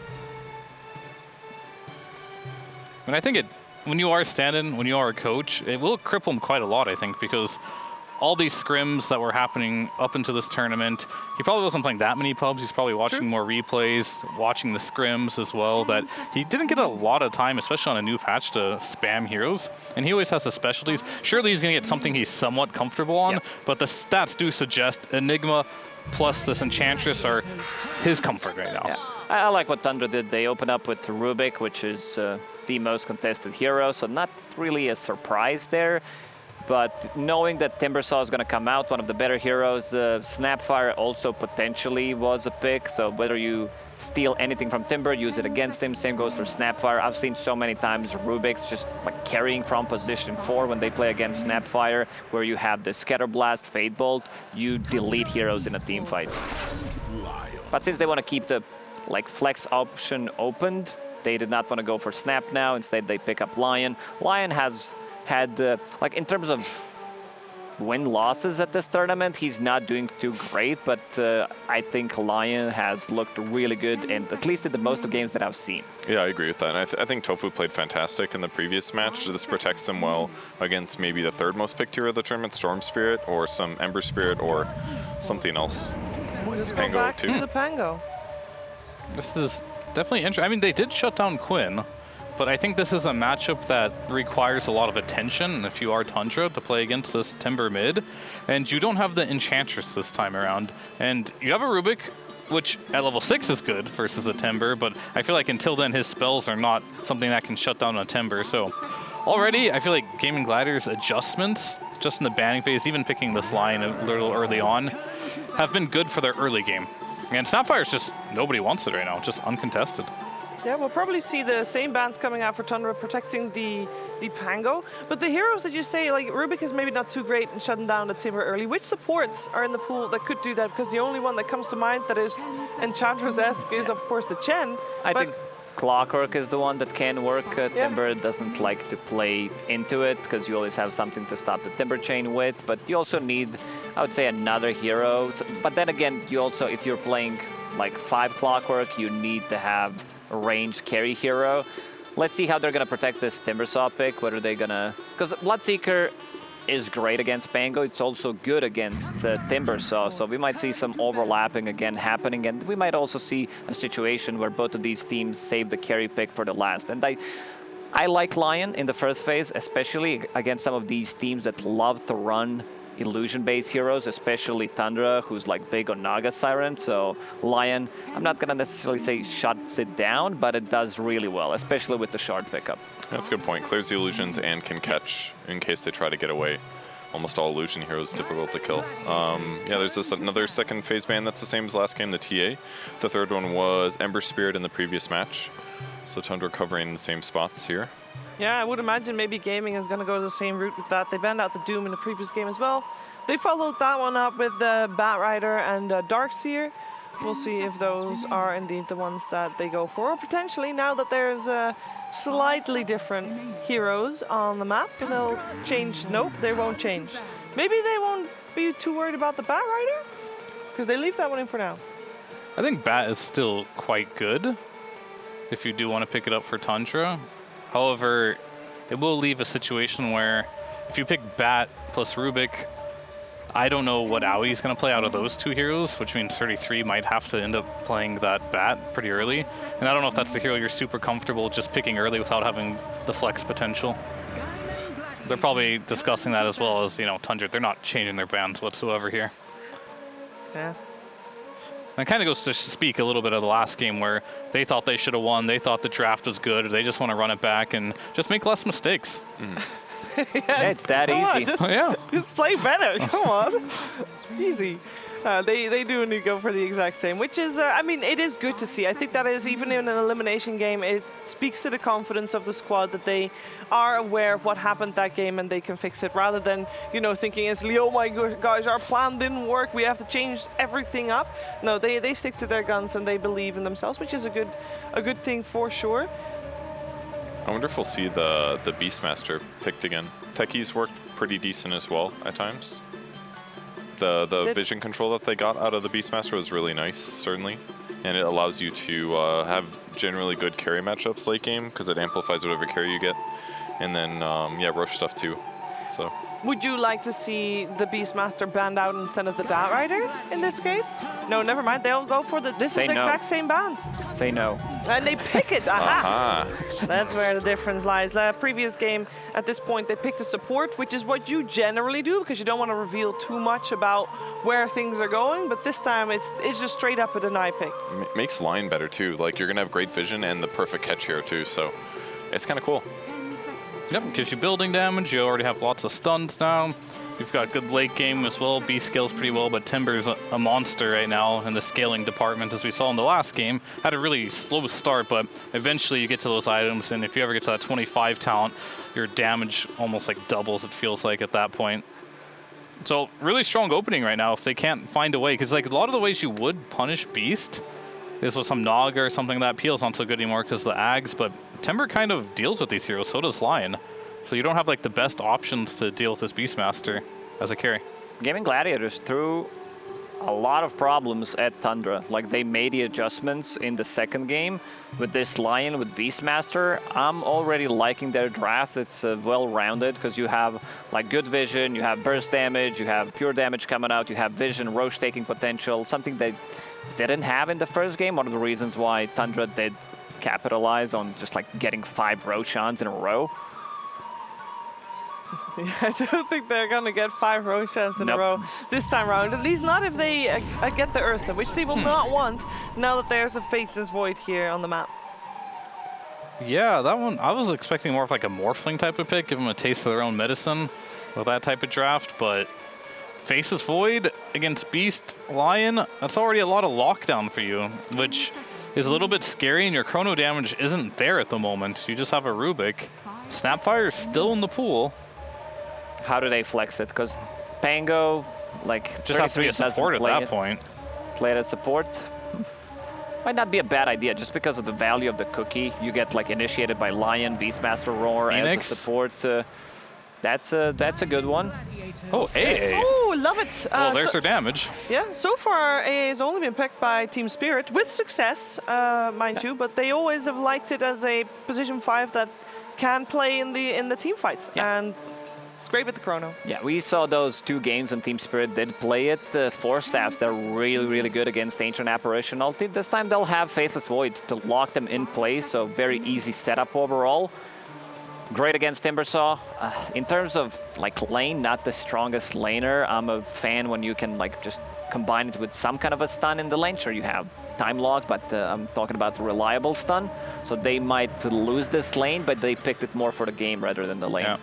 And they can still kill a Lion relatively easy too, in the right circumstances with a rotation. Like, Lion's squishy, A's got pretty good range, and like your skills are good offensively if you're not the person getting gone on. So just gotta be a little bit careful how you pick and choose your fights. And it's definitely gonna make it a lot easier to kill the Timbersaw at all phases of the game. Later on, it will also give the little bit of extra vision, and it allows you to potentially kill the bird if you know where it is, obviously, with the Ice Vortex. The bird's too dumb to move out of the freezing Correct. area, right? Stupid birds. No, because now you have to click the birds preemptively, so you see where it probably is, like, because you probably see it flying past some stupid thing, because you can't control the birds. That's right. They're dumb. They Can't you control the dumb. birds with the shard now? Or they made some weird change. Did they change it back? Where you couldn't move them? Oh, whatever. It doesn't really matter. I think that Ice Vortex killing the birds will be one of the smaller plays of this game. You'll see it later. Our Colonel keep an eye on for it. play will be Ice Vortex killing the vision. All right, we'll have to wait for that. Yeah. I think you had an important choice there for Gaimin to make. Do you want to pick your Terrorblade there? You do want to pick your Naga? Because you're not going to get it, which means they're pretty confident Dyrachyo has enough heroes to just pick the Undying here. I thought they were just going to pick TB straight up and be like, oh, we're playing versus AA, that's fine. Playing versus Void, we can shadow push the lanes. Of course, you're ranged against Pango at some point, you can kill him, and you have a great stunning support lineup. I think they definitely want a hero like that, but I don't know what they're going to get without the Naga or the TB here, as I think Tundra, they should ban it unless there's something I'm missing here. You know what you're missing? Raid King. No, I'm not missing that. Because I'm going through the hero list. It's a pretty similar concept when they were playing against Doom during the Bali Major. They did go for Raid King. I think maybe other options are like 2 of range heroes like Medusa and the Drow Ranger. I know a lot of people don't like Drow into Faceless Void, but I think you can make it work, especially at the earlier levels, pre-BKB. Just like the power of Gust and also super strong lane, because right now what I'm seeing from Gaimin Gladiators are 2 strong lanes. Even the mid lane is going to do well on a Timbersaw unless they rotate, but this time around it's not going to be as easy to rotate because you have Ancient Apparition, hero that wants to soak up some of the XP, try to get his level 6. It says on Dota Buff at least, the worst matchup for Faceless Void is Lone Druid at about 4%. That is not great, yeah, but it's okay. Who's going to play it? Yeah. 10 seconds remaining. I mean, hear me out here. Like for Gaimin, I don't know what 33 is going to pick here, to be honest with you. If anyone has an idea, they can chime in. But I think for Dyrachyo, most likely he's looking for the Medusa, because if you think of how AA functions, right? You have to get low HP, and then the ultimate kills you. Medusa doesn't lose HP until you're already dead, right? So the Ice Blast doesn't really affect Medusa very much. Yeah, nor does Ice Vortex, because the magic resistance amp doesn't. But the Pango's definitely going to buy Diffusal Blade, so I don't know if it's necessarily good enough to pick. You'll have to choose your poison, what you're going to play into. I feel like if Doom wasn't banned, that would be a really good option. A lot of the times 33 when when it feels like, oh, we don't have like a really good option, Doom seems to be the case. So you need something that's going to be paired up with Rubik. What about some Underlord? Like we've seen the power of it in the previous game, or another Zoo hero like a Visage. Well, 3-3's playing his hero, that's for sure. That's good. I think I like that for Tundra. They've been trying, I mean, not that he can't play other heroes. We know his Doom is really good. His Darkseer can be really good. They just unfortunately have not been working at this tournament. So, and he has been winning for the most part outside of that last game, which arguably he should have won with these Zoo type heroes. So it makes a lot of sense. And I like seeing it picked against line. I think last time we saw a Visage over here, it was against a line. You do tons of physical damage. You can definitely burst him. You can scout him. You can chain stun him, stop his blink. So laning against the Visage will be Dyrachyo. What's a good carry against it? Is Medusa still? Yeah, I think Medusa's fine. If he wants to go Monkey King, he can as well. Mischief Dodge is pretty good. But he's going to go for the Drow. You talked about it before. This is a very... I mean, it's Drow Undying, right? That's a classic. However, if he does get Chronosphered, he's very easy to kill in this game. Tombstone? That's true. You can't grab ally anymore, You right? can, you can click on it, on him. So when you're chronoed? Yeah. Oh, okay. So that's going to be their save. Later on, you know, we've seen in the previous game a lot of these saving items. Well, for 3 seconds, that's a lot of save. I mean, it needs to be like really deep. These Chronospheres needs to be placed really well. If there's one Faceless Void that is up there when people talk about who's the best player, Skitter's names definitely show up. But I feel like laning stage-wise, Gaimin Gladiators, they drafted themselves a really strong draft overall, and they're going to set the tempo with the heroes that they have. Yeah, they've got good death push as well between Undying and Drow and Beastmaster once they win fights. So as long as the Chronospheres don't go too bad and obviously your frontliner doesn't get ice blasted, I mean, they can take towers pretty quick. Do we feel like this draft is a bit more even fair than the previous one? Because the previous one did get out of control a little bit at the start. I did feel in the last draft that the Ursa had like one of the freest games. I don't get that vibe in this game where Void's gonna have a completely free game, especially in the laning stage. So I feel like this game is definitely more even, yeah, for sure. And then there's the big question. In the previous game, we have seen Tundra focus Quinn's Timber a lot, the cost. We saw a lot of rotations. He had double-digit deaths, which very rare. How is it looking this game? Much better. When it comes down to support rotations, Ancient Apparition can't really do it, so it needs to be like Rubik pretty much, Ancient Apparition. Also a hero that tends to not do well in the laning stage, so you know that level 6 is also potentially not gonna be there on time, so I feel like they have a good window where Quinn's gonna be relatively unkillable. Anything to add to that, Courage? Yeah, I think, what about Drow Ranger ganking mid? Come on, mess up the whole farming rotation, silence him at the perfect time. 1 point in Gust, yeah. Cut away 3 of his base armor. I mean, one point in Gust, it doesn't sound like it's that hard to do. But then you have to leave where all the creeps are, and your gank's not going to work anyway, so it just sounds bad. Yeah, we're probably not going to see that, let's be real. What we are going to see is some top-tier Dota 2 between Gaimin Gladiators and Tundra. It's game 2 of an elimination series, and we're heading over to Cap and SVG. We already starting off this series. There was a little bit of chat back and forth. Thank you, BSJ, for joining me. We've got a little bit of chat back and forth throughout this series. In fact, it started before Gaimin Gladiators, or excuse me, it started before Tundra even entered the lobby in game 1. Celery chat in the lobby said, reminder to mute the enemy team when they show up. And in this game, AUI said, Quinn, why you ban 50-year-old coach heroes? AUI calling out the fact that he's actually had enough impact to warrant getting bans in the drafting phase. Why? 30 seconds to battle. Why did they ban his heroes? I don't know, but he's ending up on an Ancient Apparition, which is something a little bit different. He has been spamming 3 heroes in pubs, Enchantress Enigma and Ancient Apparition.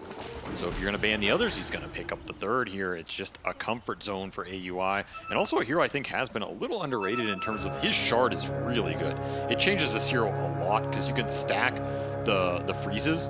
You just get frozen in Cold Feet forever. It's an instant proc off the ult. So suddenly this hero's kind of like stunning for himself in weird ways in the fights. It's really nice. If you get to that point, this hero feels way better than before, especially since they added the damage to Ice Vortex kind of on the base without needing that shard. I mean, if it was that good, though, why didn't anybody pick it up against Morphling when Morphling was terrorizing the scene?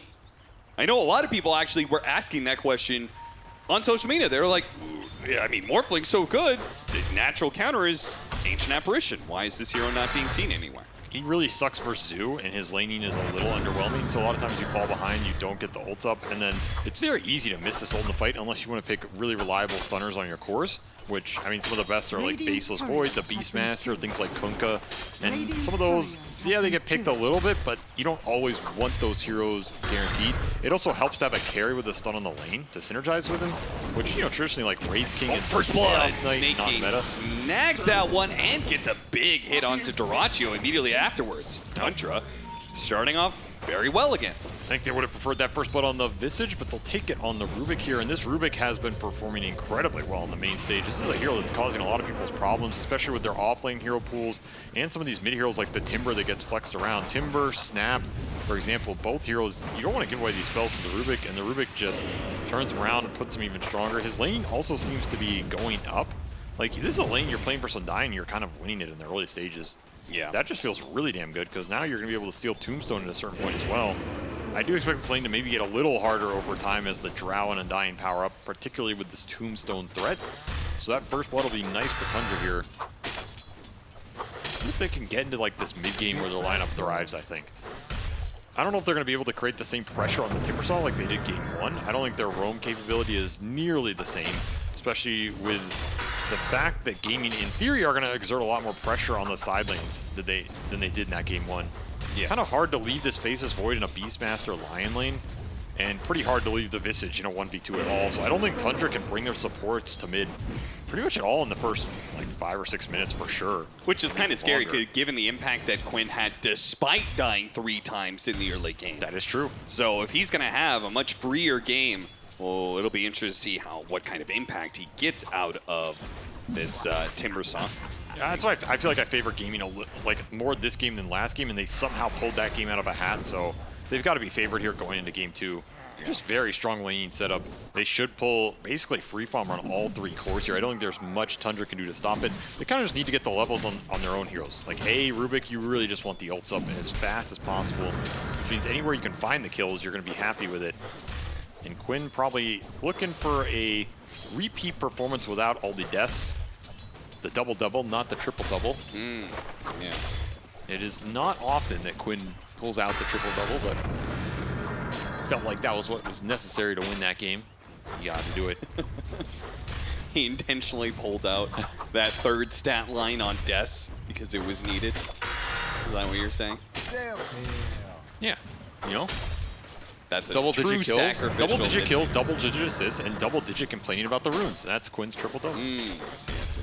He'll get a ring early on here, and he should be cruising now. I'm a bit worried for a 9 in this game compared to last time, too, because he also had pretty much the dream start, and it still just kind of wasn't there in the team fights, right? So this is going to be a way slower start for him overall.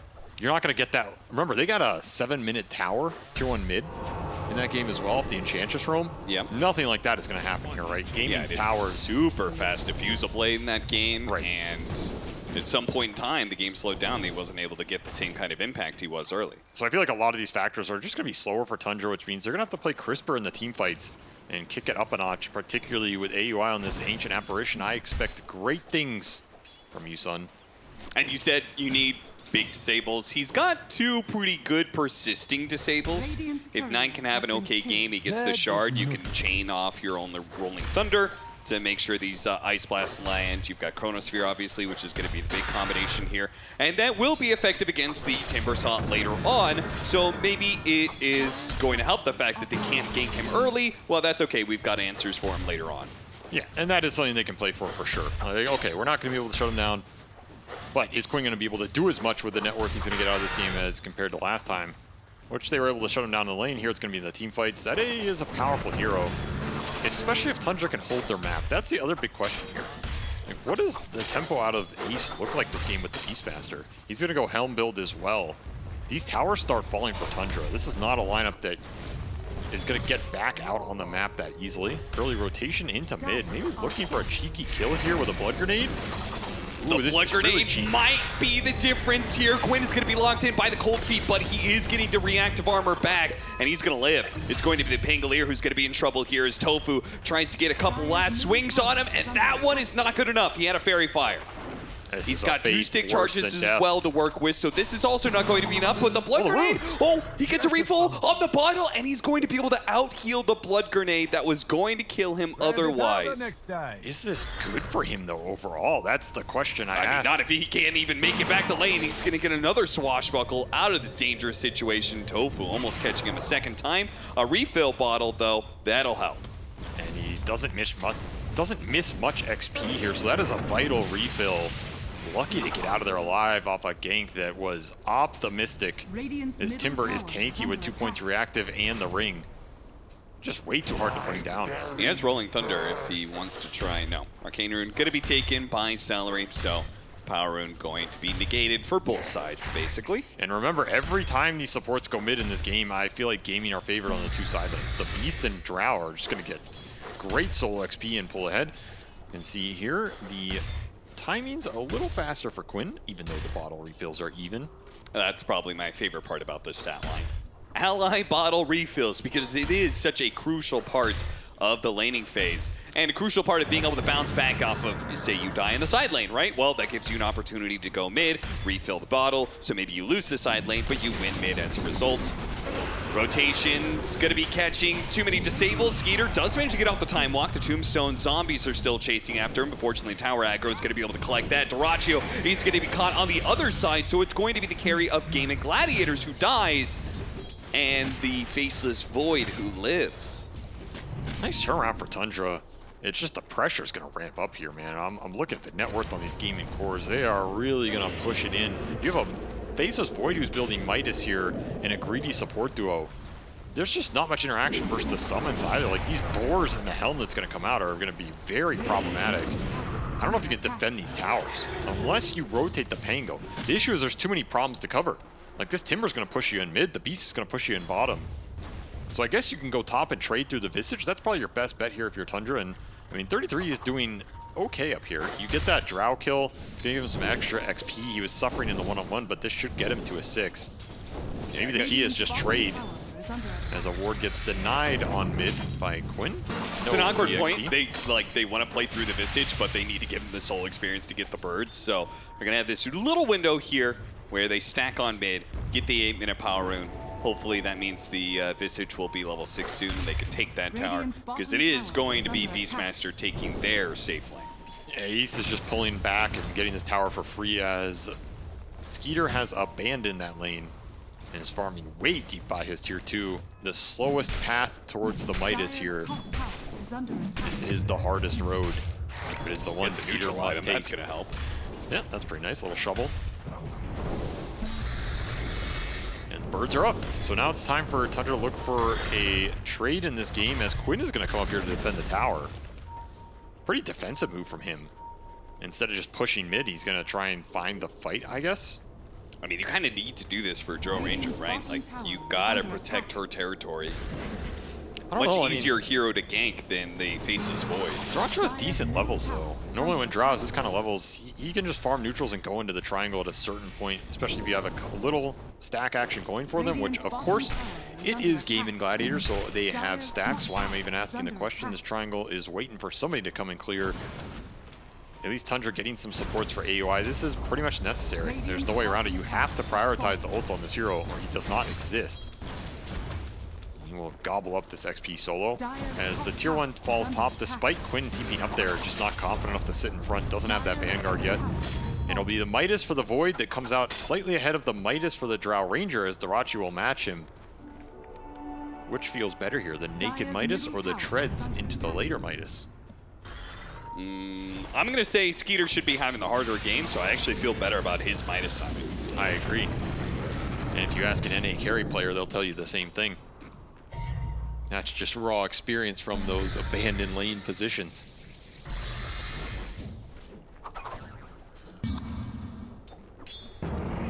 Nine, think about rolling for this 10-minute rune. He doesn't even have to, he's just rewarded again. For suffering through that Timbersaw matchup, the game has decided to give him a haste on top of a shield rune. And he has some stacks of his own. So stack action on both sides. Wait, what was that number? Was that stacks? No. Yeah. Pango has 8 stacks. Apparently. Total stacks, I think, is 12 to 8 to the favor of Tundra, which, once again, not surprising. Even though Gaimin Gladiators always does stacks, Tundra always does more than any other team. Oh, okay, there we go. Wait, what was the other stat? Oh, runes. Oh, okay. Oh, it's actually Gaimin Gladiators who have more stacks then. That's surprising to me. I mean, they stacked the hell out of that triangle. But yeah, this one for 9 is not going to feel too bad. He kind of needed the recovery farm here, too, to push him towards this diffusal, as that lane matchup is the rough one. 33, occupying a lot of space up top. So honestly, this early game didn't go too bad for Tundra, all things considered, right? They got the tier 1 tower trade, they kept their tier 1 mid alive, they recovered their Pangolier off the tough Timbersaw matchup, and they got their Ancient Apparition to level 6. He's gonna throw it out here on Tofu, and he's just dead. Like that, stolen Impale into the blast. That's gonna be a really nice spell for snaking if you can get it this whole game, because extra stuns in this lineup are just pure gas. Honestly, I feel like Tundra in a solid spot when you have like this Faceless Void as well, who got out of the Beastmaster matchup and is farming up a storm with this Midas. Yeah, the way you say that, it just feels like you're cursing them. I mean, what could go wrong here for Tundra in this game too that has been so smooth for them so far? Yeah, after such a successful game 1 early game. Great combination. Great teamwork from the duo of Tundra. Snaking in AUI, the NA duo here. And some more stacking. This has been the MO in these European matchups for a while this year. And we're going back to the OG. Well, not OG, as they're not in this European matchup, but the OG stacking meta. Diffusal done. Didn't get the rune, but can't be too sad about anything as AUI will deny it away here. And Gaimin kind of want to get something done. They have Finger up. You have your Tombstone ready to go. Vanguard done on the Timbersaw, level 10.5. As this hero always gets massively leveled. Yeah, but if they overestimate themselves, they're trying to get something done, but they won't have their Drow. They won't have their Beastmaster, who just needs to push the helm of the Overlord timing, and they're going to be fighting into some timings on Tundra as well, with that, as you said, Diffusal Blade done, but also 33. I feel like Visage he's is getting to a sniffing point. this He's pretty tanky. That's just really good map positioning by 33. The fact he pulled that wave to the big camp, so he farms us back, and the next wave comes in, dodges that gank. Ice Blast coming in hot or cold. 9 bouncing around with the Rolling Thunder, should be able to finish him off with the Swashbuckle. He's not even able to get out the Primal Roar, which is important because 9 might have died to Quinn otherwise, but as it is, he's able to get away with the inhibit of Diffusal Blade, slowing down the Terror Blade. Now 33 pushes forward, and he's still going to get caught here. Tofu and Jirachu stuck around. Do throughout the Gust to be able to stop some of the familiars here. They're breaking through him, but he gets the second round of familiars. Now the turn, Jirachu, boom, boom, and a turnaround with the finger finishes him off in style, and a blast from 33. A fadeaway shot as he outplays the duo of Gaimin Gladiators. Oh, that Visage is tanky, and I mean, Snake King. This man played at Arlington. He's got some NA blood. Turn those finger guns around. You know what I'm saying? That is a nice spell to steal. He'll get the charge for the future as well if he ever gets to steal it again. And overestimating the damage here. That Timber's not in the gank. It's your Drow Ranger. Sacrifices some birds to tank up the split shot. This turn is not as fast as I think it could have been. Like, there's no drum charge popped here.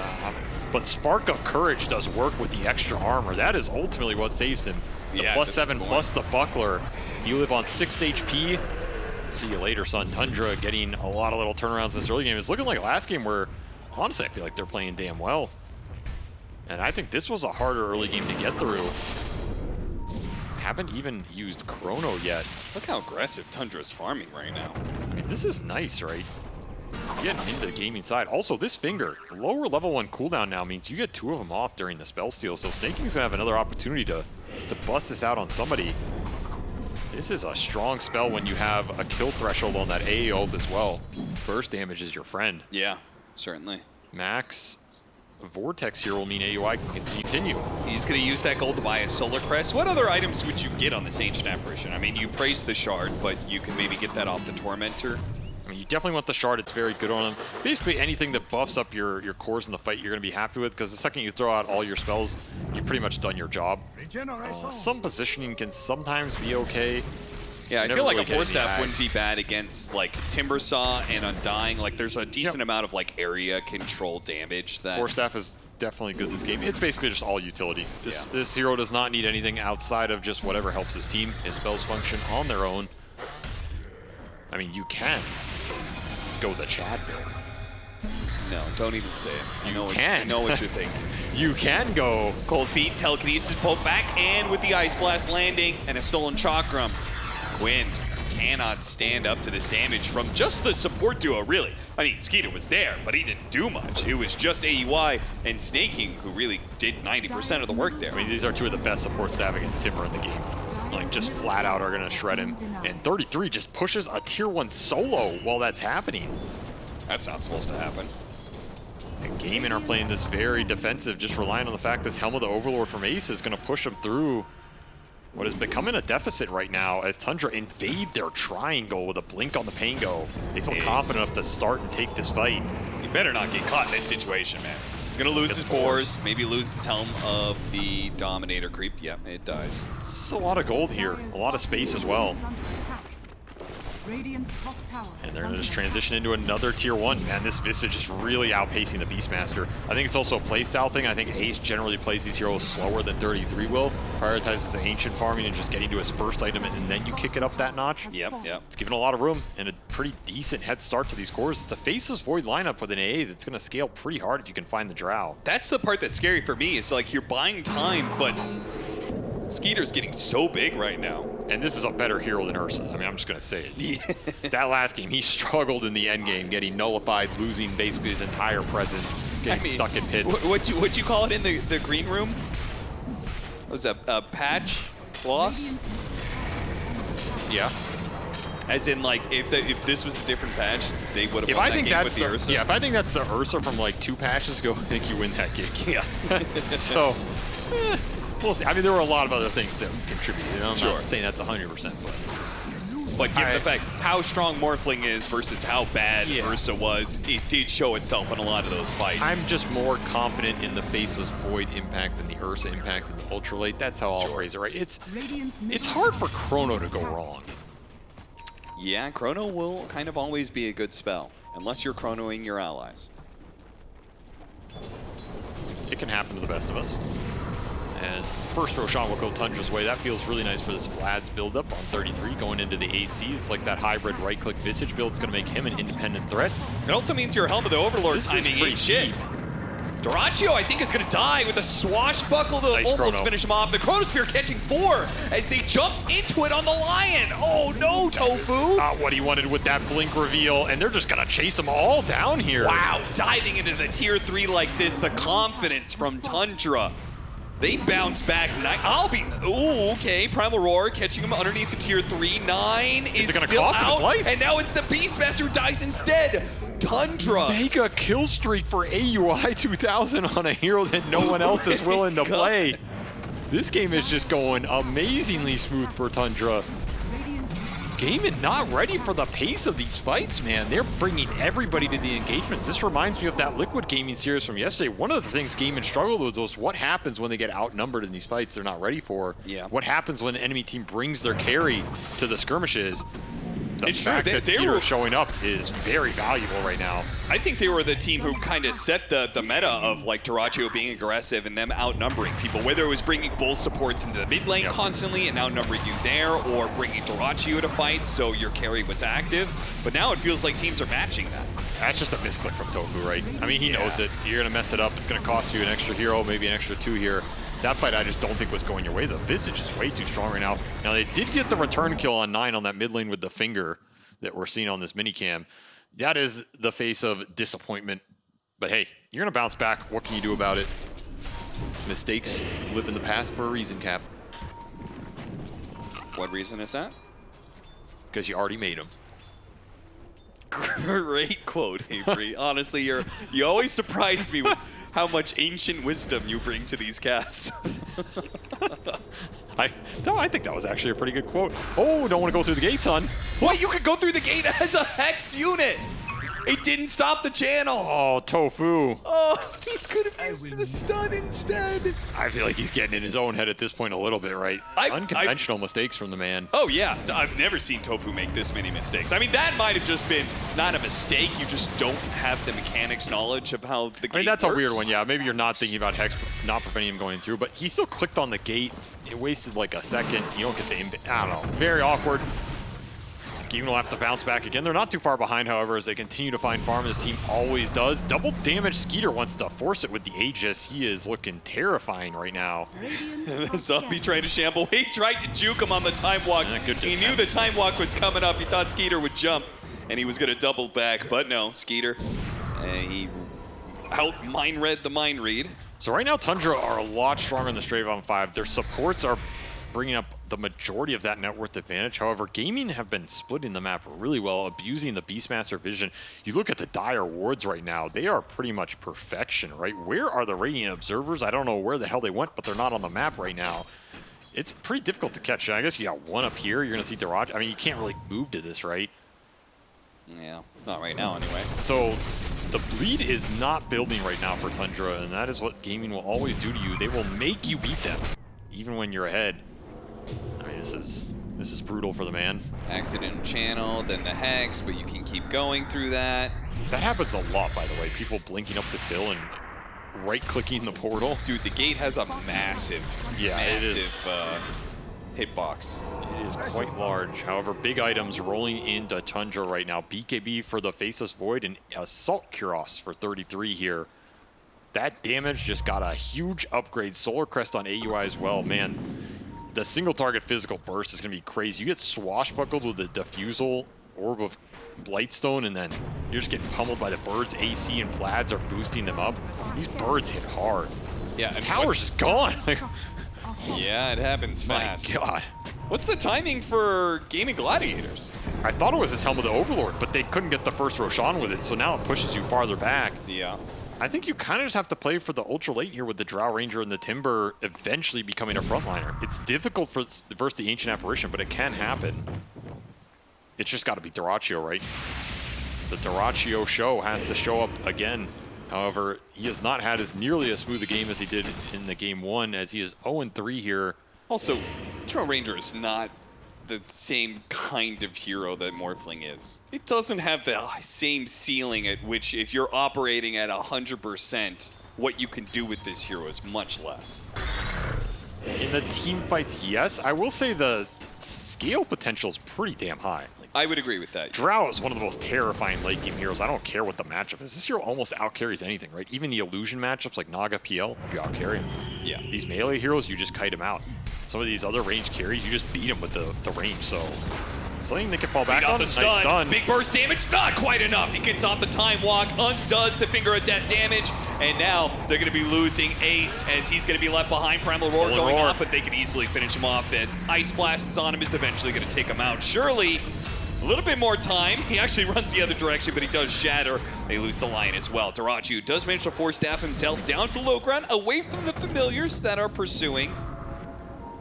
Is this opportunity to go high ground if you're Tundra? I feel like they're so damn strong with the auras on 33, and you have a stolen level 2 Roar on Snake King with an Eye of the Vizier and Aether Lens. The cast range on this is crazy right now. Yeah, you push this. You got to remember, 33 got that glyph out of the bottom tier too. This tower's just gone. Oh, look at that. Force step forward into the Roar. Pull them back in. They don't have the Ice Blast, but the stolen Whirling Death will cut the Timber Saw down to size. Damn, Snake King. Making this show his own here as Tundra strike back hard in game 2, and this should be a Rax. I don't think you have nearly enough time to respond on the Timber Saw. You can commit a Timber buyback here, but I think the damage is already done. 24-minute full Raxing here from a Faceless Void lineup that didn't even have to use Chrono. Gaming are once again stuck searching for answers in this game 2, as it might just come down to some high ground hold with the Drow Ranger. I guess Glacier is your friend? I don't know if Glacier's ever your friend. It might be in this case. I wonder how that high ground, how the hill, does the hill have any It has the same properties as a hill, yes. So I think... So does it have a cliff on it, is what I'm asking. For the rolling Pango. Oh, can he roll up I don't think he can roll up the hill. You're going to bounce off it. It's a Glacier cap. Glaciers have mass. He would slide down. Nine will catch the Undying. They're looking with the A blast behind. Will not hit though. Doesn't. Dyrachyo managed to dodge that one. Quinn gets up to the high ground. Ace wants to hit the Primal Roar with the Drill Ranger on the high ground, but he's too far away, especially after the Force Staff. And once again, the birds are just taking your base. Gaming do not have an answer right now for the aerial threat that 33 is. That's another tier 3 gone. He gets an instant resummon. Man, has his Visage pick put in work. All of this without an Aegis. Yeah, that's the thing. The tempo here is just way too fast for Gaming. They were not ready for how fast Tundra were going to be able to group up and take these fights. And I think it goes back to that early game, prioritizing the levels on the supports has really given them the damage to deal with the Timbersaw, deal with the Beastmaster on the front line. Like, who wants to go in and tank spells right now from the Gaming side? Nobody. And they don't have a carry that can really go in and do it for them, which is usually what they fall back on. Somebody's just going to have to bite the bullet and maybe abuse a buyback to take a good base defense fight here, because these spells are coming out on Tundra. It's guaranteed. You have no way to prevent it. And the initiations from Tofu have not gone Gaming's way, as the burst has not been there. This is a scary situation, because you lose one team fight right now, your base is going to disappear. And Tundra are not leaving your side of the map. 33 has just continuously been running down these lanes. The birds will go in again. Your Rax is gone, man. In the course of a TP duration, you just lost a Rax. What the hell? Dying's gonna go in. They're gonna try and burst down this Timbersaw with the Ice Blast coming in. The chain stuns cannot be stopped. They do not have the saves on these supports. Tofu has a Blink Dagger, but they don't have a Force Staff to get the Timbersaw out of the chain stun. There's just no save right now in sight. You have Tombstone Shard. That's it. And Celery is just not close to these fights the way they're starting out from Tundra. Yeah, he's trying to guard Dyrachyo.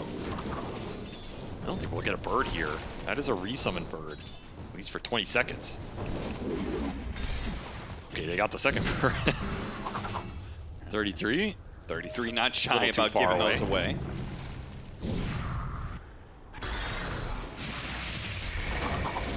Tundra just waiting for the next Roshan here.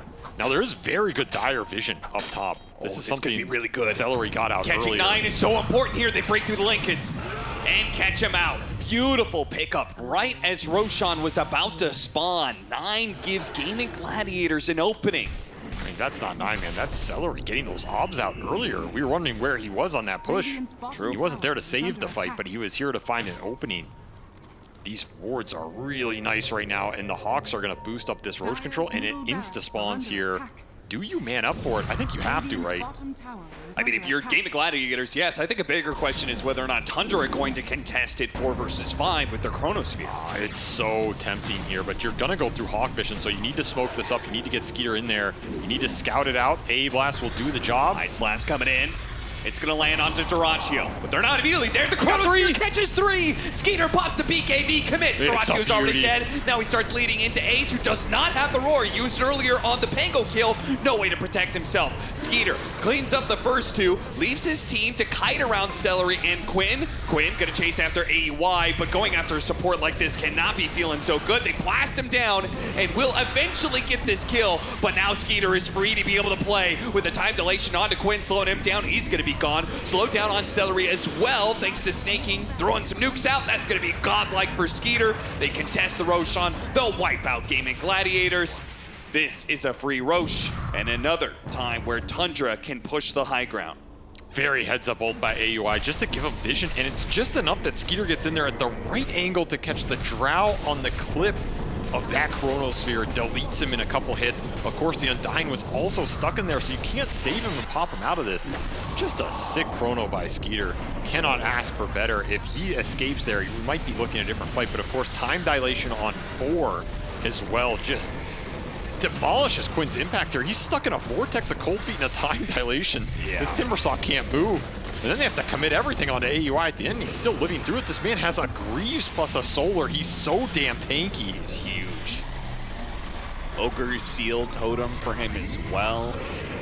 The burst situations are not in your favor right now if you're gaming, and the long fights don't even look favorable as well with all these time dilations and vortexes. I like the Lincoln's pickup from 9 too, just preventing the initial jump from this Lion. Just a Lincoln's on him, a Lincoln's on Skeeter. The defensive capabilities fully there for Tundra, making these jumps nearly impossible. And now you have a Cheese and Aegis to let you force the high ground again. It's quite nice, actually.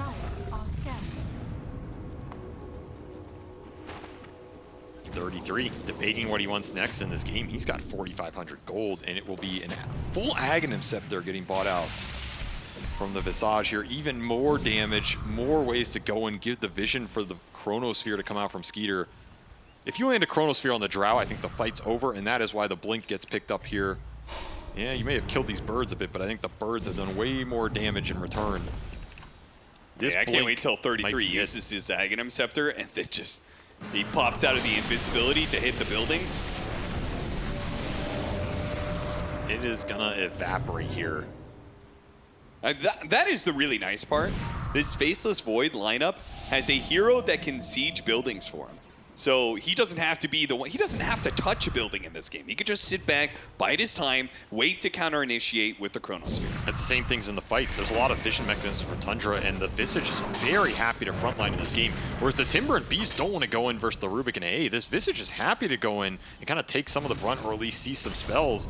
If he gets gone on, who cares, right? You're going to get an amazing Chrono. At some point, Duraccio has to show to start outputting damage. That's the other big factor here, because of how much the time dilation is screwing with the Timber. And that means he's susceptible to getting turned around by the Faceless Void. That is, if he gets the Blink out of the Chrono, that is what almost determines the fight here for gaming.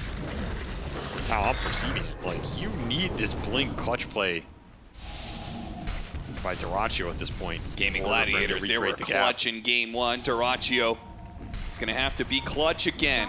Silver Edge and Blink Dagger. Lots of mobility for him to set up in the right way.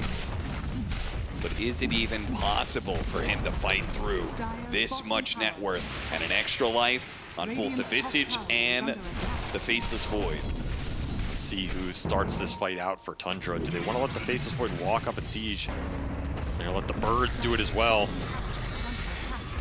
Blink Dagger for the Timber Saw. Remember, there's a considering. There's a cheese on this Visage, so if you don't burst him, he just turns all that around against you. Yeah. Tundra will play it safe for now. Like Look at 33. He wants to make the call. He wants to catch them perhaps somewhere in this top lane. He was They've thinking about already it. taken down some of the buildings. He was looking for Dyrachyo if Dyrachyo wanted to leave the base. The second they see him mid, okay, back to bottom. No need to cut that top. He also has a gem on this Visage. We'll see all here. They're just gonna force it. Gonna be the blink away from Quinn. Great reaction by him. Primal Roar doesn't go off, so 9 stays alive. But he does create the space for 33 to bring down the... Oh, got the there's Drow. Chronosphere. The Caught save. the Drow Ranger. They have the same side of the Tombstone. The blast gonna come through. It doesn't hit Dyrachyo. He pops back out and it blinks away. But Skeeter chases after him. No, he time walks backwards. Ace gonna be pulled back in with the cold feet. The Gaimin Gladiators are dodging as much as they can, but they're just running out of steam here. Dyrachyo kiting successfully for now. Can he come back into this fight and get anything done, though? You're just going throne. Your Megas are already up here as the birds are just clearing through the objectives. Yeah, you can dance away, you can survive as much as you want, but if you retreat forever, then Tundra will take your entire Your tier base. 4's gone. Your throne is disappearing right now. You have to start killing heroes. You have to start killing birds. They try punching back, but they're going straight for the throne. Wait, Faceless Void, Dyrachyo, he's not sure which one he wants to go for here. Time walk away, Skeeter is gonna be able to help finish it off. GG. And we are going to a Game 3 Tundra. I honestly was very surprised to see how quickly they were able to bounce back in this Game 2 after a Game 1 that they probably felt like they should have won. Maybe that's why. Like, this is a very confident team and a team that's not going to crumble. Like, these are TI champions. You got to respect them. And there's a reason they have gone as deep as they have in a lot of tournaments. I don't know if they were too sad about that Game 1. Looking at the cams, the body language, the way they're communicating, they were kind of laughing it off like maybe we should have won that game, whatever. Let's go Game 2. And this one is incredibly decisive. Gaimin get 4 kills in 34 minutes here, basically a shutout. Almost none of their cores had really good impact. Tofu with some botched blinks, and then the laning phase. I go to some of these small things Tundra did to get out of what looked very terrifying initially. They just cruised through it. And man, his MVP this game, 33, right? This Visage just did work in that game. Yeah. Took every building, won his lane in a sense, like as much as you can expect for Visage against a Drow Undying. And damn, was he absolutely terrifying. 4-0 and 18 for 33, the Bird Master here, as he does not die a single time and claims every building in this game. Well, it shouldn't be too surprising. The TI-11 winners and the TI-5 winner all have that clutch factor to them that allow them in this elimination series to push it to a Game 3. Yeah, they did not suffer from any kind of fear on this pressure side, or maybe they thrived on it one way or the other. Tundra, they forced that third game out of Gaimin Gladiators in style. This was, you know what, this was very similar to Game 1 in terms of the amount of pressure they were able to apply onto Gaimin Gladiators, but this time, they just did not give any chance for a comeback, unlike last game. And yeah, we're here to break it down. Fear, this was fantastic showing coming out of Tundra again.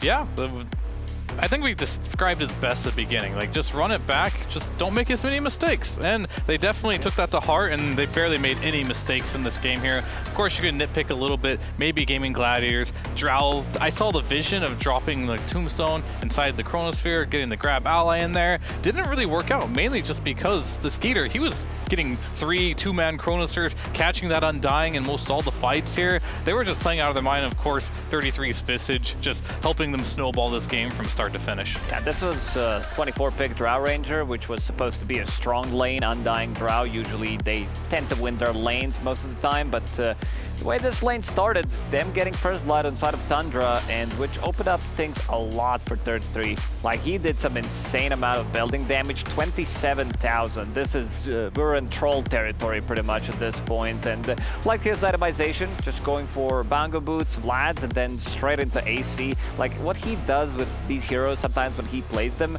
like Tidehunter, he'll buy a casual Blightstone, you know, he'll take Dragon Scale as a neutral item to be able to just put more pressure onto towers, and that's why I always loved him as a player, because of all small things that he does, all of these small items that he can buy on the heroes, and on these heroes he shines the most. I mean, it's wild to look at him at 4-0 and 18 with 0 deaths when he was so close. That one time he got ganked at 9. He was like an inch away, should have been dead, ends up getting like a double kill and surviving, and he had Tranquil, so he didn't even have to go back and heal. It was just an amazing moment that got him ahead, and Visage is a hero when you're ahead, that it feels amazing. Yeah, and it looked amazing. I think that maybe is going to be a hero that's going to be put more on the radar for Gaimin Gladiators in the third game. I want to also talk about the fact that we saw AY put in a, well, semi-uncomfortable situation, or at least that's what Gaimin Gladiators thought, because they figured, you know what, we'll ban out his Enigma, we'll ban out his Enchantress. What's he going to play fair? What's he going to do? Apparently he's going to pick AA. And he crushed it. No, he did really well on this hero, and he ended up with 6-1 at the end, which is pretty crazy as a support, but they need that type of hero where they need to put some damage in the Chrono. We talked about Snapfire maybe, Phoenix. Didn't really think of AA, as most people don't, but in this particular game, it really worked out. They needed that extra damage in the Chronosphere, and the big thing is he didn't die very much, and that's been AA's biggest problem, is you have a weak lane, you die to this Beastmaster a bunch, but he had great positioning. Great positioning also in the fight that we have chosen for our STC play to analyze, because this was a fight where, well, spoiler alert, it was the ultra kill that, well, the mega kill streak that the AA got eventually. Yeah.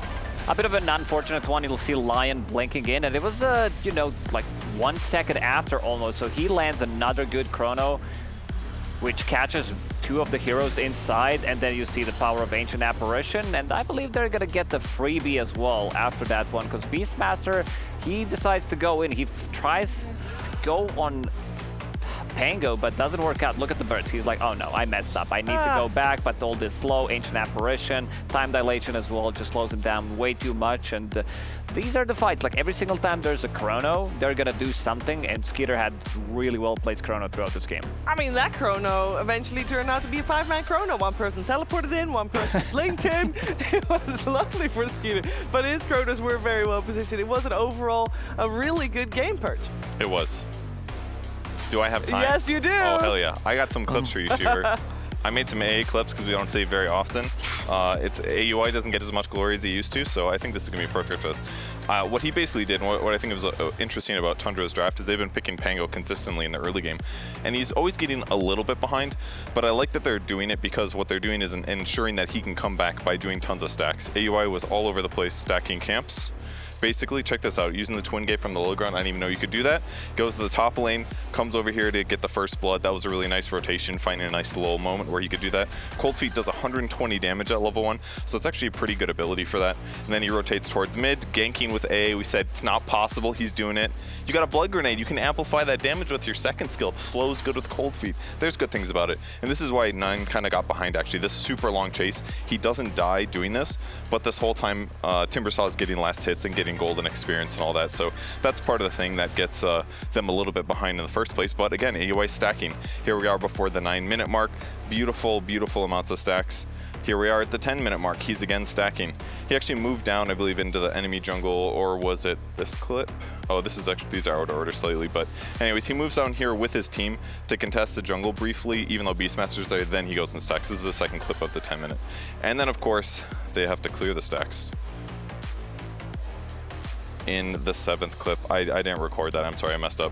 They cleared him later with the Pangolier. It was very effective. It got him much more ahead. He's actually more competitive here at the edge of the laning stage here, sitting at 4.3k net worth behind Timber, but it not only helps him, but it also helps the A as well. Got a 6 online, got kills. It's pretty effective. Very effective. I've got a very important question. Do you have to cut the tree to be able to use the gate from the low ground? I didn't investigate that far. I think you do. I think you can't have anything in front of you, otherwise you can't use it. Such an AUI move, actually. Just it is. It really is. You find the one place, because I didn't know that. I didn't know either. That's pretty cool. I mean, that ties in also. We saw, you were talking at the start of the series earlier that you thought it was going to be very important, the moving around the gates. Yeah. And we have not really seen gaming do that this much this series. Yeah, they haven't, and it really shows like some of these POS 5s, the ones that can do it the best. AUI, he ended up doing a little bit, but he even made the mid plays, but support rotations have been key around this like 5-minute, 20-minute mark. You could get through the gate, try a gank, and then all of a sudden you go to mid for the 6-minute rune. That seems to be the general rotation right now for the POS 5s and 4s. Yeah, and these like carry heroes like Monkey King, Faceless Void, when he has Chronosphere, he doesn't have to TP to a mid lane. He goes to the gates and threatens the kill on an enemy carry hero, which is always going to be potent, so watch out for that. Watch out for that, and I think at this point it's also important to note that audience members here at Riyadh Masters should watch out for Jenkins, because what on earth is he up to? Hello. I'm in the audience. I was sitting next to him and your family, I think. Yeah, I was sitting next to me, my mom, and one of my teammates. And you're a racing gamer, right? Yeah, so we're here at Gamers 8 for ESL R1 for Rensport. So that's why we're here, and we're just vibing around, enjoying some of the atmosphere, and decided to come and sit in the Dota stadium and don't know what's going on, but having fun. I wish Dota players were as social as you are. This is the easiest interview I've ever done. All right, those teams you just watched, Tundra, they won the last TI, so they're the world champions. And then the other guys, Gaimin Gladiators, are the current best team on the planet. That was not a question, but was that a hype match? Were you hyped up? I mean, I was like confused because it was the lower bracket match at first, but then as soon as you told me the stakes and what the two teams were playing, I realized it was actually a pretty big game. But yeah, I enjoyed it, to be fair. It was really good. How does it make you feel that the Dota 2 International has $50 million prize pool? It makes me cry a little bit inside because I know that our tournament's very small compared to this. But you know what? It's good to see esports is on the uprise. That's right, ladies and gentlemen. Esports is on the uprise. I have no idea how to segue this, but back to you at the panel, whoever the host is. Thank you very much, Jenkins. And yeah, this is, well, we're about to watch one game. And the decider game will make sure that one team gets $200,000 extra on their prize money. And either way, both have already got $300,000 sitting waiting for them. So yeah, there's a lot of stakes for one best of three. And with the decider game coming up, one game left remaining. And I need to talk about this series because I thought coming into this, and I think with me many more, you got Tundra, and they have not looked good in the group stage. They went 4-10, and they're going up against Gaimin Gladiators, and we've seen them in grand finals all the time, Lacoste, and we thought maybe Gaimin Gladiators is going to have an easy road. Yeah, maybe, but you never know. I'm a little afraid that something similar might happen. What happened yesterday with the BB team against 9 Pandas, where it was in the bag for 9 Pandas. Like, first game, they managed to lose it because they didn't have enough late game. Tundra, they should have supposed to win first game, and now they win a second one, so I could see, some overlapping happening here, but need to see the draft, and so far, Tundra's draft, they looked really good. Like, there's no complaints whatsoever. They're playing with their coach, and he's also leading them inside the game, drafting for them, but also being a part of the team, which I think is a great benefit. I mean, both these teams are kind of interesting because they do get losses in their group stage. Obviously, Tundra much more this tournament, but once they get to, playoff bracket, they are so scary. They're so good at winning best of threes. So it's sad that we are gonna have to see one of these guys go home, but they're both so good, and yeah, we'll see what happens game 3. I'm sad, but it's the nature of competition. One team always has to rise above the rest, and of course one of these two teams will win. I will say that both games so far that we've witnessed, Fear, one team has risen above the rest, especially in the first 15 to 20 minutes. I feel like Gaimin used to be the team that had everybody's number and was always so good in the early game. Tundra is stepping up, and they are looking better. Yeah, the last game was supposed to be, they got a comeback. They're supposed to demoralize Tundra. It didn't look that way at all. Tundra just came back into the game as strong as they did in game number 1. And that is very concerning if you are on Gaimin right now, because you just lost 2 early games very badly. And one of them, you kind of got gifted back in a way. Sure, your late game was good, but you had to do a little bit of throw in there if you were Tundra. Are you going to are you going to lose 3 early games in a row? Is Tundra going to make mistakes in this series? It's a little bit scary now if you're Gaimin. Yeah, and also because this is the only time ever that Gaimin has been in the lower bracket with elimination on the line. Yes, they've been in grand finals, but normally they were always 1 or 2 games up. They haven't been in this situation with elimination, so that does make sometimes people do crazy things. They might go for crazier drafts, Lacoste, because there's 2 options in this scenario. Yeah, you either win or lose, pretty well, much. These are the 2 too. options that you have. But I feel like we're not going to see too much experimentation. I think this Ancient Apparition caught them slightly off guard. It was a great pick overall. I'm going to change my mind here a bit when it comes down to, because I've seen Ancient Apparition ganking the mid lane, going through the gates. Blood Grenade, again, this has been used very well from solo, Vortex like Blood Grenade. Vortex Blood Wow. Grenade, it seems very potent. It's just the laning stage is not as good, but they left Faceless Void alone. He's one of those heroes that, you know, can sustain on his own for some time, and especially if you get him off to a good start. So not really a surprise there. So then there's two overarching themes, because Skeeter in both games, Purge, I mean, on the Earth side, crushed it. On the Faceless Void, he crushed it. Maybe a little bit more effort put in that, well, for Gaimin on the offlane. I don't know if it's necessarily shutting down Skeeter. I say more it was the Drow Ranger pick is not as conventional, and it was a cool idea. That was the wild, crazy thing that we saw from that game, actually. I mean, sure, whatever, but Drow carry, not very common, so I think Dyrachyo just need a more consistent hero. Okay. Well, that sounds like an easy fix, at least. We should be moments away from the draft of game number 3, the deciding game here at Riyadh Masters. In the lower bracket, Gaimin Gladiators and Tundra. Their opponents for the next series is already known, as we did earlier see... what did we see? We saw Quest moving forward. Yeah. That's what we saw, exactly. They 2-0 PSG LTD, so they are waiting for their opponents, which is the winner of this one. Gaimin Gladiators and Tundra. Game 3, Tundra banned the IO. I mean, why not? They've banned out IO and Brood all games so far. Gaimin might want to change things up. So far, they've banned Enigma every time, but the first time they banned out the Snapfire, second time they banned out Enchantress. But maybe now that they know that you can't fully shut down AOI, do you still want to ban out Ensphere? Because I know you're a fan of that. Well, the snap didn't even get touched in game 1, or game 2, sorry. They banned it in game 1, so you don't need to ban that either, apparently. No. So what else do you ban? What, ban the AA? Is that the play? No. I don't think we'll ever reach a first phase ban AA scenario. That would be, I mean, that would be madness. That would be madness. It just seems clear that Tundra is going to play 9 with Pangolier. Like, that's going to be his hero. Yeah. Like, you don't really need to ban Snap, maybe. Like, Snap from the mid is the scariest position, so I think that's why it's being left alone. Oof, Broodmother's left in the pool. Both of these teams, two of the finest players on the Broodmother, pretty much. So, do you ban it here as Gaimin Gladiators, or do you want to leave it in the pool, thinking that Tundra will not first phase it?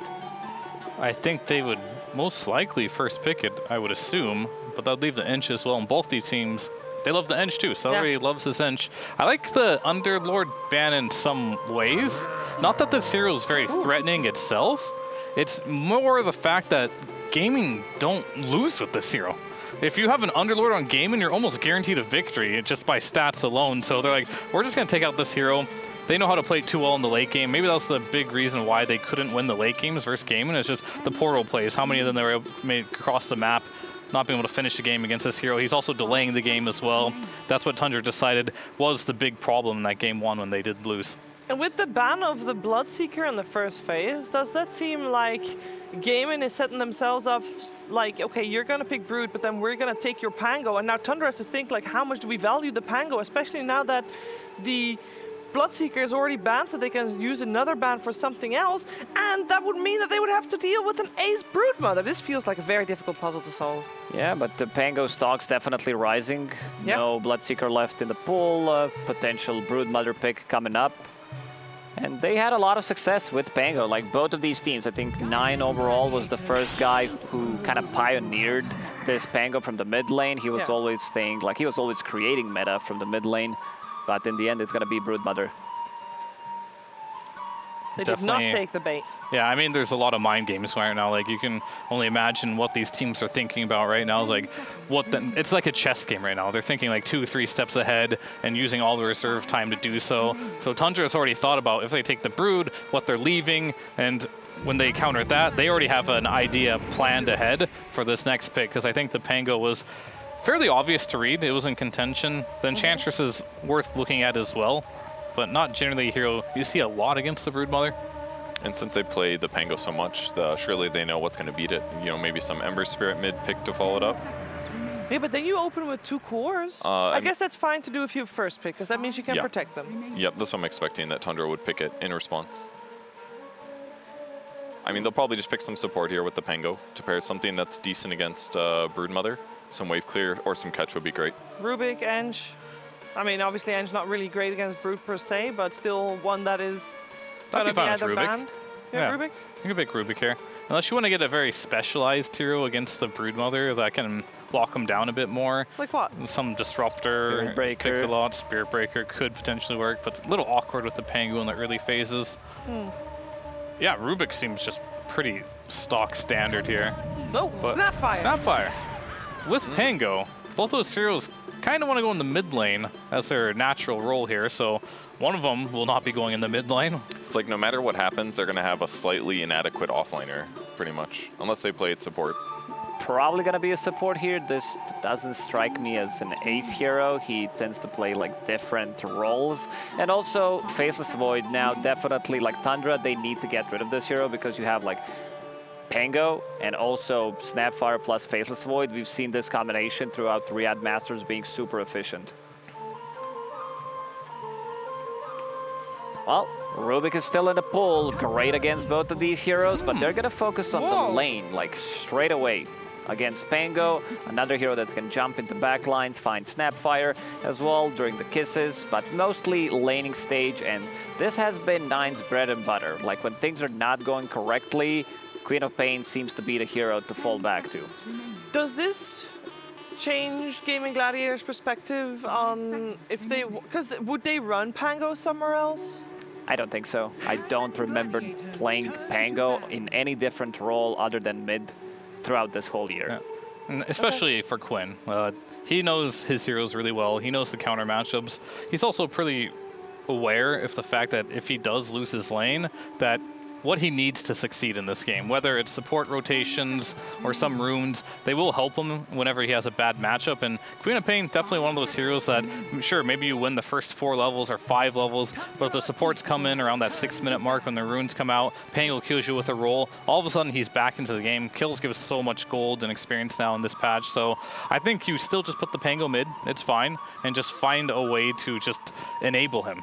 You still need 2 more supports you can pick. Or one, depending on the Snapfire. Because is Snapfire good for the rotations? Like, it's fine. It would be played by Tofu? Yeah, no, I think it's fine. You could always cookie the Pango in, but I would like to see one more control here. Now the Disruptor, to me, or the Lion, seems like a really good pick for Gaimin Gladiators. That one more support that has just like that reliable lockdown. Oh, we got the Naga and the Ace banned out by Tundra here in the second ban phase. Enchantress is already removed by Gaimin Gladiators. They also ban out the Faceless Void that we just saw Skeeter play with great success. Yeah, I mean, it's a great pick for them, but they also don't have the first pick in the next phase, so they wanted to probably get rid of it. I like that they banned Naga Siren. It's just great against Broodmother. Queen of Pain also doesn't like to play into because she runs out of steam. If she blinks in, uses her whole toolkit to try to get a kill on Naga, we're talking about like 2-3 items on Naga Siren, you're not getting a kill and you need to be super careful. Orchid build, End Snare, so it could cause a lot of issues, and it seems like they're just banning net heroes now. Yeah, net heroes are good against these heroes that need high mobility. That's what we talked about. You need better lockdown on Gaimin, and Tundra are banning some of the best heroes to do that. Oh, one of the things that we saw Team Liquid actually do yesterday when they needed that, they just had the clock with the Orchid. Nobody could go anywhere. Oof, this is very specific because Boxy popped off in that game, like not the first blood. It's you know, very hard to replicate. That's true. That is true. All right, we got the Terrorblade. It's the final ban for Tundra, and this will be Gaimin Gladiators banning into picking. Yeah, I'm definitely agreeing more towards the Lion type path. I mean, they could still play something like Batrider or Rubik still, or maybe Scarith Mage potentially, but yeah, their reliable lockdown is not going to be very good if they go some of those less stun heavy heroes. So definitely favoring that the Lion is their first pick out of here. Yep. Now Rubik's still indeed removed. Not a big surprise, and they'll end up going for the Disruptor that you mentioned earlier that is good at catching the Broodmother. Yeah, I mean, versus these 2 heroes, it's always nice to have a hero that can displace. And I think the choice they made between Lion and Disruptor here really just came down to the Broodmother. And really hard for Lion to not only see the Broodmother when she's in there, but doesn't deal with the spiders as well because you have to get in close range. Disruptor, if you ever get your Q on top of him, you'll see him through the trees, glimpse back pretty easy into the kinetic field. Same thing for Queen of Pain. I just believe Disruptor he has longer range catch than Lion does, and that's kind of what they need against these specific heroes the most. And maybe a better 5-4 spread as well. If they end up picking some like Lion works better as a 4, that forces Snap maybe to be a 5, which isn't as good. Disruptor can be the flexible 5 with catch that they need. Oh, I love it. You know why? Because we actually... Because you love the hero, that's why. Let's be honest here. That also, but I liked it a lot for the vision in the previous game. Yeah. And I think that that's something cool, especially now with the Spirit Breaker also, that could really make use of that vision together with the Spiderlings. Yeah, as soon as they used this Ancient Apparition pick, I'm like, well, they're gonna need something to lock them down, some low cooldown. So Spirit Breaker, that's gonna be his job. Also, another hero that can like leave the lane as soon as Broodmother gets level 6. Sure, you can also put pressure on the lane. They don't know what they're playing into yet, but Tundra, very mobile. Broodmother takes a lot of your map. Another vision hero allows Spirit Breaker to get charges in. Queen of Pain with the follow-up, some extra global presence as well from Ancient Apparition as soon as he hits level 6. Yeah, and you know, if AA wins this game, I'll admit it, this hero's OP and needs to be nerfed next patch because he's picking it into no heroes that really get affected by no lifesteal. Yeah, the lifesteal or regeneration. He doesn't have that many stuns from his cores in this game as well compared to last game. It's a very it's out there, right? Normally when I see AA games, like he has a purpose, like he's playing versus a Timbersaw or something, he'll shut him down, but none of these heroes particularly care about Ice Blast at the moment. It's just the raw damage and maybe the vision, as you're mentioning, that they value. The big thing is what we said previous game as well is Enigma is banned, his Enchantress is banned. We do need some comfort for AY. I mean, it could be just like legitimately a saving strat thing. Like they're like, I know this hero's good. Let's try to rely on it here before we get eliminated. And the other thing that it does well, it stacks super easily. You can stack with Ice Vortex now. So he's able to get a lot of stacks for his mid laner. Every single game, Tundra picks a mid that can clear stacks. It's going to be Quap this game. So if they feel comfortable in the lane and they feel comfortable with its damage and its stacking, then that's going to help ensure that they have the right team even if the lane goes bad. Same as in game number 1, we'll have both teams leading carry for the last pick. So you know that 4 carries are going to be banned out, which leaves not a lot of heroes in the pool. So you're going to have to choose, maybe go for even something different, something that we haven't seen yet. Yeah, I mean, Void's gone, Sven's gone, Monkey's gone, AA, he generally likes to play with these stuns. Skeeter, he does love his CK. That's something that's still in the pool that can lane with the AA. Possibility. That's an old school combo. Came to my mind, but against like Darkseer and Pango, mostly Pango. Well, I'm just naming you stun heroes that are left that carry. The list is quite small. Naga's gone as well. Like Wraith King. Oh yes, Wraith King and the CK. Old Skeeter. Skeeter would be happy. Yeah, he would be. Unless he loses with the heroes, because they're not very strong right now. And he gets hit by a Quap Dagger, and he's like, all right, that's my contribution for the fight, guys. No. Yeah, no Wraith King, please. I think that hero cannot be picked in most situations. Okay. CK, we haven't seen him a lot, but in theory, I think the it could time work. that we saw him, it actually worked out. So if there's someone to play CK, it has to be Skeeter. Like that's as far as I know with that one. They picked him once this tournament, they lost. It looks like. Okay. But did he have an AA? Probably not. Yeah, so hard to say. We got the TA band coming out from Tundra because we also on the side of Gaimin are looking for a hero for the Rat Show, and that also means that our Snapfire is position 4. It's been a little time, been a little while. Yeah, some teams do run it as position 4, which I think is still fine. You know, the hero started as a support pretty much. Saw some play from the off lane, mostly from South American teams, but now definitely feels like a position 2 cemented, but still does a very good job when it comes down to supporting, buying like these smaller items as well, but also scaling. Still Deuce and Slark potentially. Yeah. Seems like a weird Deuce game if they want. I mean, you don't want to pick Deuce on the Darkseer, right? Most likely. Oh, that's true. Yeah. And then they're still so low on stuns. It's really just Spirit Breaker. Can you rely on your POS 4 that way? And they banned the Juggernaut, so. You can't count Cold Feet as a stun either. It's kind of sad. A hopeful stun. Yeah. This is not an easy pick for Skeeter. Like, whatever he picks here, I firmly believe it has to be best for the game. Batrider, of course. No. No, it's a Brood. Brood off lane Spirit Breaker with Batrider, but still keeping like a flex open between Bat and Spirit Breaker. So they'll have to see I like that against the Darkseer a lot, actually, having the carry brood. I've seen it before. I forgot which series it was earlier on, but you can just sit there in your webs, farm against the Darkseer. You have pretty good pressure as well. A You have BB team good plays it a region. lot. Yeah, you have good region, so like you don't get affected by the Ion Shell too much. You do have the slow, which can combo with the AA, so it definitely makes sense.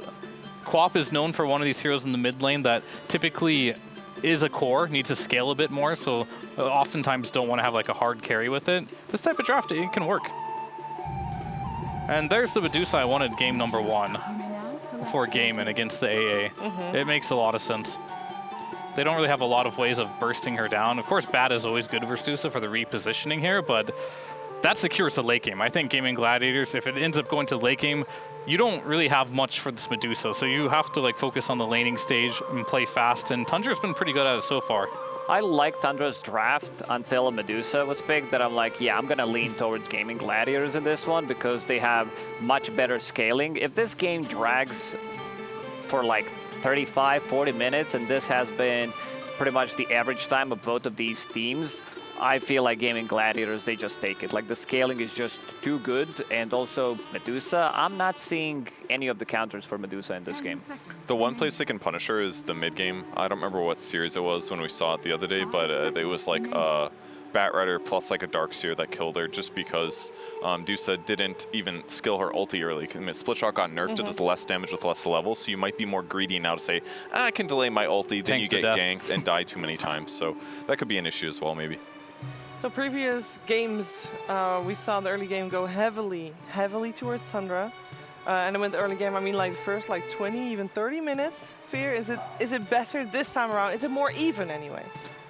I think I really like Gaimin's draft this time, I have to say, this time around. Last game I was like, the draw, I wasn't really feeling it. And this particular game, their draft for Tundra, it can work, but there's so many new heroes and things that they're doing here. It's like too out of the box for me to even understand it at a full level, so they have to pull off something that's going to surprise even me here, which it is possible. They've been doing well, but Gaimin's draft has been tried and true for a long time to be just strong, and it looks good all around. Yeah, Lacoste, Tundra, what do they need to do really well if they want to have a shot here at taking the series? I forgot which heroes they have, I swear. They got a Broodmother as a carry, the mid Queen of Pain, the off-lane Bat Rider. Oh, it has to be 9. Like, he needs to have pretty much the perfect game, and I've seen him do so, so should be an interesting one. All right, you said at the start you wanted to look at this mid lane. Yeah. So it's going to be one of those again. The Queen of Pain versus Pango. It is a classic Queen versus 9 in the mid lane. We're in for a good one here. The deciding third game here of lower bracket match between Gaimin Gladiators and Tundra. And let's head over to Cap and SVG for it. Team DK, Team Secret, Virtus Pro, LGD. Dota's history is full of stories of incredibly dominant teams that falter and fail at the most important tournament of the year.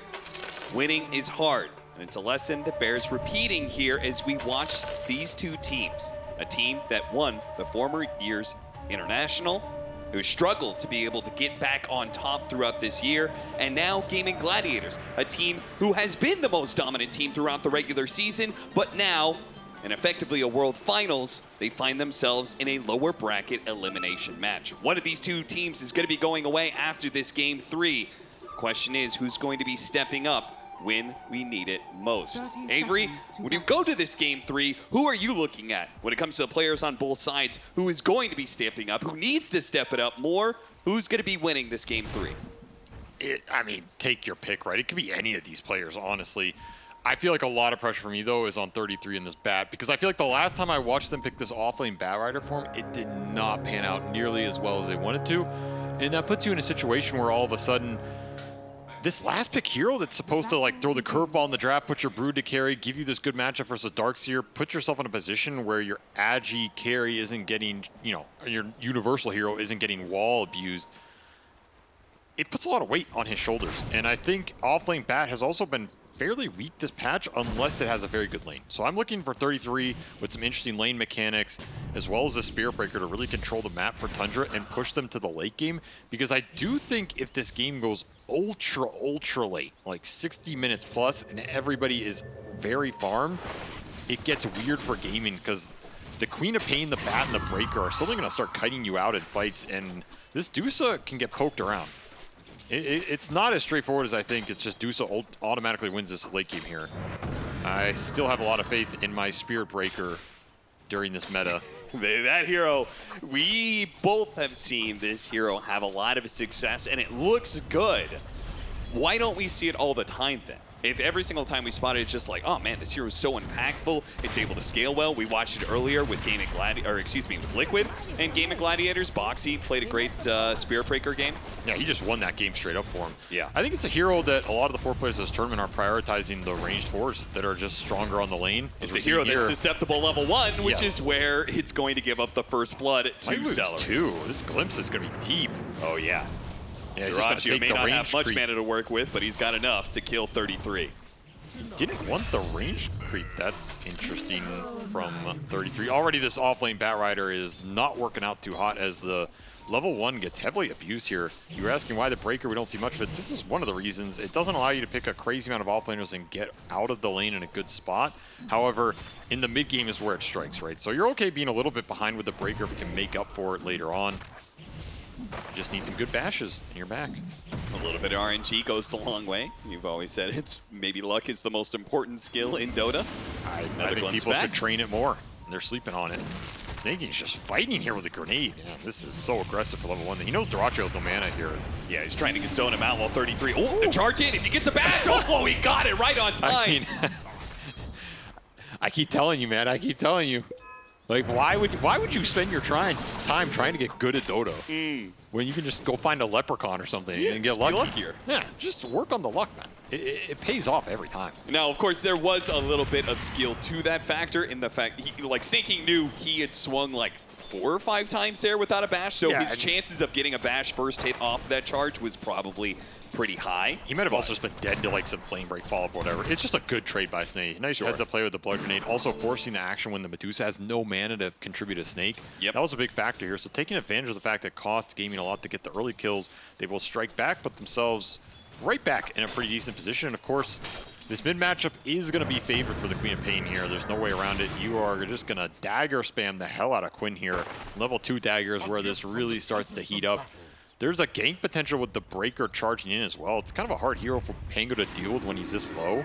So that's an option for Tundra. And of course, the safe lane going to be pretty independent with this Brood. This matchup is just great for him versus the Darkseer, especially when you're getting Lotuses on top of it. Another little poke and an aggressive move, and the bashes keep flowing here. So back on his Snake King. Tower shots. A lot of damage on his way out of here. He has the Lotus, so he's no threat of dying just yet. But it is another fight where Tundra are kind of pushing back against that carry. And I imagine this Deuce has missed a significant amount of CS because of that. 8-2, despite the early double kill they had. Tundra putting some good pressure on the lanes here.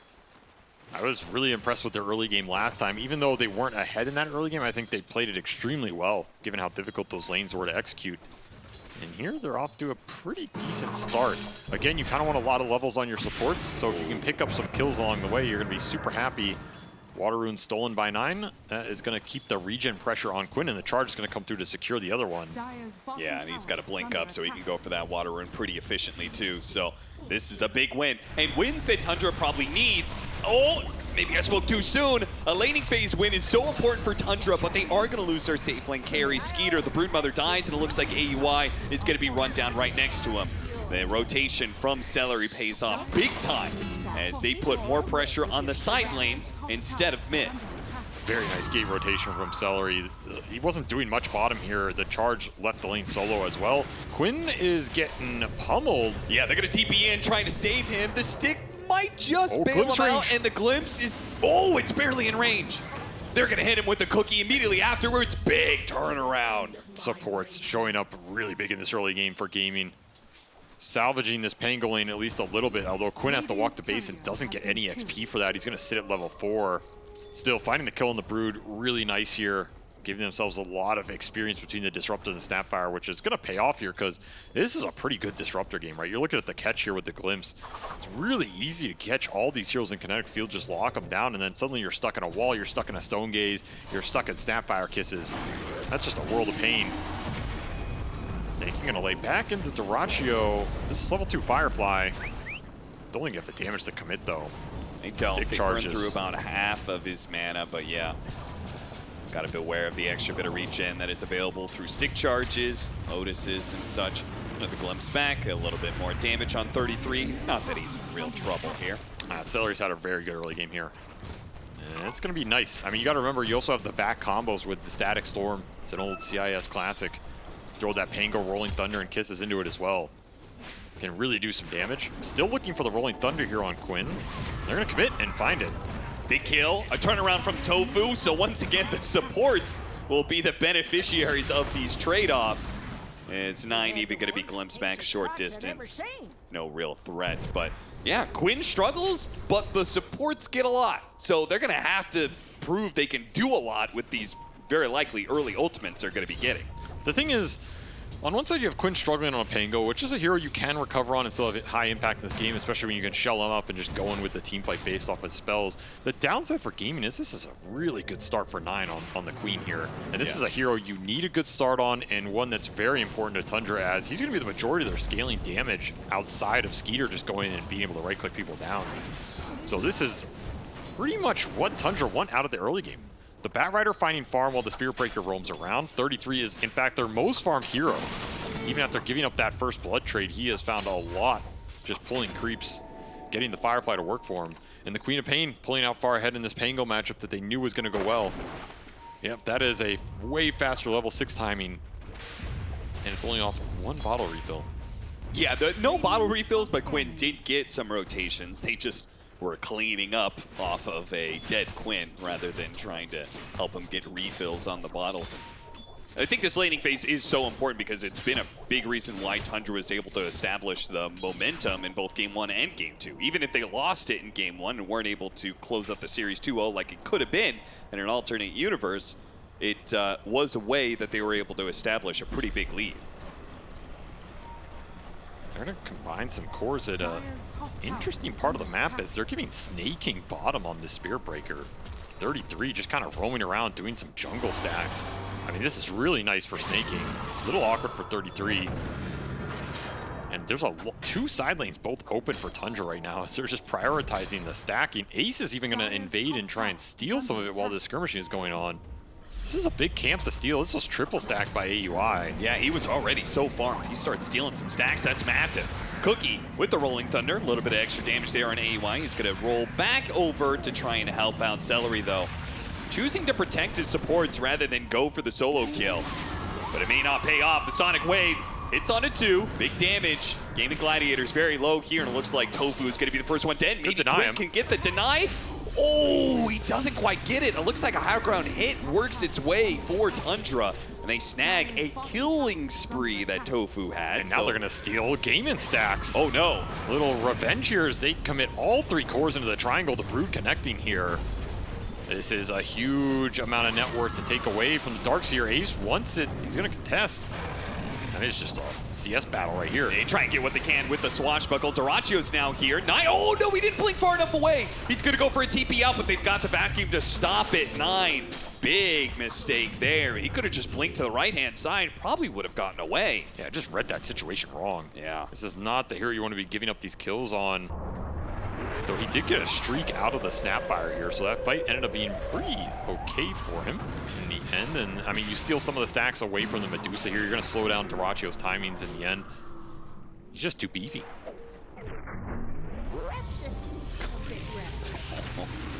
That was a high ground miss. It would have been a deny, I think, but... We're also already seeing the control that Celery can put out in these fights, right? Like, he survives versus the Brood. He gets the kill on the glimpse that forces 9 into an awkward position. This disruptor is pretty much the key to a lot of these early exchanges for Gaimin, and he has the levels to do it.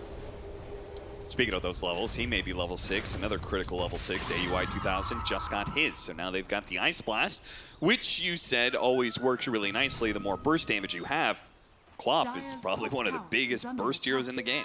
It's a nice combo. Like throwing down an Ice Vortex, you get the increased magic damage. Quap goes in with a dagger. It's pretty much as good as a stun. Yeah. You just cold feet stun him up, land an ult. These heroes work really well together. Like, it is a good AA draft, even though they don't have a crazy amount of AoE stuns like a Chrono or something. They have Lasso, they have Charge and a Spirit Breaker ult. It's good enough. The other 2 cores slow. Batrider's also a slow, so these Ice Vortexes are going to be really annoying in the fight. The downside is he doesn't really have amazing targets to A blast here. You know, like the last game they had that Timber Saw. It really removed a lot of the frontline potential from Gaimin. Here the Dusa is guaranteed going to be able to frontline for you, and you can't just A blaster into Oblivion. Siege Wagon will take away the last hit away from Doraccio.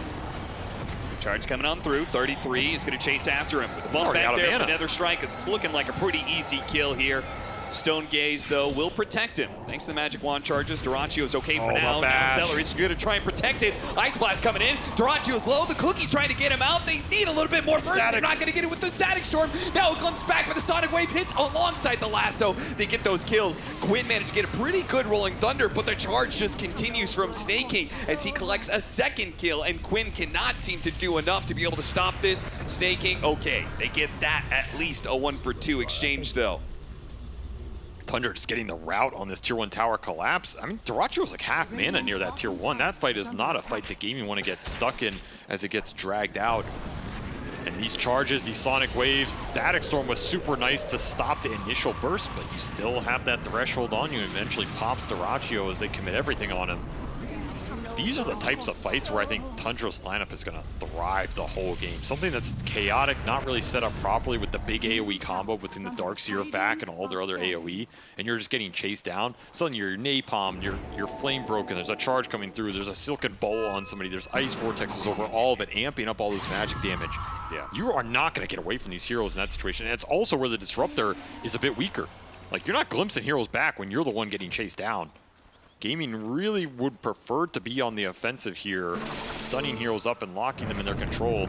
Pipe on Ace might be the key to aggressively look for that fight, as they're going to push into Tundra's areas, but nobody's home. Both side lanes getting shoved out. They are super dependent on magic damage. They will get the glimpse back on AUI 2000. They'll find a little freebie. AUI was pretty low on mana. Might not mind the trip to base there. It could have resulted in some Tier 1 here. And Tundra just farming out the map. Skeeter, by the way, has just been going through these gates with the Brood. Like, very interesting farming pattern. Just gobbling up both side lanes at once. Yeah, he's farming both side lanes and both neutral camps on each side of the map.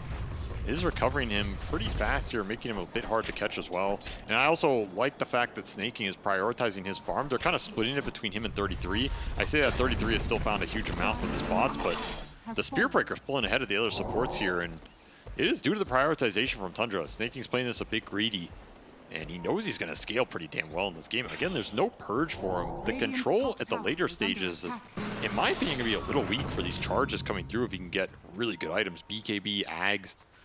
I mean, it sounds like a lot, but you get it pretty fast when you're winning fights. Yeah, certainly. And it would help significantly if their forward position could scale, because Tundra will have a little bit of late game issues, right? I'm still not 100%. I still don't think Tundra's that outscaled in this game. Okay. I really don't. I think Queen of Pain is a monster in the late game. The kiting potential is just so insane. And I think if you look at the damage output from Gaimin, it's kind of all in the Dusa. I mean, the Pango can pick it up sometimes, but not with the start Quinn's had. I feel like their damage sources are going to be limited if they can kite around this Dusa. Fight for the double damage. Quinn did not get it. Quinn, he rolled past it, and then it spawned. Bit unfortunate there on the timing, so it'll be a double damage for 9, something for him to be able to work with.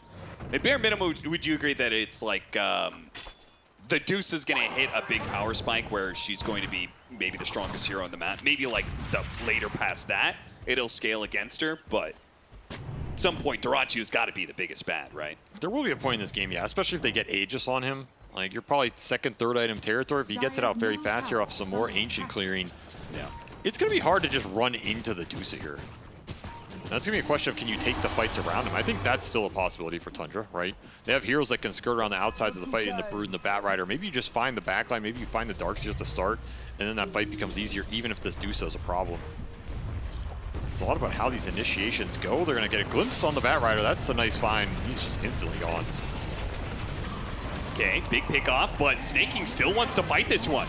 He's going to be cooking. Oh, what? Sonic Wave still managed to hit 2 there, but maybe could have hit a little bit more. The backline's going to be chased down because Skeeter is ready to go for this fight. He's going to catch the Snapfire. Celery's going to try and disappear into the trees, but he doesn't have a TP scroll, so he is either going to try to hide lost in the trees, or he's eventually going to be found.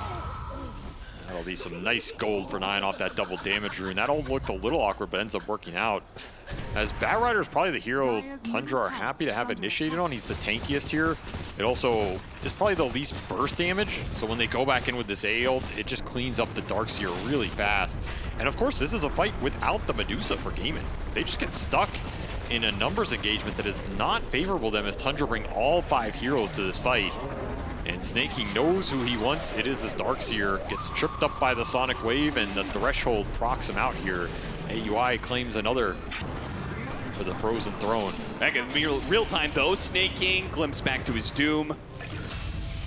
Celery picks up yet another kill. So, low cooldowns for Gaimin Gladiators and Tundra allow them to continue brawling as soon as they're alive again. Not a lot that both teams have to wait for, especially with this glimpse. I mean, Gaimin are pretty much looking for anything they find. Celery's had a very good game. He'll find another glimpse into Static Storm on a huge target. Yeah, Nine has been running this game pretty heavily for Tundra. They've been playing through him, but Takeoff will see him out of the game for 30 seconds and 663 gold going over to Gaimin Gladiators.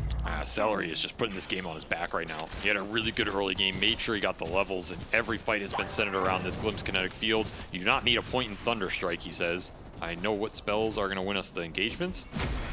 We'll see Snake King on this wave. Once more, Skeeter is just abusing these gates to a maximum. Yeah, Skeeter just went through the gate. It actually may have been a great time for him to help out Snake King. Snake King does have a charge back up. He might be able to get it off after this. And he's good. After the glimpse, he's able to drift away. This time, Celery cannot hold him. This Breaker getting away with murder right now. Wasting a lot of time from the game in skirmish. And as time, the Brood is building towards the BKB, the Quap is building towards the BKB, and the Bat already has a BKB, so it's going to be triple Black King Bar timings here for Tundra. That might be one of their points where they can strike back against how much farm the Medusa is carving out of the map right now. Again, you go in, you use the spell immunity not to focus Medusa, but kill everybody else. That sounds pretty good. There's a world where I guess you just find a lasso on Duraccio and try and all in with like a cold feet proc into all of your ults. Yeah. He might die. It gets a little weird if he doesn't. And I think that option is available for Tundra. Now, this is actually something you've referenced a few times in your casts. I think the last time we talked about was BBT. I do listen to them sometimes. Good to know. Is the fact that the auras versus the triple BKB timer, right? So you just talked about how Tundra is getting all 3 of theirs. We have seen the Darkseers building up these auras. So what is that power spike like? What are we talking about matchup-wise? It can go both ways. Like, I always say the triple BKB timing, I think when you hit the triple BKB, if you lose that fight, I think you feel way worse in the game than when you get the auras and a fight goes like okay or maybe slightly worse. Because then a lot of times you can just run it back, go into a Roche pit, and you still have everything up the fight. These BKBs go on cooldown, they're really long. You feel bad like you didn't get anything out of it for that window where you needed them to maybe hit all at the same time here. I mean, isn't it sometimes the difference? It's a 1 hero power spike versus 3 heroes, right? Yes, that synchronized together. You should be the 5 fingers into a fist sort of scenario, right? This should be one of your hardest hits in the game. It's also harder, in theory it's harder to execute. I don't know if that's actually true, but I mean, it's like 3 cores that have to go in together with their BKBs and get it done in that interval. Or if you have a pipe, I mean, you just press pipe. just press the button, bro. I don't know if that's ever a factor, but I mean, auras are pretty straightforward. It's hard to mess up a pipe, you know? And especially if you're just forcing objectives. Snake King try and dodge. Got off the this one bulldoze, which will help him with some of these disables, Oh, and he jukes out the cookie, and he gets the charge away. Oh, the vacuum in response from Ace. Now he's still fast. He's still getting away, and now, the Ice Blast a little bit late, but they do have the lasso onto Quinn. See if they can burst him here, bump it back with the Nether Strike, and Sonic Wave to put him in it down. Yeah, this is that BKB fight. You're not turning that with a vacuum wall. They'll find 2 off of just some nice dance moves out of Snake King, man. The jukes on this kid. Not even playing his real role here. It's true. He is playing like a melee 5, that's for certain. He just does not seem to be afraid of danger, but he's got the farm to actually stay alive. No, he is playing this game tremendously well. Like, he took farm priority. That's what you're supposed to do. He's getting a fast BKB in this game. That's going to add to the other 3 they already have. this is the secret scale, the secret sauce for Tundra's game. This breaker gets big, he's going to be a beast in the late game, already causing Gaimin some issues trying to lock him down. This is a very annoying hero in these later fights. Snaking is applying the pressure with how much he is finding in this game. Ace It's going to be good. A little cute there with the ion shell, using one spider to kill all the others. And he's going Diffusal. Diffusal third for the Broodmother. Very uncommon order choice here. I mean, sure, you're getting the Mana Burst versus the Dusa. I get the idea. I just wonder if, are you actually getting that many right clicks in a fight with the Brood versus the Dusa? And is that the biggest priority here over something like a Nullifier or is he going to go AC Manta afterwards? Any sort of scaling Butterfly could be good this game. Yeah. I guess if you go Manta, Diffuse, I don't. Maybe it'll pay off, you know? I guess if you last with this Dusa, you pull him into the Brood. In theory, you can get a lot of right clicks off. He gets Cold Feet proc. It could prove to be pretty valuable. I also think the Diffusal might be a free item here. I think it's better if you got this Diffusal into a period where you can contest this Roshan. I think you're going to miss out on that if you're Tundra here. Gaimin just slide right in. And we'll put an Aegis on this Scotty Medusa as Duracio's hit his timing. There is a 5-man Ice Blast. Looks very pretty, but Gaimin Gladiators do not seem deterred by that big ult. Nope. They do not leave the pit. They commit. They know their timing, I guess. And it's going to be a Lincoln second for Ace. So they are really going to try and put some extra net worth probably on this Medusa or try and save the Pango from the single target stuns that are proving problematic for Quinn. He has his own Lincolns queued up, and they're going to give him the Aegis as well. A lot of priority being built to try and protect this Pango from the lasso, from the charges. Of course, the Lincoln Spheres are always going to be nice on the map versus the Spirit Breaker when he's having a good game. Diffusal done for the Brood. BKB closing in for Snaking. And Tundra are just farming. And Skeeter is not going to go Manta. He's going to go and finish off that Echo Saber into the Harpoon. So back to that item, which has been seen all the time for this hero. So still maybe an idea of going for the supports. Got the lasso onto Duraccio here, who did not grab the Aegis and has lost all of his mana. Uh-oh, Stone Gaze might just get him out, but a bump in from the other side. What a charge from Snake King. Shows himself on the other side. He even says, we've got Duraccio. I want more. He hits the Nether Strike onto Ace, and if he gets a bash, he'll stop him, but he doesn't get it in the 2 hits. And a charge was just coming up. That charge is going to be put to use on Celery instead. This Breaker's out of control, man. He is doing way too much work right now. Got the planar pocket as well. Force Staff, they maybe have a cookie to get him up somewhere. I mean, he's going to bash him here. It is inevitable. Yeah, he gets it. The control, it's there for the cores in the early game. It is not here now for Gaimin as Duraccio gets caught in a very bad part of the map. Yeah, what was he doing all the way over there with really nobody close by? He's stealing Ancients. And ends up paying the ultimate price as Snaking finds a gate into a really nice charge angle. This is an astounding game so far for him, and it's put Tundra in a solid position. 5K gold lead, even though the Aegis went to Gaimin, it doesn't feel like it right now. Double Lincoln Sphere is up. This is where you really want to be taking those skirmishes, putting them to use, especially with that Scotty on the Medusa. The prioritization and giving Pango that second life, not working out so far. It's going to prompt a quick smoke by Gaimin as they really need to find some action with it. Scan will hit, so they know someone's farming triangle here. This is a BKB Brood. Gaimin can't really just start on him here. It's not that easy. You should see the Ion Shell on these spiders, too. The spiders are all dying. That's another question in this game. If you're Gaimin, how do you start fights versus all these BKBs? Like, what do you actually do to lock a hero down? Yeah, and if you have to think about, like, how do we start that fight, that just means more time for, like, what Snake King's doing. Exactly. This is just wasted window on your Aegis, and that completes a BKB for the Spirit Breaker. Man, Snake King is... He's taking so much off these side lanes while every move from Gaimin isn't yielding anything. Yep. Just seems so calm right now.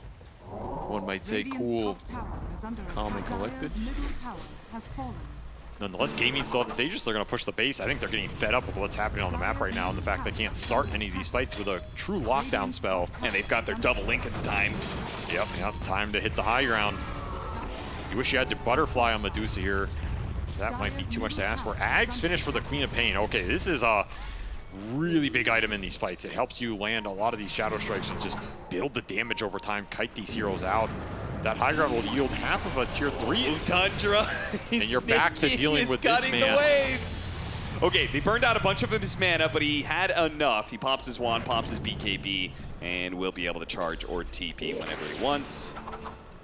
Another minute wasted off of this Aegis, where Gaimin are not getting the fight they want, and there's only a minute left here if Quinn wants to push it. The Siege Wagon is the last wave for this Aegis, pretty much. If they're going to do some serious damage, it's got to be now, at this wave. Tundra are ready for this, man. They are ready for the high ground defense. Halberd on 33, some extra disarms, Solar Crest for AUI, little extra evasion. They have some tools starting to deal with this Medusa. Of course, you're just trying to buy time for this Aegis to expire. Charge gonna... Lasso gonna be used on Durantiu, trying to get him with the cookie. Stunned up the Batrider. Sonic Wave pushes them away as Quinn tries to go in with the Rolling Thunder. They have the Static Storm, but BKBs are stronger. Tundra pushing forward and take out Durantiu. The carry now gone with Quinn limping back after his Rolling Thunder. Will finally lose his Aegis. They're gonna clean up the rest here. Tofu, he's gonna be the first charge out with that Aghanim Scepter, bouncing over to Ace as well. Nether Strike, a quick bump, and Quinn can't do anything to stop this on his second life. He's trying to put out damage where he can, but Tundra are kiting him around. Break through his Lincolns. He gets another swashbuckle that will not result in a kill.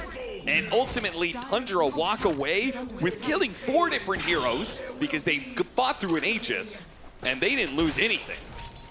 And the tips for AUI is they are feeling very confident in this game. The Queen of Pain and the Brood carrying the bulk of the damage, but it's that initiation that really sets it up. We were discussing, is there a point in this game where you can just throw everything on a lassoed Medusa and kill her?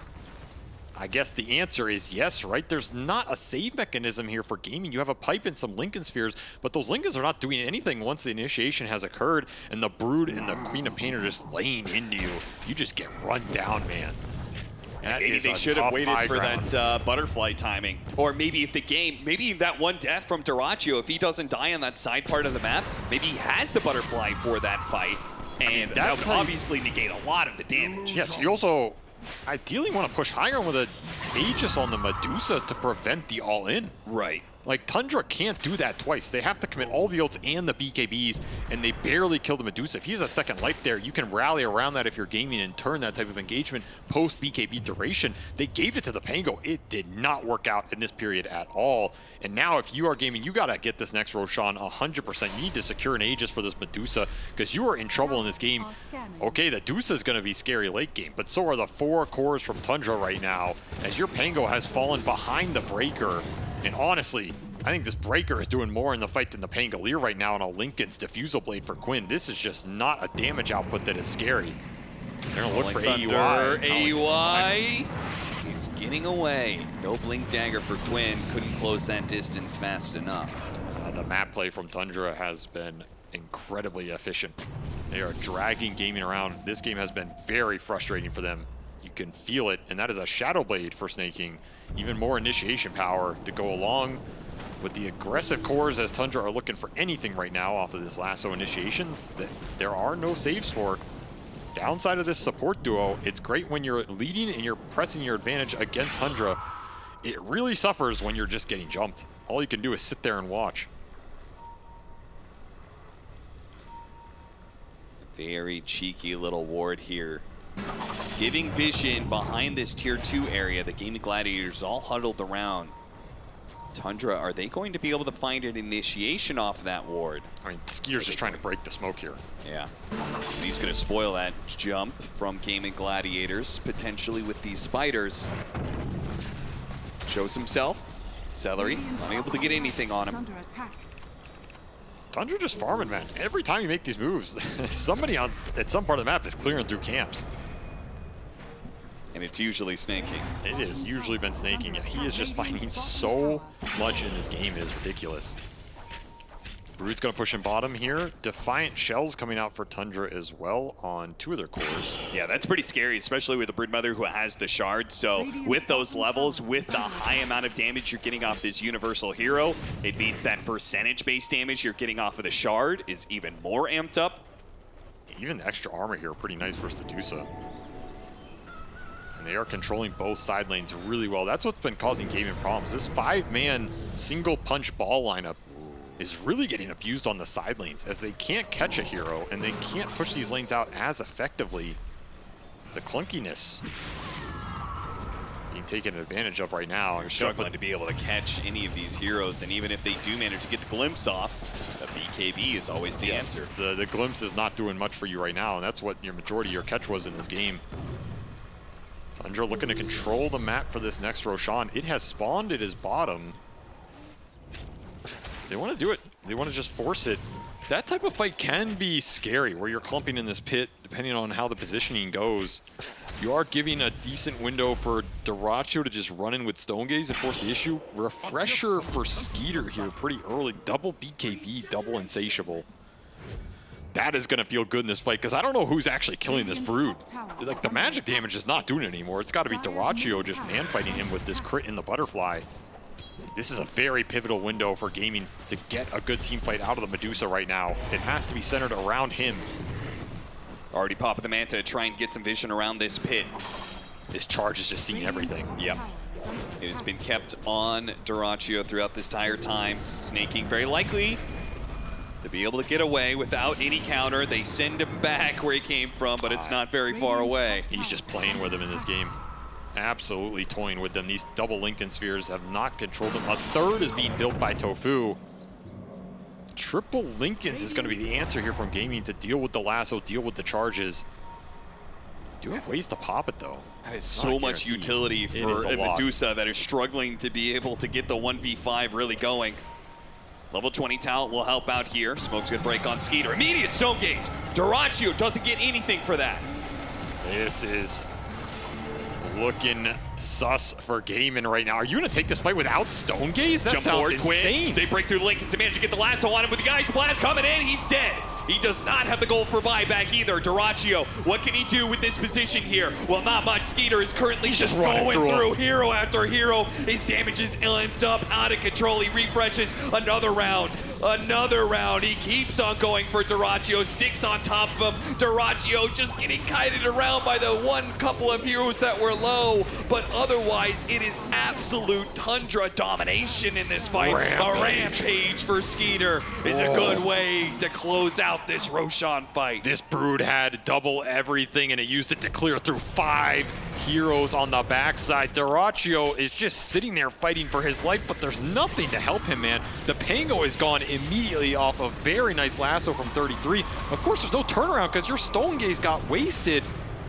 The biggest bullet you had thrown out of the chamber first, and they just ignored Dyrachyo. This is the kiting that, I mean, what are you doing on Dusa here, right? You're just getting frozen, you're getting flame broke, you're getting halberded up, you can't hit anything, you can't move, and eventually Mother comes for all.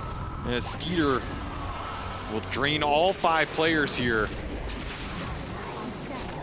This game is getting out of control right now.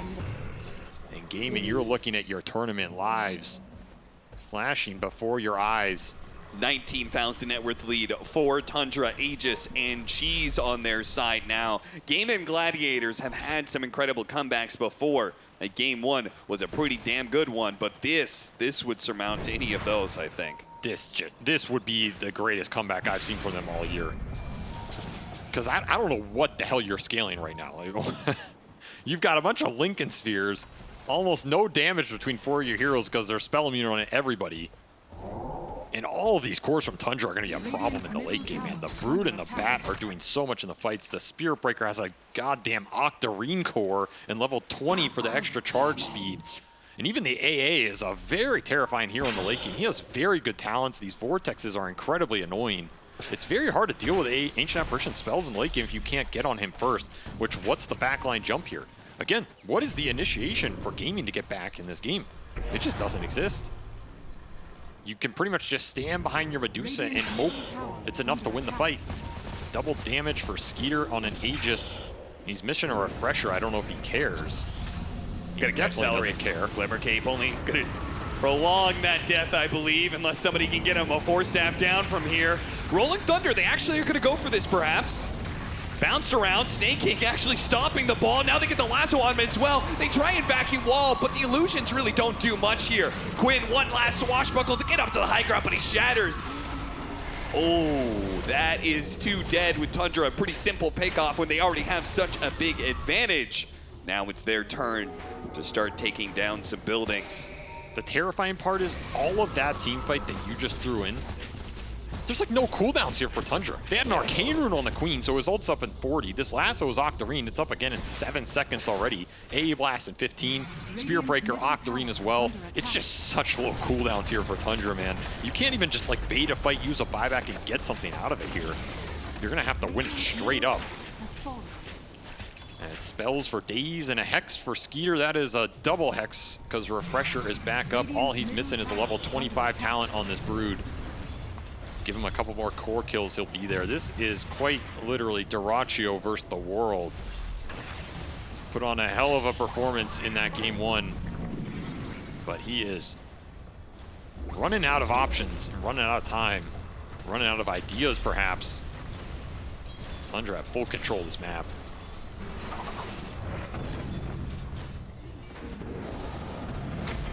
Spear Breaker Dota, man. Farming right in front of your face with that charge. It is so terrifying when you don't have control for this hero. Now an Octarine core, so that Aghanim Scepter from the Queen of Pain just got amped up even more. 3-second cooldown for the Shadow Strike.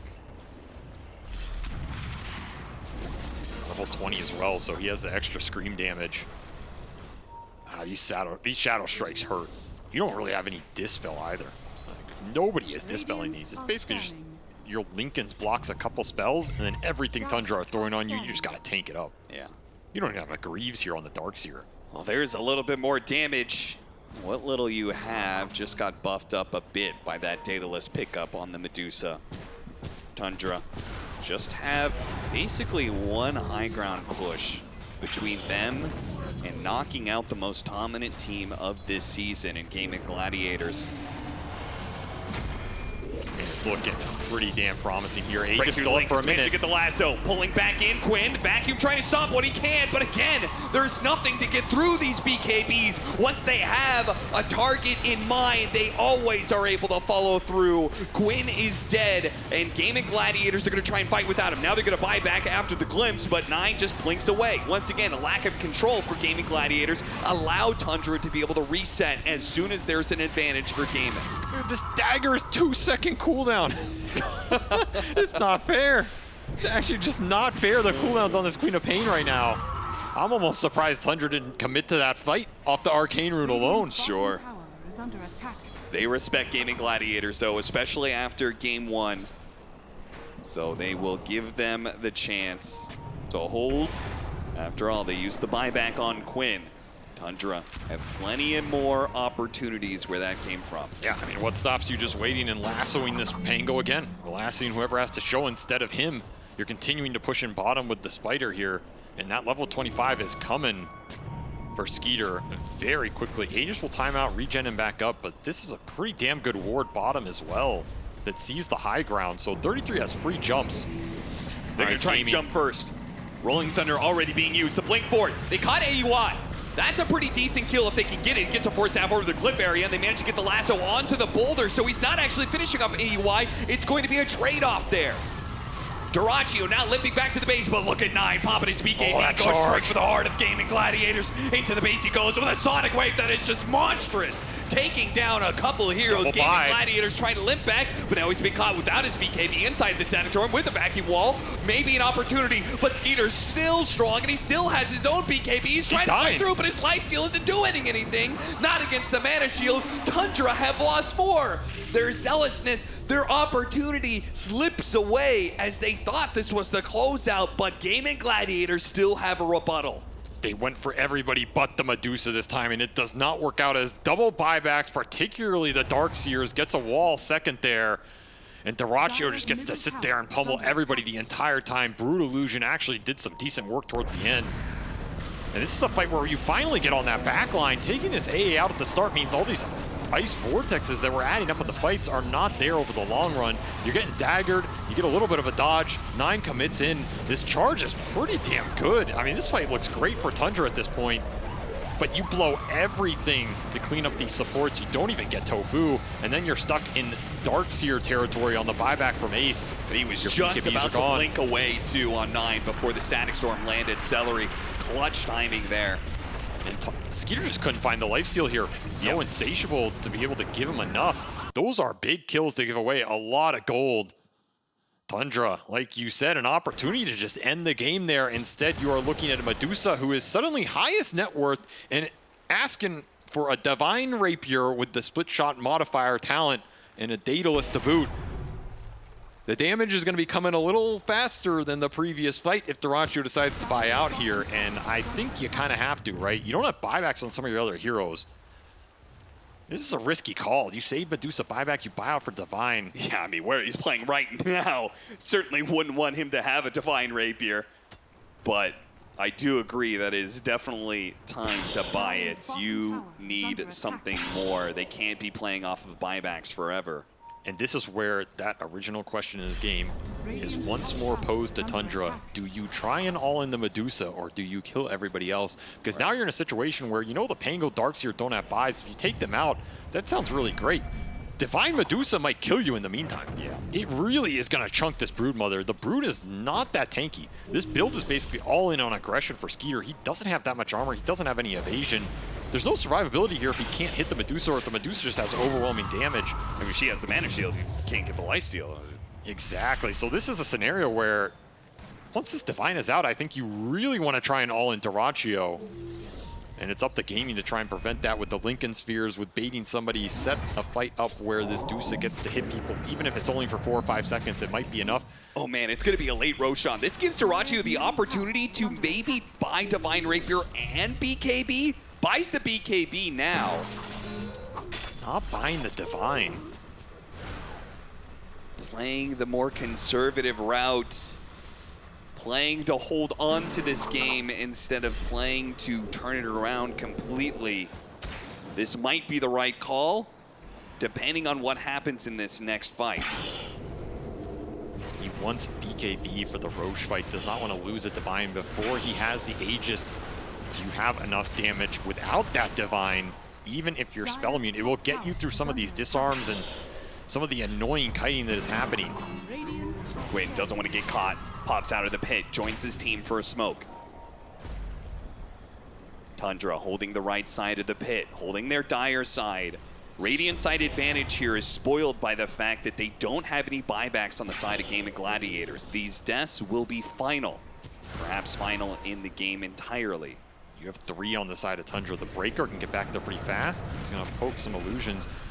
A lot of this fight comes down to 33's initiation. You have to find a good core target with this lasso, or you have to bait out that Stone Gaze like you did last time, but I don't think Dyrachyo is going to bite as fast as he did then on the bait.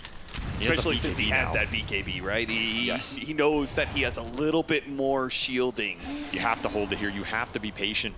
You have to play for your opportunity to lock people in with that ult and get the damage out. Here comes that smoke wraparound. This is a pretty much standard move at this point in time. Everybody for Tundra in the trees except Snaking, who showed mid, looking for that level 25 talent on the Spirit Breaker. He's very close. Yeah, what's not so standard about this is how far back they're wrapping around. The route that Gaimin took let them get to the shop, which means Dyrachyo gets to finish Divine. On top of that BKB, the Lincolns are all getting stacked on him. They're going over the bridge like this. This is so terrifying. It's going to break. AUI 2000, he's right there in the corner. He gets off the Ice Blast, but the BKB and the Divine Rapier Skeeter's gone. That Skeeter's already dead. AUI's going to die as well. And Dyrachyo surges forward past him, looking for more, hunting for anything he can. A Scotty hit brings 33 down to his knees, almost dead. One more hit will kill him. Trying to TP, no vision. Oh, he gets away. The Brood had to buy. The Brood can't get to this fight. They're going top to try and go through the gate here. They cannot contest this Roshan. That Divine angle. Rapier purchase pays off. They've just got themselves a second life on the Medusa. That route of taking the entry into the fight was so damn good by Gaimin. It got them everything they wanted, and now you have an Aegis to replace this BKB that did its job. The golden god that is Dyrachyo right now with triple Lincoln Sphere on top of him. There's no answer in that fight. Skeeter just, what did he even die to so fast? He just got caught out on the side off a single Rolling Thunder or something. He just evaporates. As you said, this is not a tanky Broodmother build. And they got his buyback out of that. Yeah, didn't get anything in return for that buyback. That is crippling Tundra's advantage. They once had a massive lead, now brought down to just 7K. It's not like they got barracks before. I mean, they don't care about barracks in this game. They want heroes and they want the throne. This is a chance to claim this game from the jaws of defeat. And suddenly some more items rolling in here. The vacuum onto the Lotus pool. I mean, Skeeter gets out from it. Oh, these crits. Oh, he got double crits. Oh. He got a triple crit. Oh, man. Oh, I was wondering how Skeeter disappeared that fast, and maybe he was too, but divine 1500 damage, critical strikes coming out. It's going to take anybody down very quickly here. Gaimin Gladiators in their move now puts them in a position to have a poke at high ground themselves. Dire's middle tower has They fallen. want to be able to grab somebody here. Snake King perhaps would be a good target if they can get him with a vacuum, and they got him. A scythe pulled away, a glimpse! Celery, no! Snake King tips him. Celery just saves Snake King's life. A bit of a shook move there from Celery. He will return the tip, trying to maintain morale. They got to keep their focus here. They do have a way to win this game. Gives and the glimpse takes. Snake King will continue shoving all the waves on the map right now. Triple Lincolns on Doraccio. This is a beast of a hero to try and take down right now. You let him get to the ultra late Medusa. He's pushing it to the limit. There's also an Aghanims flying out for the Disruptor here. A very pivotal item if you get it. Eliminate some of that BKB potential from Tundra. Might not be ready for it in this final fight. Up those Lincolns go again. They got the first barracks of the game, and they're ready to go for charge. a second lane. It's giving vision on everybody. Oh, he's gonna hit so many heroes. No, he he got hexed up. He wasn't able to get the full charge on through. Doraccio's keeping the rest of the heroes at base. Got the Stone Gaze onto Snake King. Snake King trying to push his way through the BKB. Oh, he gets out some. No, he got glimpsed back, and he does get killed. That's going to be him down, but Doraccio uses BKB Stone Gaze, so they have to be careful with this fight. Look at the whole team playing behind Doraccio. He is their guard. He is their savior. He is their damage. He is everything they have. They are all playing through Doraccio right now. There is no way you want to push this without Stone Gaze right now. Also, Doraccio's sitting on pretty low mana. Sure, you have Aegis and a second life. At the same time, you kind of have to push it. You have to push it soon. You only have 2 minutes left on this Aegis, and once that expires, this Dusa, a single death, just costs you everything. Spearbreaker does have buyback here. You have an Ags on him as well. Snake King, he has found so much in this game, but can he find the victory as the momentum for Tundra has stalled against the power of the gods here? Doraccio, a minute left on the Aegis. He's going to push high ground, start the siege. Everybody else waiting behind. Backing back into the site. They caught him. 9, 4 staffed away. The glimpse back, but he's going to have to pop his BKB to make sure he stays up. That's a cooldown. 60 seconds. Same amount of time for this Aegis. As Doraccio is not sure what to do now. He's so low on mana. Keep in mind, the one hero without buyback in this game is Skeeter, who used it earlier. He's the one hero who's really not showing himself too much. Ooh. Yeah, Ace That is so would love dangerous. an opportunity to jump onto Skeeter. Cookie to push him away. Surge to bring Doraccio back to this high ground. 40 seconds left now on the Aegis. They're going to let this expire. They will. You're gonna have to regen back up here. As Doraccio is probably looking to eat an Aghanim Scepter would be my guess with this point booster. I mean, you already have one Scotty. You don't need 2 here. Tundra will get a reprieve. And that'll mean time for this buyback on the Brood to come back online. This game definitely has hit a roadblock for them. After that Aegis period, they're also holding a lot of gold because they need buybacks on everybody. So you're looking at a lot of this net worth just sitting on the Queen of Pain and the Bat. I mean, you have 7,500 gold on 9 right now. That is another big item here that you just don't have for the next fight. And so much of it has gone onto the Spearbreaker. Snake King's been a beast. He's going to have to pay it back in the engagement. This Breaker can deal a lot of damage in the late game here. He's even going to eat his own Ags. This is about as strong as this hero gets, man. He even has Timeless Relic. It's so much damage coming through on the charges if you can find them. You have to keep in mind there's a lot of Lincoln Spheres limiting who Snake King can charge. Yeah, what he's playing so far away from his team, if he gets its charge broken by a Lincoln's, he can't get to that fight. That could be just as bad as anything else. Will be an Ags eaten by the Medusa here. On top of that shard, Doraccio buying out. Yeah, very interesting. He continues to buy out. I guess he doesn't have boots of travel. So he's thinking, if I die, I'm not going to be able to buy back and get to that fight to re-pick up my Divine Rapier. I only have one life to work with.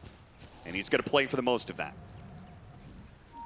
The bold plays continue from perhaps the most aggressive carry in the world right now. 50 minutes in, net worth, kills, mean absolutely nothing in this game. It all comes down to whether or not the Medusa of Gaimin Gladiators, Dyrachyo, whether or not he can push through in basically a 1 versus 5 with his whole team putting their energy behind him against the TI-11 winners. A pickoff would do wonders for them when they don't have this Aegis. It would give them a big advantage, and they've got it. Snaking, slowed down, glimpse back, attempted. BKB goes off, and he's got to charge away. He makes it out. Remember, that's an Ag Static Storm. So you get caught in this, no BKBs for you. It's a very big deal in this fight when Tundra rely on the spell immunity to be able to take the long engagements. Man, Gaimin are just building to stall these fights out. Double Aeon Disc between the Darkseer and the Pango is going to limit a lot of this initiation power. Like, how do you start on them? They've just built up so many defensive items between the triple Lincoln Sphere, double Aeon Disc, a Strength Blink for Quinn. Very tanky now. There's a cheese still in his pocket here. 45 seconds to go until potential Roshan. Gaimin Gladiators are already going to set up around the pit. They understand that they need this extra life for Dyrachyo to feel comfortable hitting that high ground. Tundra, meanwhile, have more space to work with. Constantly Snaking's going to be able to push in the other lanes, which is going to be an annoyance for Gaimin Gladiators. They're able to take a little bit more map as a result, as they are not playing around the Roshan pit. Look at that. Gaimin Gladiators actually moved to the other side through the portal. This is dire side for Tundra. You got to remember, you're in this area. They have buyback potential on the outpost. They're going to push in. 2.5 minutes. Roshan is going to spawn on the dire side. The fights both are teams becoming don't know it. Very difficult to start for both teams. So if you get to the Roche pit first and you get that setup, you force the other team into you. You're very happy in that situation. He's trying to force things from them. He knows they're just sitting around the Roshan pit. He goes for the range barracks. The thing is, at this point, he's taken so much farm, I don't know if he's scaling anymore. Like, the Spirit Breaker is capped. I don't know if that's ever a thing I've said, but this 4-position Breaker is maxed out, man.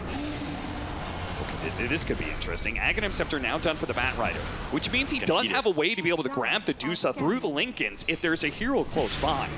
Or maybe just anything else off of a support, right? Yeah, maybe just try and grab 2 of the supports, as you said. Ignore Dyrachyo, go for everybody else.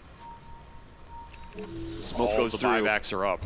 Everybody has buy except for the Pangolier, who's missing it by 300 gold here, and we're back to Radiant side, so it's once more favoring Gaimin here as they look for the Roche control.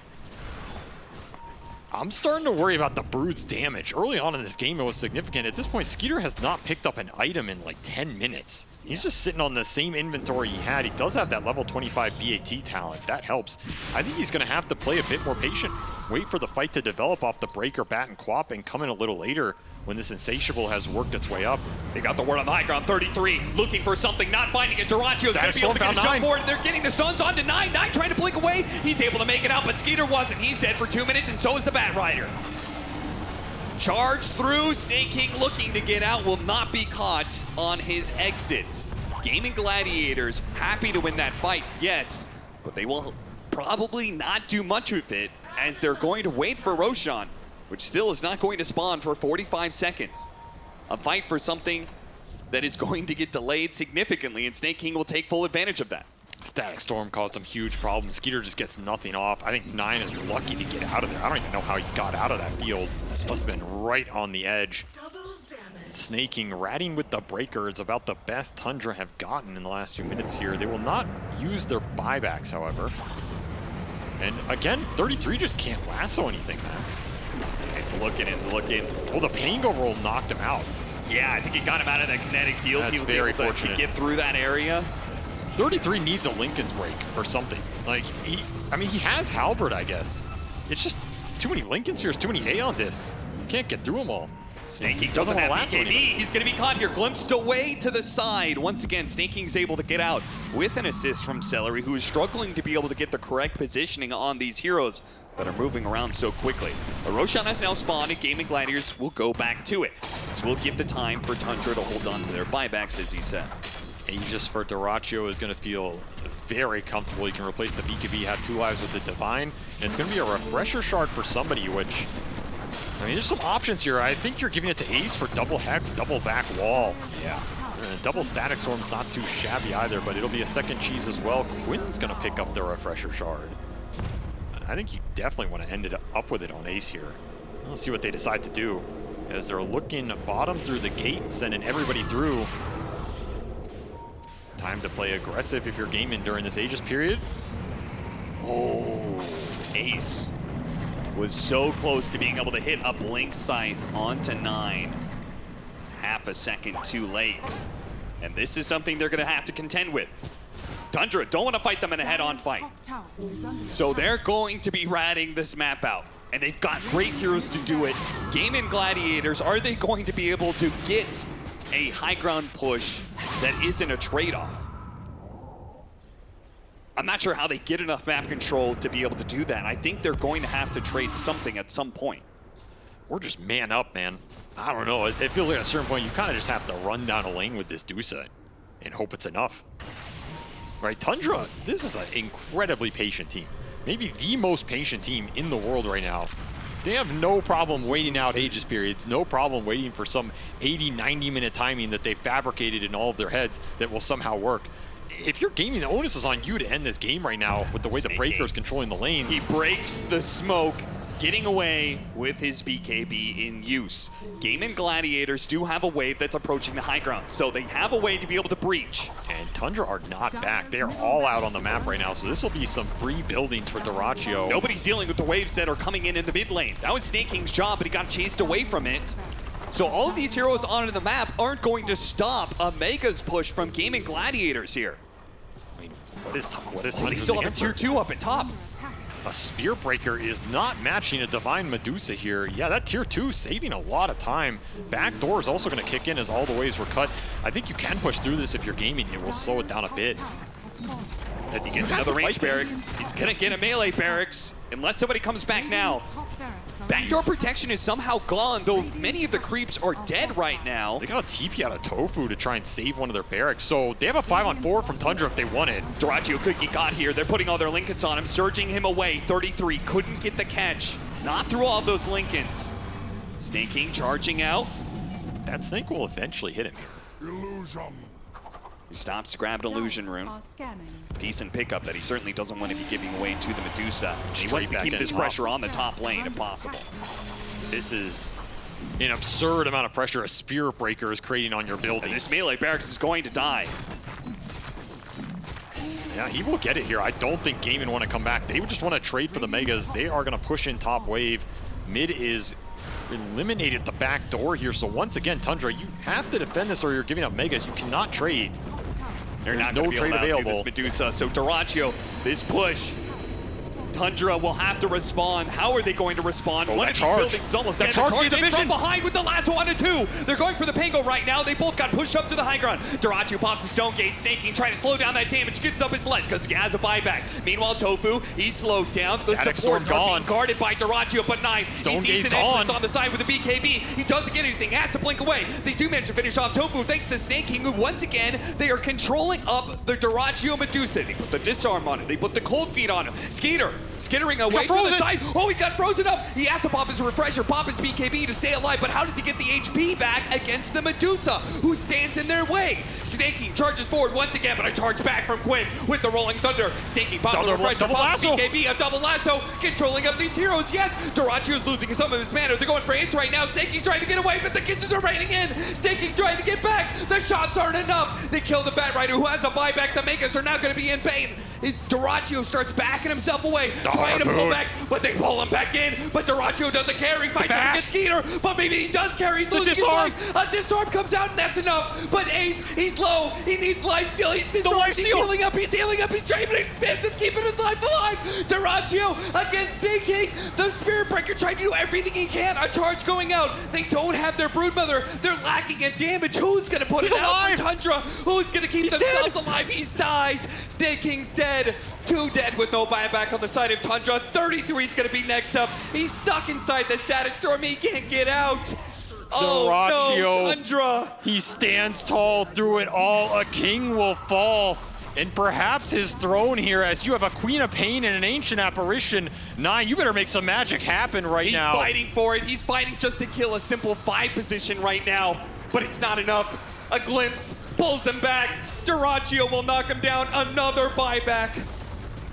There is not enough damage and there are not enough lives in the tank to deal with this Medusa right now, as Dyrachyo refuses to be eliminated from this tournament, refuses to lose a game 3, and will clinch a game that I thought was impossible to win. This team just will not be eliminated.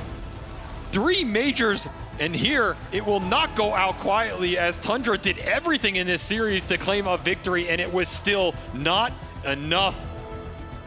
This team just won't die. They will not. The character sometimes can be decided when you fall or when you win. What comes through in the clutch moments, that's who you are. Gaimin Gladiators have been a dominant team throughout this year, but they've always done it through the upper bracket, right? They've always been clean 2-0s, 3-0s, not losing any games in their playoffs. This was a test for Gaimin Gladiators. This was a test to see whether or not, when they get knocked down, whether or not they're gonna get back up. And when they're down in a series, when they're down in game 3, they manage to find a way to stand back up, stand tall, and push through. They will take down the TI-11 winners in Tundra, and they will move on to another lower bracket game. What a ridiculous series. Crazy. Honestly, I think Tundra are shocked. I don't think they can compute how this game is losable from the position they were in. They have 4 cores, they have Aghanim Scepters, they had early Roshans. None of it means anything. On that one wraparound on that Rosh pit where Gaimin smoked, they go through the secret shop, which allows them to finish the Divine, because you were struggling to get it off the Courier. The item timings and pickups from Dyrachyo were just way too damn clutch in this game. He ends this with 100,000 damage received and 80,000 dealt. No one is even close to either of those numbers here, as he just puts the team on his back in game 1 and game 3 here. And Gaimin Gladiators willingly got up on his back. They gave everything to Dyrachyo. Nobody played for themselves. They all played for him. They believed in him, and that belief pays off in the most important game perhaps for Riyadh Masters for him here. They stave off elimination, and they have a chance to go deeper. What a crazy series. What a crazy game 3 from Gaimin Gladiators and Tundra, just over the hour marker, but it's decided. Gaimin Gladiators will be moving on, and we will say goodbye to Tundra. We'll say hello to Tsunami with Gaimin Gladiators on the main stage. Thank you very much. I'm here with Quinn of Gaimin Gladiators, which it seems like you're still reeling from that game, man. Of the series that you've played over your career, how does this rank up in terms of stress levels? Yeah, it's pretty up there. I went through the whole emotional roller coaster of like, you feel like there's this feeling in your gut when you're about to lose, and I felt that. And then we somehow still won. I don't really know what happened. I'm kind of in shock right now. Did you feel it during game 1 also? Because it seems like 2 times this series, you guys just pull a magic out of a hat. I mean, game 1 is a lot more chill just in terms of heroes, and also you're not like it's just game 1, right? It's different when you're about to be eliminated. It's different. زي ما تشوفون معنا كوين من فريق جيمنج جلاديترز بعد فوز كان غير متوقع ابدا. واول سؤال سالناه اياه، وش كان شعوركم وانتم في الجيم هذا؟ وش ترتيب الجيم هذا من ناحيه الايام اللي كانت مره ستريسفul بالنسبه لكم وكان الضغط فيها عالي؟ قال صراحه هذه يعني من اكثر الايام اللي كنت فيها في ضغط جدا كبير، حتى في شعور دائما يكون كذا ببطنك مجرد ما انك انت تحس انك بتخسر الجيم، تحس فيه وها حسيت فيه في الجيم هذا، وما كنا متوقعين اننا بنفوز، بس بطريقه او باخرى احنا فزنا، ولا ادري انا كيف فزنا اصلا. وايضا سالناه قلنا له وش تتوقع من يعني وش اللي كان ممكن يصير في الجيم الاول، لانه في الجيم الاول بعد ما كنتوا بتفوزون. قال صراحه الجيم الاول كان شوي تشل، اخذنا هيروات يعني ما كنا متوقعين نسوي فيها شيء كويس، بس برضه بطريقه او باخرى قدرنا نفوز. It has actually been quite a while since you've been near the brink of elimination. You guys finally had your first loss on LAN in ages. What was it like? I know you yourself have told me that having losses is always one of the most painful parts of this competition to you, but you haven't had to do it in a while. So what was it like? Yeah, I mean it's rough. I mean we've lost a lot of like individual series and lost a lot of games. Like our group stage is pretty rocky. So to be honest, like we're more used to losing at this tournament than I think we have been in any other. I mean, it always feels like absolute garbage, and I'm also pretty disappointed in my own play this tournament. So there's that just sort of overshadows everything. That is more what I'm thinking about, and less about the losses and more my own disappointment in myself. سألنا كوين أيضا سؤال ثاني في المقابلة، نتكلم عن شعوره وهو أول ما يعني من فترة جدا طويلة ما كانوا في موقف إنه ممكن يصير لهم إليمينيشن من البطولة بالكامل. الشيء هذا مرة ما قد صار جيمنج جلاديترز زي ما احنا عارفين فايزين كل مياجر السنة. فكان الجواب يقول إنه بصراحة أنا كنت مركز على نفسي أنا أكثر من إني مركز على إنه إحنا قريبين من الخسارة، لأن أنا أشوف إني ما أديت أداء كويس في البطولة ومستواي متدني مقابلة في البطولات الأخرى. I appreciate the introspection, saying that you're kind of critical of your own performance, but I have to imagine after moving down to lower bracket for the first time, did you guys have a team talk? And is this something that you guys do often in general? Because you win so much, how do you even react as a team to losing on a stage like this? I mean, I think we have team talks after all of our losses, assessing, you know, what went wrong in the game, if people, you know, feel bad about something or the other, you know, in terms of gameplay or, you know, out of gameplay stuff. But we just, you know, you need to keep tabs on the ship, right? If there's holes appearing somewhere, right? Patch things up. Like that's sort of what a lot of tournaments are, is fixing issues and patching things up as they appear. So we try to stay as up to date on that as possible. ايضا سالنا اكوين بحكم انه يعني الفريق خسر قدام تيم ليكويد في الابر براكت وكانت النتيجه 2-0، وهذه كانت اول مره زي ما احنا عارفين يكونوا في لان في اللور براكت. فسالنا الخساره هذه طيب ممكن انها يعني غيرت نظره التيم البعض وكان عندهم يعني توجه جديد ما قد ناقشوه اول، فوش سويتوا انتم عشان تقدرون يعني تحلون المشكله هذه؟ هل تكلمتوا مع بعض؟ وش صار بالضبط؟ فكان الجواب يتكلم على انه دائما احنا نحاول اننا نصلح المشاكل اول ما تطلع، ونحاول اننا نكون نتابع على المشكله هذه على طول، مجرد ما انها تظهر على طول نحاول نصلحها. فدائما احنا نتكلم عن الخسارات وهذا اهم شيء عندنا. Quinn, I'll let you recover your heart rate a little bit, but thank you to treating all of us to an amazing series of Dota, and any shout-outs that you have to everyone watching now a lower bracket run from Gaimin Gladiators. Yeah, I mean, thanks to the real people behind the scenes who support us. Appreciate it. كوين كان يشكر كل الناس اللي يدعمون Gaimin Gladiators، وهم اللي يعني هم الشيء الأساسي اللي يخليهم يوصلون لما المرحلة هذه، فكان يشكرهم أيضا على البطولة. That wraps up the second series. Let's continue this back to the studio. خلونا على طول نرجع زي المشاهدين إلى الاستديو نتكلم عن هذا الجيم اللي كان أبداً غير متوقع. Thank you very much to Tsunami, Quinn, and Fancy on stage there, of course. This was a fantastic third game to this best-of-3 series. Gaimin Gladiators, in the end, does come out victorious, but boy, was this a close one. And we're going to do our best breaking it all down. There's a lot to talk about. I'm joined by Purge, Lacoste, and Fear. And Purge, where do you want to start with this one? Because you want to start in the laning stage, you want to start with those fights, you want to start with the rapier. I think it's important to talk about draft stuff a little bit. I mean, okay. we were expecting a carry in the last phase. They just shifted Brood to carry, and it was kind of perfect, really, because it just gave them so much aggression. They basically got an ideal carry where their opponents got a less than ideal carry. That wasn't exactly the case in the late game, in the ultra late game, but look at this, 25k gold ahead at 38 minutes, I believe. They played so good. It really felt like Tundra was going to win this one. Man, it has to feel bad for Tundra. Like having 2 games in the bag. In the first one, they had 20k gold lead. In this one, 25. I said that I'm having the same feeling when BB team played against 9 Pandas. Same thing happened, exactly the same thing. So, has to be a rough one, but something that Quinn pointed out is like he's disappointed himself, but this is a team game after all, and sometimes it matters that someone else is gonna pick it up and be the true carry of the team. That was the ratio throughout this whole series pretty much. First his Morphling performance when the game felt pretty over, and now in this one getting the Divine Rapier and team playing for himself, for him particularly, because triple Lincoln Sphere, you have double Lotus that they're gonna throw on top of him, plus everything they have, a Solar Crest, 4-step, try to amplify damage that he's gonna do because they believe in him. After all, it is a team game. Yeah, later on in the game, I mean, during those high ground sieges from Gaimin Gladiators, Tundra just like, no, we're not gonna attack the Retro at all. We can't kill him anyway. We're gonna try to kill everybody else, and that was, I mean, by that time, Fear kind of already was too late.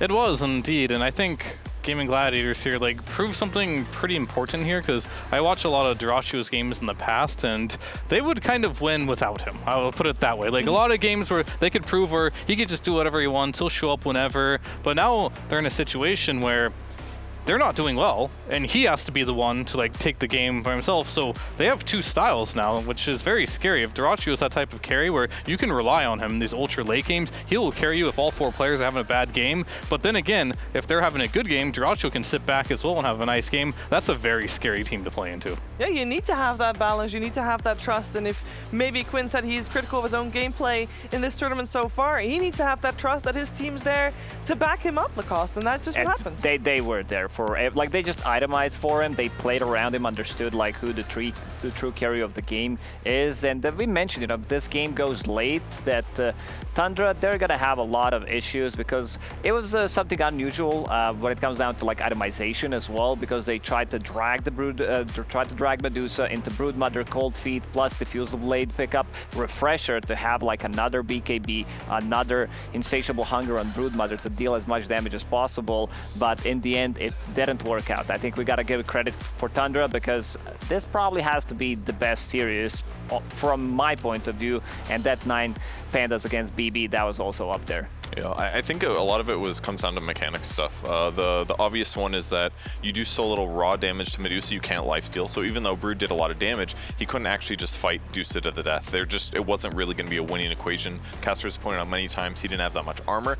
I don't know if that would have solved it either. And if you look at Tundra's lineup, they didn't even have a traditional aura buyers offlane bat. So they didn't have like extra armor from a Greaves. They didn't have like a Vlad's with lifesteal. There were just some basic things that really add up in some of those crucial moments. So that's why that Rapier timing was so impactful, and why Brood was just getting like 3-shot in some of those fights. And that was what changed the game. Once he had Rapier and Brood can't even get close to fighting Dusa, they just couldn't beat her anymore. So that one fight in the base that they lost, if it went the other way, the game's over. Tundra wins. The $200,000 Rapier, kind of, in the hands of the Retro right there.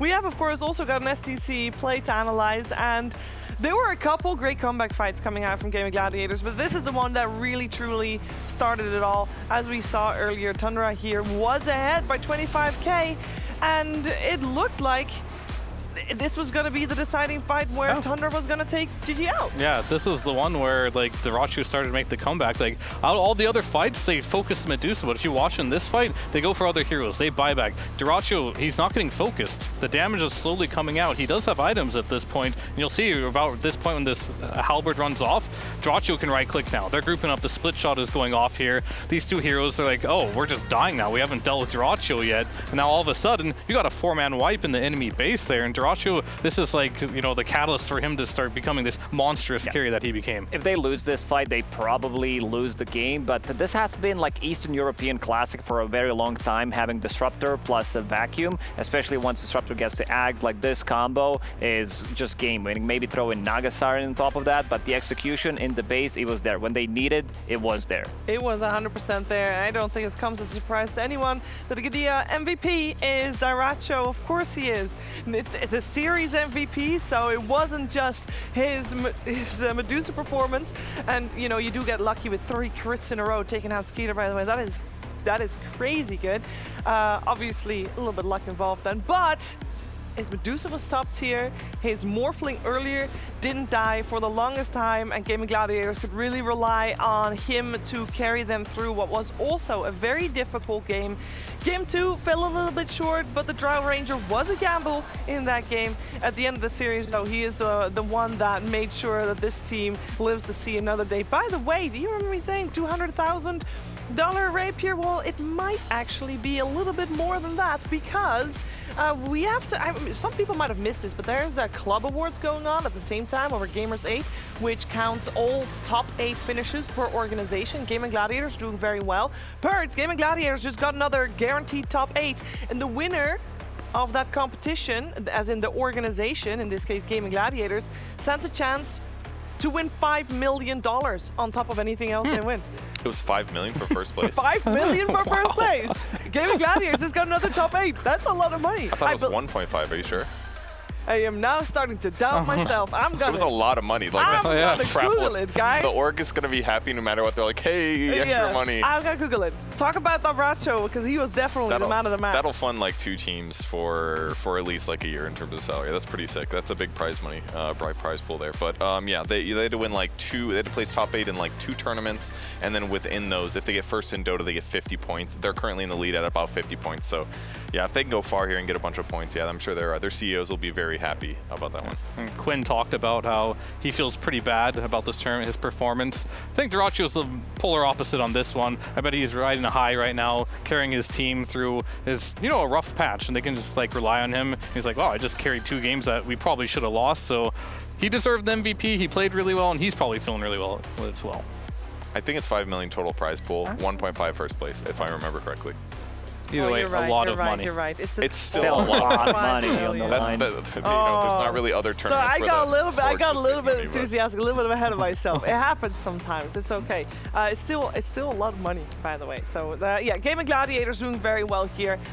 Very good to see them do well in the lower bracket as well, as we haven't seen them there yet before. But we also got to give some extra light to Tundra, who with this loss exits Riyadh Masters. And for that, we also head to Tsunami, who's standing by with Netta. Thank you very much. I am standing by with Netta, 33. That was an incredibly intense series and a very difficult one to watch from your perspective. I have to imagine that in game number 3, when the game was kind of slipping out of your guys' hands, what was going through your guys' head? I mean, honestly, we thought we could still win, but we just realized that it's not going to be as easy as it could have been, and it's just very soul crushing. Like when you realize that like the game was over and now it's not, and now you have to work for it again, and it's very hard, and we were not able to recover from that. And then we played poorly for like the later part of the game. I think everyone was, I guess, a bit upset that things kind of slipped away. Yeah. And yeah, it's just a very, very painful experience. I can imagine, but surely this is something that your team is no stranger to. A year ago, come Arlington, Tundra was not in great shape, but you turned it around, making your journey way to the International. How can you feel any difference between how your team has evolved in the past year and moving forward into the next International? I mean, we are doing a lot better job dealing with bad things that are happening to us, I guess. Even this tournament, we had some really rough moments. But we were able to like really keep improving every day. Like it was a very hard tournament for us because we came into the tournament on very good form. We had very high expectations, but then we ended up having to play with a stand-in, and everyone was already feeling very sad. But I'm really happy at how we managed to come back from that. And every day, even though our group stage results were not really showing it, I felt that every game we are playing better and better. And then today we are playing against like the best team of the year, and in my opinion, should have won all 3 games. So I'm really happy at how we managed to improve, but it's just very, very disappointed that didn't work out. Of course, but it is encouraging to hear that this is the trajectory for Tundra. And on your behalf, I'd just like to extend appreciation for anyone who has given kind words to Saksa's way. Obviously, this is not an ideal situation for your team, but you've been very understanding and being able to make the best out of an unfortunate situation. So 33, thank you so much for taking the time to speak with me, and best of luck moving forward in the competitive season. An unfortunate loss here for Tundra as they take their leave from Riyadh Masters. They will end top 12, 9th to 12th here, and it will be the end of the road. However, for Gaimin Gladiators, they move on and they continue meeting their Western European brethren, and it looks like they potentially could be turning into quite the Grim Reaper here, but maybe it will be Quest's job to be just that, as they will face each other in the lower bracket round number 2. But as you can see, we've got some other matches in the lower bracket on the bottom half there that still need to happen. Now, only one of those will happen today. The other one will happen tomorrow. But it's Aster versus Evil Geniuses. It's been 59 days since Aster last won a best of 3. Can they do it here against Evil Geniuses and continue their path in the lower bracket, or will it be EG's chance to shine? We're finding out. Stay with us. We'll be back after a break.